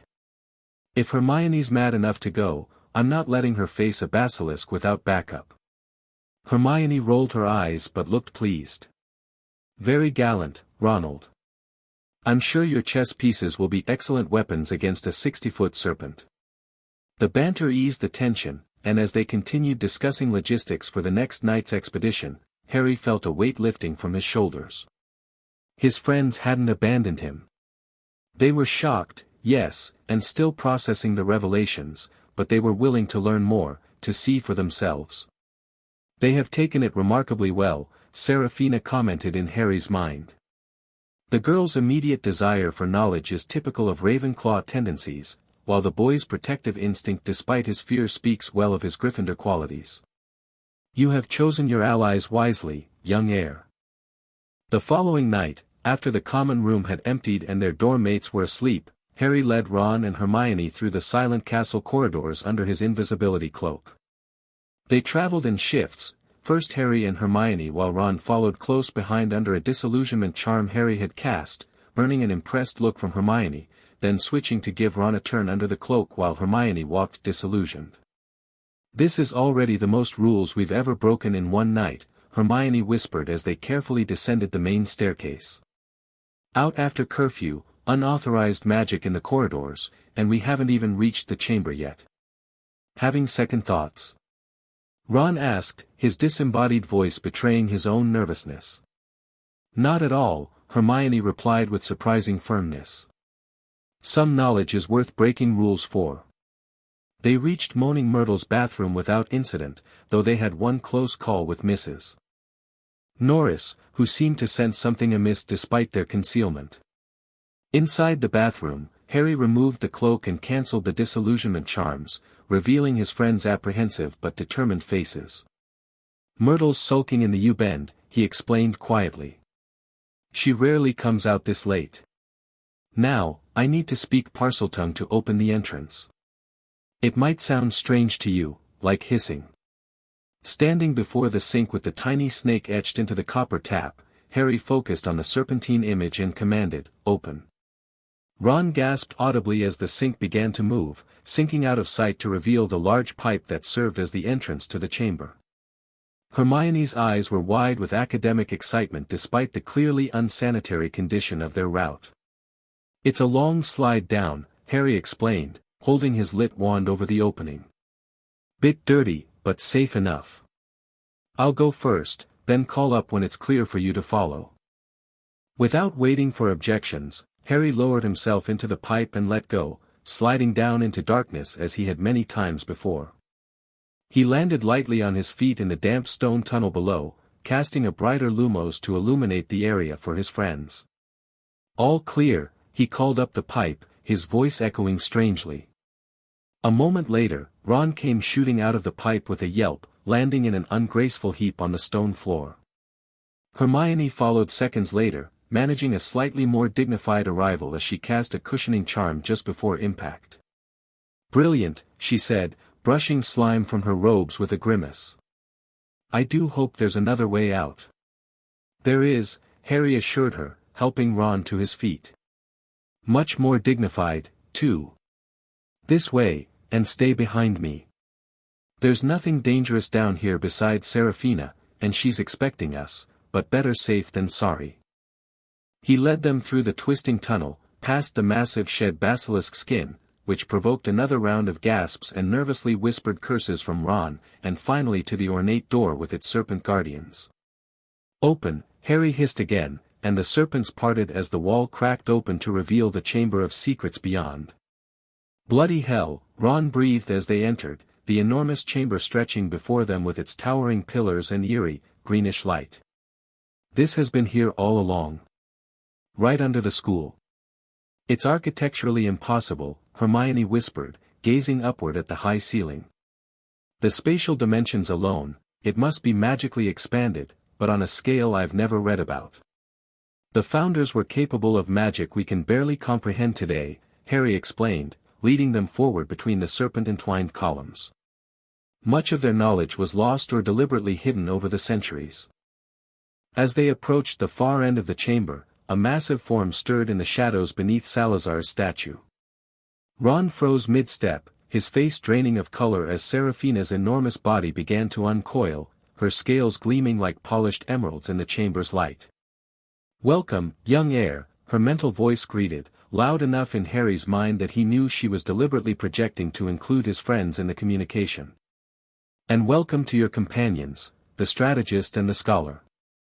I have long anticipated this meeting." Ron made a strangled noise as the basilisk's massive head rose to their level, her eyes carefully angled away from direct contact.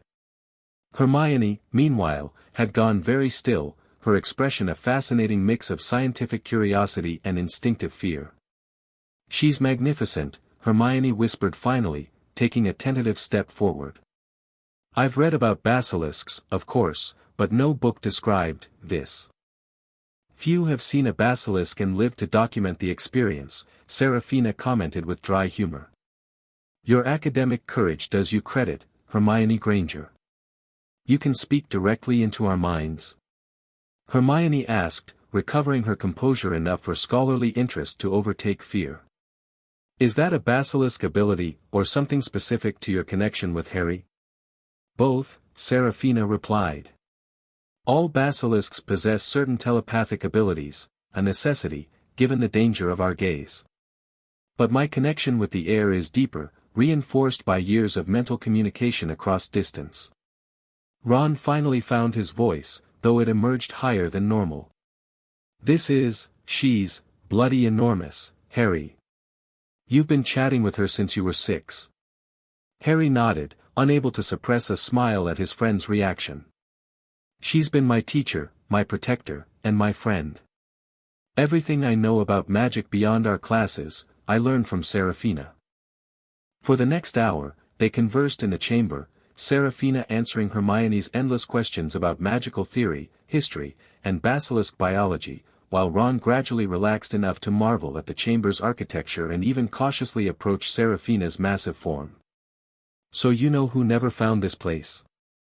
Ron asked as Harry showed them Salazar's private workroom and library, where ancient tomes lined shelves carved directly from the stone walls. He found the chamber, Harry explained, but not these inner sanctums. According to Seraphina, he was too fixated on using her as a weapon to explore the chamber's true purpose as a sanctuary and repository of knowledge. These books, Hermione breathed, running her fingers reverently over a leather-bound volume whose title was written in some ancient runic script. They must contain magical knowledge that's been lost for centuries. Spells and potions no one remembers how to create. Indeed, Seraphina confirmed. Salazar was particularly skilled in mind magics, healing arts, and spell creation, areas often misattributed exclusively to Ravenclaw in modern scholarship. As the night progressed, Harry could see his friends' perspectives shifting, their initial fear and skepticism giving way to fascination and growing acceptance. When Harry demonstrated some of his wandless abilities, Hermione's academic envy was palpable, while Ron's expression transformed from shock to impressed admiration. No wonder you always seem so calm about everything, Ron said as they prepared to leave, taking a last look around the chamber. All this time, you've had a 1,000-year-old magical tutor and a secret headquarters under the school. Makes chess club seem a bit tame by comparison. Harry laughed, relieved at his friend's attempt at humor. Chess is still brilliant. And I'm rubbish at it compared to you. Seraphina tried to teach me strategy, but I never had an actual opponent to practice with. Well, now you do, Ron said firmly. And Hermione can help with all the book learning parts. You don't have to do everything alone anymore, mate. The simple statement hit Harry with unexpected force. Despite years of Seraphina's companionship, he had indeed been alone in many ways, carrying secrets he couldn't share, navigating complex magical and political realities without human allies who understood the full picture. Thank you, he said quietly, meeting both their gazes. Both of you. For not thinking I've gone dark or mad, and for being willing to understand. Hermione squeezed his arm gently. That's what friends do, Harry. Though I expect full access to that library as payment for keeping your secret. Her teasing smile took any sting from the words. Return soon, Seraphina bid them as they departed through the secondary exit, a narrow passage that would bring them up near the dungeons, avoiding the need to climb back through the pipe. The three of you together represent something the founders themselves would have recognized, the balance of courage, wisdom, and loyalty that has always been Hogwarts' true strength. As they made their way back to Gryffindor Tower, Harry felt a profound sense of rightness. He hadn't revealed everything, his status as heir of Hogwarts, the ritual, and his connection to all 4 founders remained private for now. But this first step in sharing his secrets had gone better than he'd dared hope. In the days that followed, their friendship deepened in new ways. Hermione launched herself into studying the few books Harry had brought up from Salazar's library, while Ron began teaching Harry more sophisticated chess strategies, deliberately framing them as applicable to real-world tactical thinking. It's all about seeing several moves ahead, Ron explained during one evening session in the common room. Not just what you'll do, but how others might respond, and what options that leaves you. Harry nodded, appreciating how Ron's strategic mind complemented his own more intuitive approach to problems. Meanwhile, Hermione's systematic research abilities filled gaps in his magical knowledge that even Seraphina's extensive teachings hadn't covered. They formed study groups for their regular classes as well, carefully maintaining the appearance of normal first-year students while privately advancing far beyond the curriculum. Harry moderated his performance in class, showing enough skill to satisfy professors without drawing undue attention, while helping his friends master wandless techniques in their private practice sessions. January gave way to February, bringing increasingly frequent Quidditch practices as their match against Hufflepuff approached. Wood was driving the team hard, convinced that the Quidditch Cup was within Gryffindor's grasp for the first time in years. Through it all, Harry continued his nighttime visits to the chamber, sometimes alone with Seraphina, sometimes accompanied by Ron and Hermione. They began exploring the implications of what Harry had learned during the solstice ritual, researching the mysterious Founder's Codex Rowena had mentioned and seeking the hidden studies of each founder. If the Chamber of Secrets was Slytherin's private sanctuary, Hermione reasoned, then logically the other founders must have created similar spaces. We just need to figure out where and how to access them.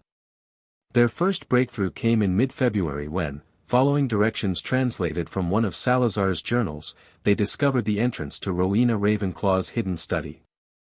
Unlike the chamber's dramatic entrance, Ravenclaw's sanctuary was concealed behind an ordinary-looking bookshelf in a disused section of the library, accessible only by answering a riddle that changed with each visit. Typical Ravenclaw, Ron muttered as Hermione solved the complex word puzzle that granted them entry. Couldn't just use a password like a normal person.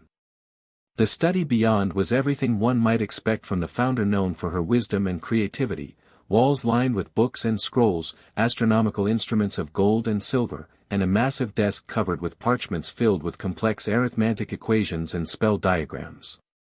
Most significantly, they found what appeared to be Rowena's personal journal, containing references to the Founder's Codex they sought, a book collaboratively created by all four founders, containing their greatest secrets and most powerful spells.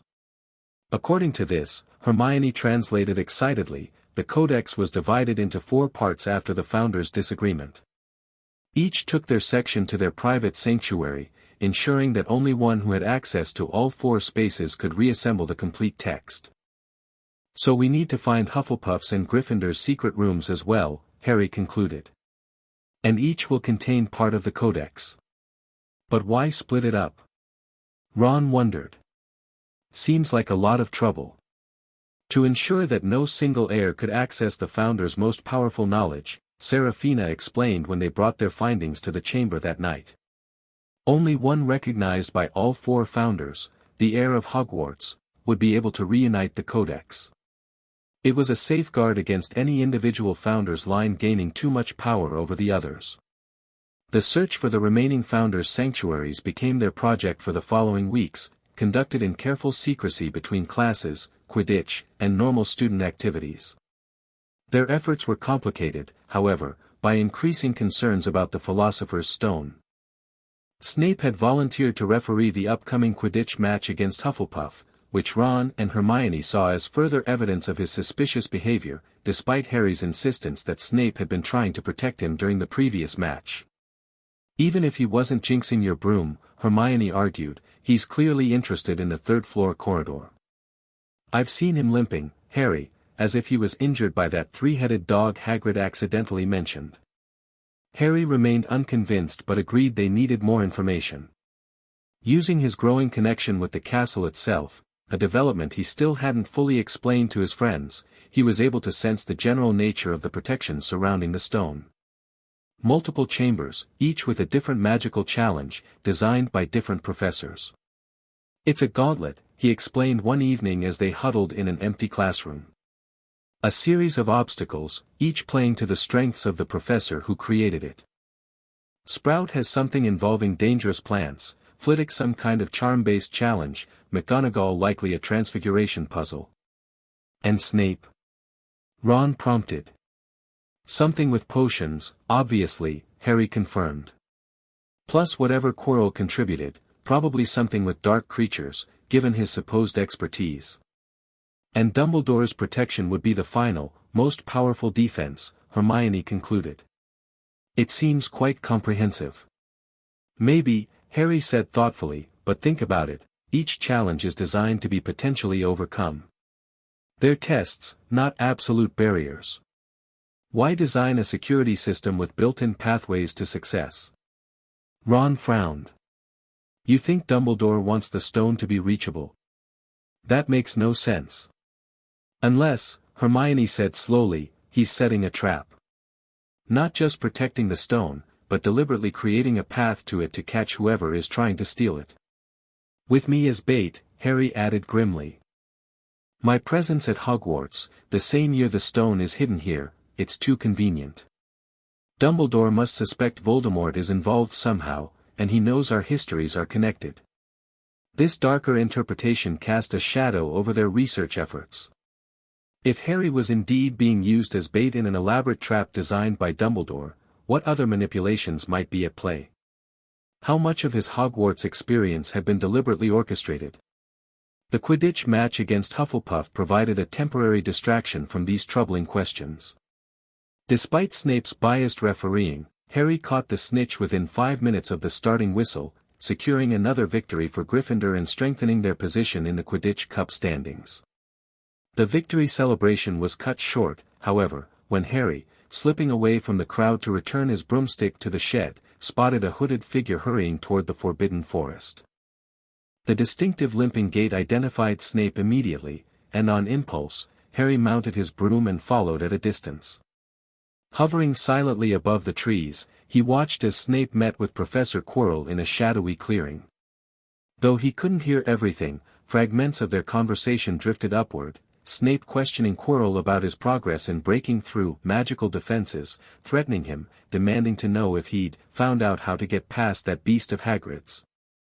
Quirrell's stuttering replies were difficult to make out, but his fear was evident even from Harry's elevated position. When the meeting concluded, Harry raced back to the castle, finding Ron and Hermione in the still celebrating Gryffindor common room. Pulling them into a quiet corner, he recounted what he'd witnessed. So Snape is trying to force Quirrell to help him get the stone. Ron exclaimed. I told you he was up to something. Or, Harry countered, Snape suspects Quirrell is after the stone and was threatening him to confess. We still don't know which of them jinxed my broom. It's getting more dangerous either way, Hermione said worriedly. If they're confronting each other openly now, whoever is after the stone must be getting desperate. The urgency of their situation sharpened over the following weeks.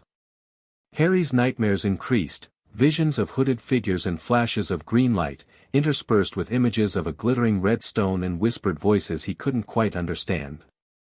Your connection to Voldemort may be strengthening, Seraphina suggested when he described these dreams.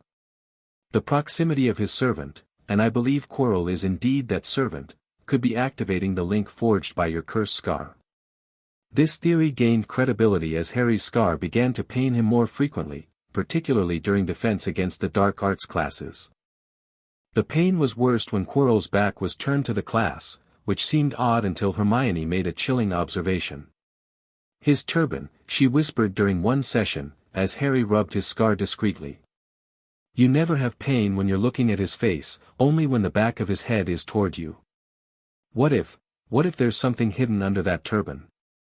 The possibility was disturbing enough that they redoubled their efforts to locate the remaining Founders' sanctuaries, believing the complete Founders' Codex might contain magic that could help them understand and counter whatever threat was developing. Hufflepuff's sanctuary proved easier to find than expected, located behind the still life painting that concealed the entrance to the Hogwarts kitchens, accessible by touching specific fruits in a pattern that mimicked the rhythm of Helga's favorite folk song. The space beyond was warm and welcoming, filled with plants both magical and mundane, comfortable furniture, and shelves of cookbooks and healing texts. It feels like a home, Ron commented as they explored the cozy chambers. Not just a workspace like Ravenclaw's study.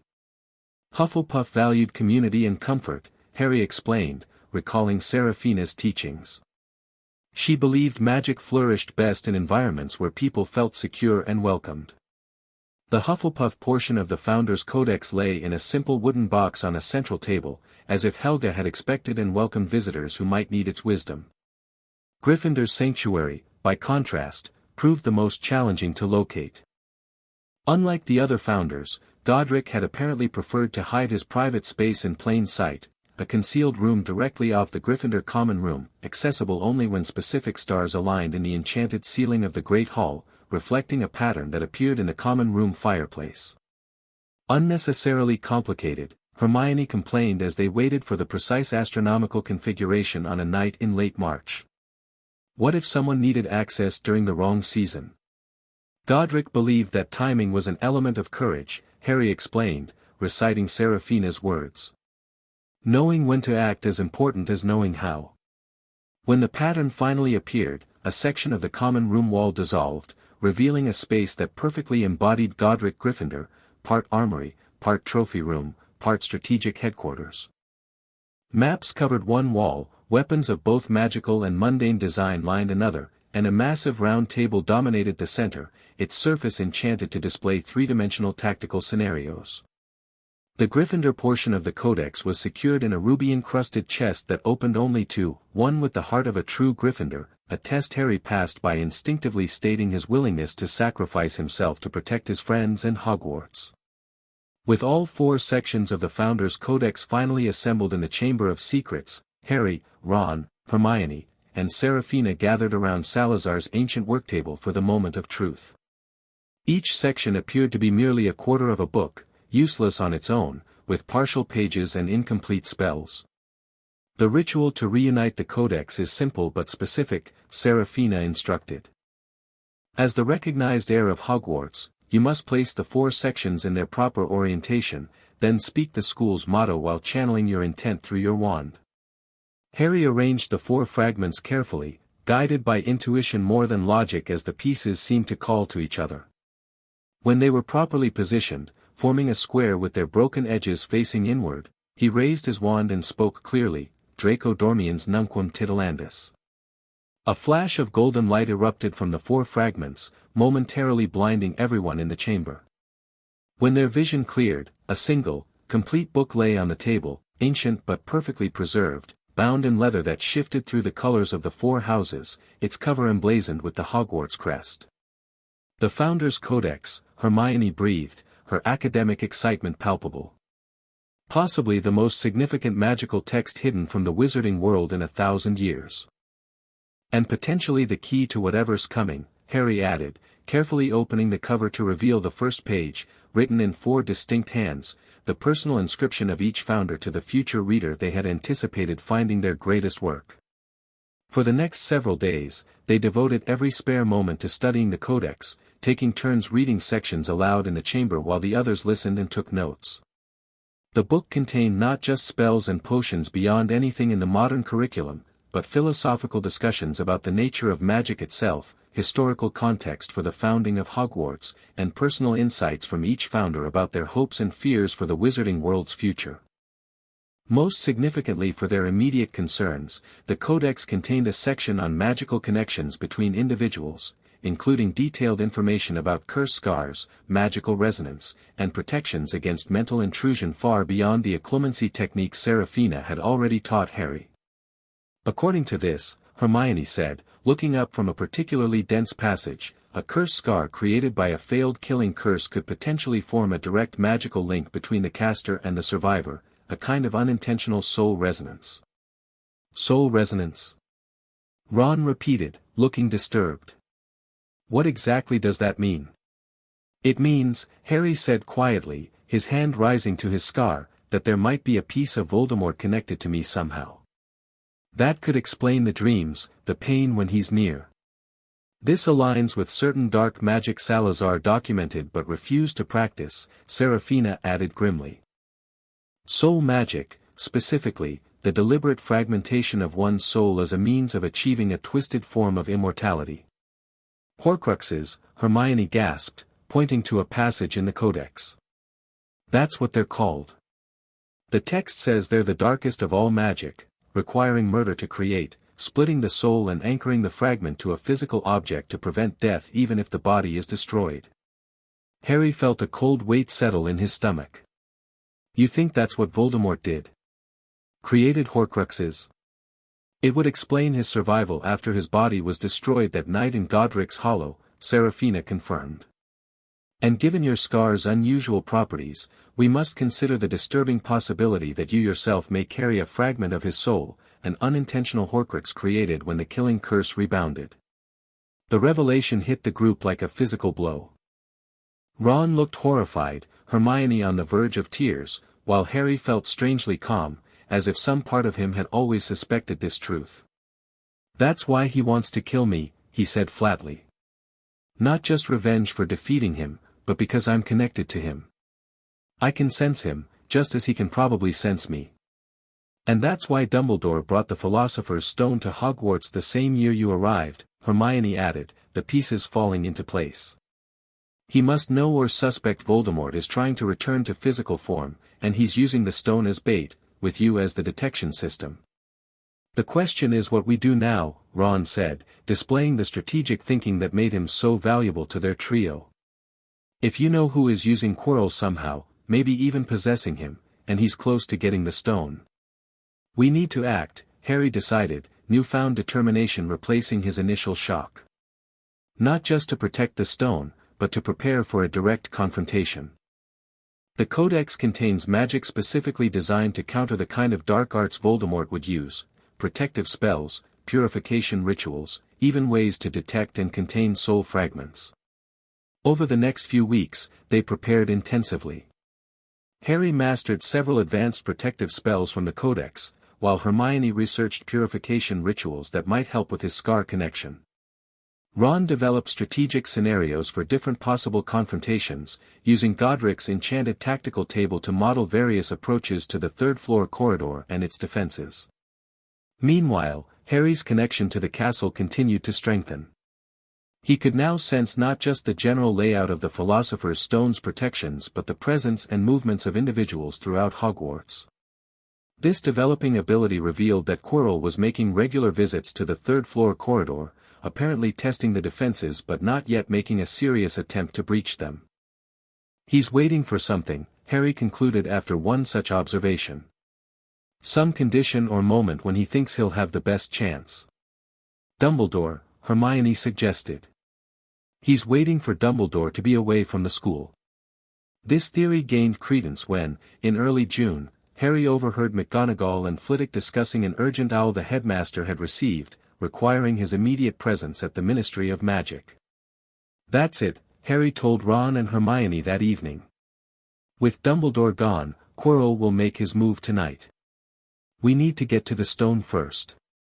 Their plan was both simple and daring. Harry would use his connection to the castle to navigate the professor's protections, with Ron and Hermione providing support for specific challenges that played to their strengths. Meanwhile, Seraphina would use her own unique abilities to create a diversion if needed, drawing attention away from the third-floor corridor. As night fell, the three friends gathered in the Gryffindor common room, waiting for the right moment. When the last student had finally gone to bed, Harry pulled out the invisibility cloak. "Last chance to back out," he offered, looking at his friends seriously. "Once we're past that trapdoor, we're likely facing Voldemort himself in some form. This isn't just breaking school rules, it's potentially life-threatening." Ron and Hermione exchanged a glance, then turned back to Harry with matching expressions of determination. "We're with you," Ron said simply. "All the way. Whatever happens," Hermione added, "we face it together." Harry felt a surge of emotion, gratitude, pride, and a fierce protectiveness for these two friends who had chosen to stand with him despite the danger. In that moment, he understood what the Founders had meant about the strength found in unity, the power that came not just from magical ability, but from unwavering loyalty and trust. "Together, then," he agreed, swinging the cloak over all three of them. "The Heir of Hogwarts and his most trusted allies, against whatever waits below." As they slipped out of the portrait hole and into the darkened castle, Harry felt the weight of his dual legacy, the boy who lived and the Heir of Hogwarts, settling onto his shoulders. But unlike before, the burden no longer seemed impossible to bear. With Ron and Hermione beside him, Seraphina's wisdom guiding him, and the castle itself responding to his needs, he faced the coming confrontation not with fear, but with resolute purpose. The truth of the chamber had led to the truth of his heritage, which in turn had revealed the truth of his connection to Voldemort. Now it was time to face the final truth, whether the power he had discovered within himself would be enough to thwart the Dark Lord's return and protect the home he had come to love. Whatever happened in the chambers beneath the third-floor corridor, one thing was certain: Harry Potter was no longer the frightened, confused child who had accidentally awakened Slytherin's basilisk 5 years ago. He had become what the castle had recognized in him from the beginning, the true heir of Hogwarts, ready to fulfill the destiny written in his very blood. The end.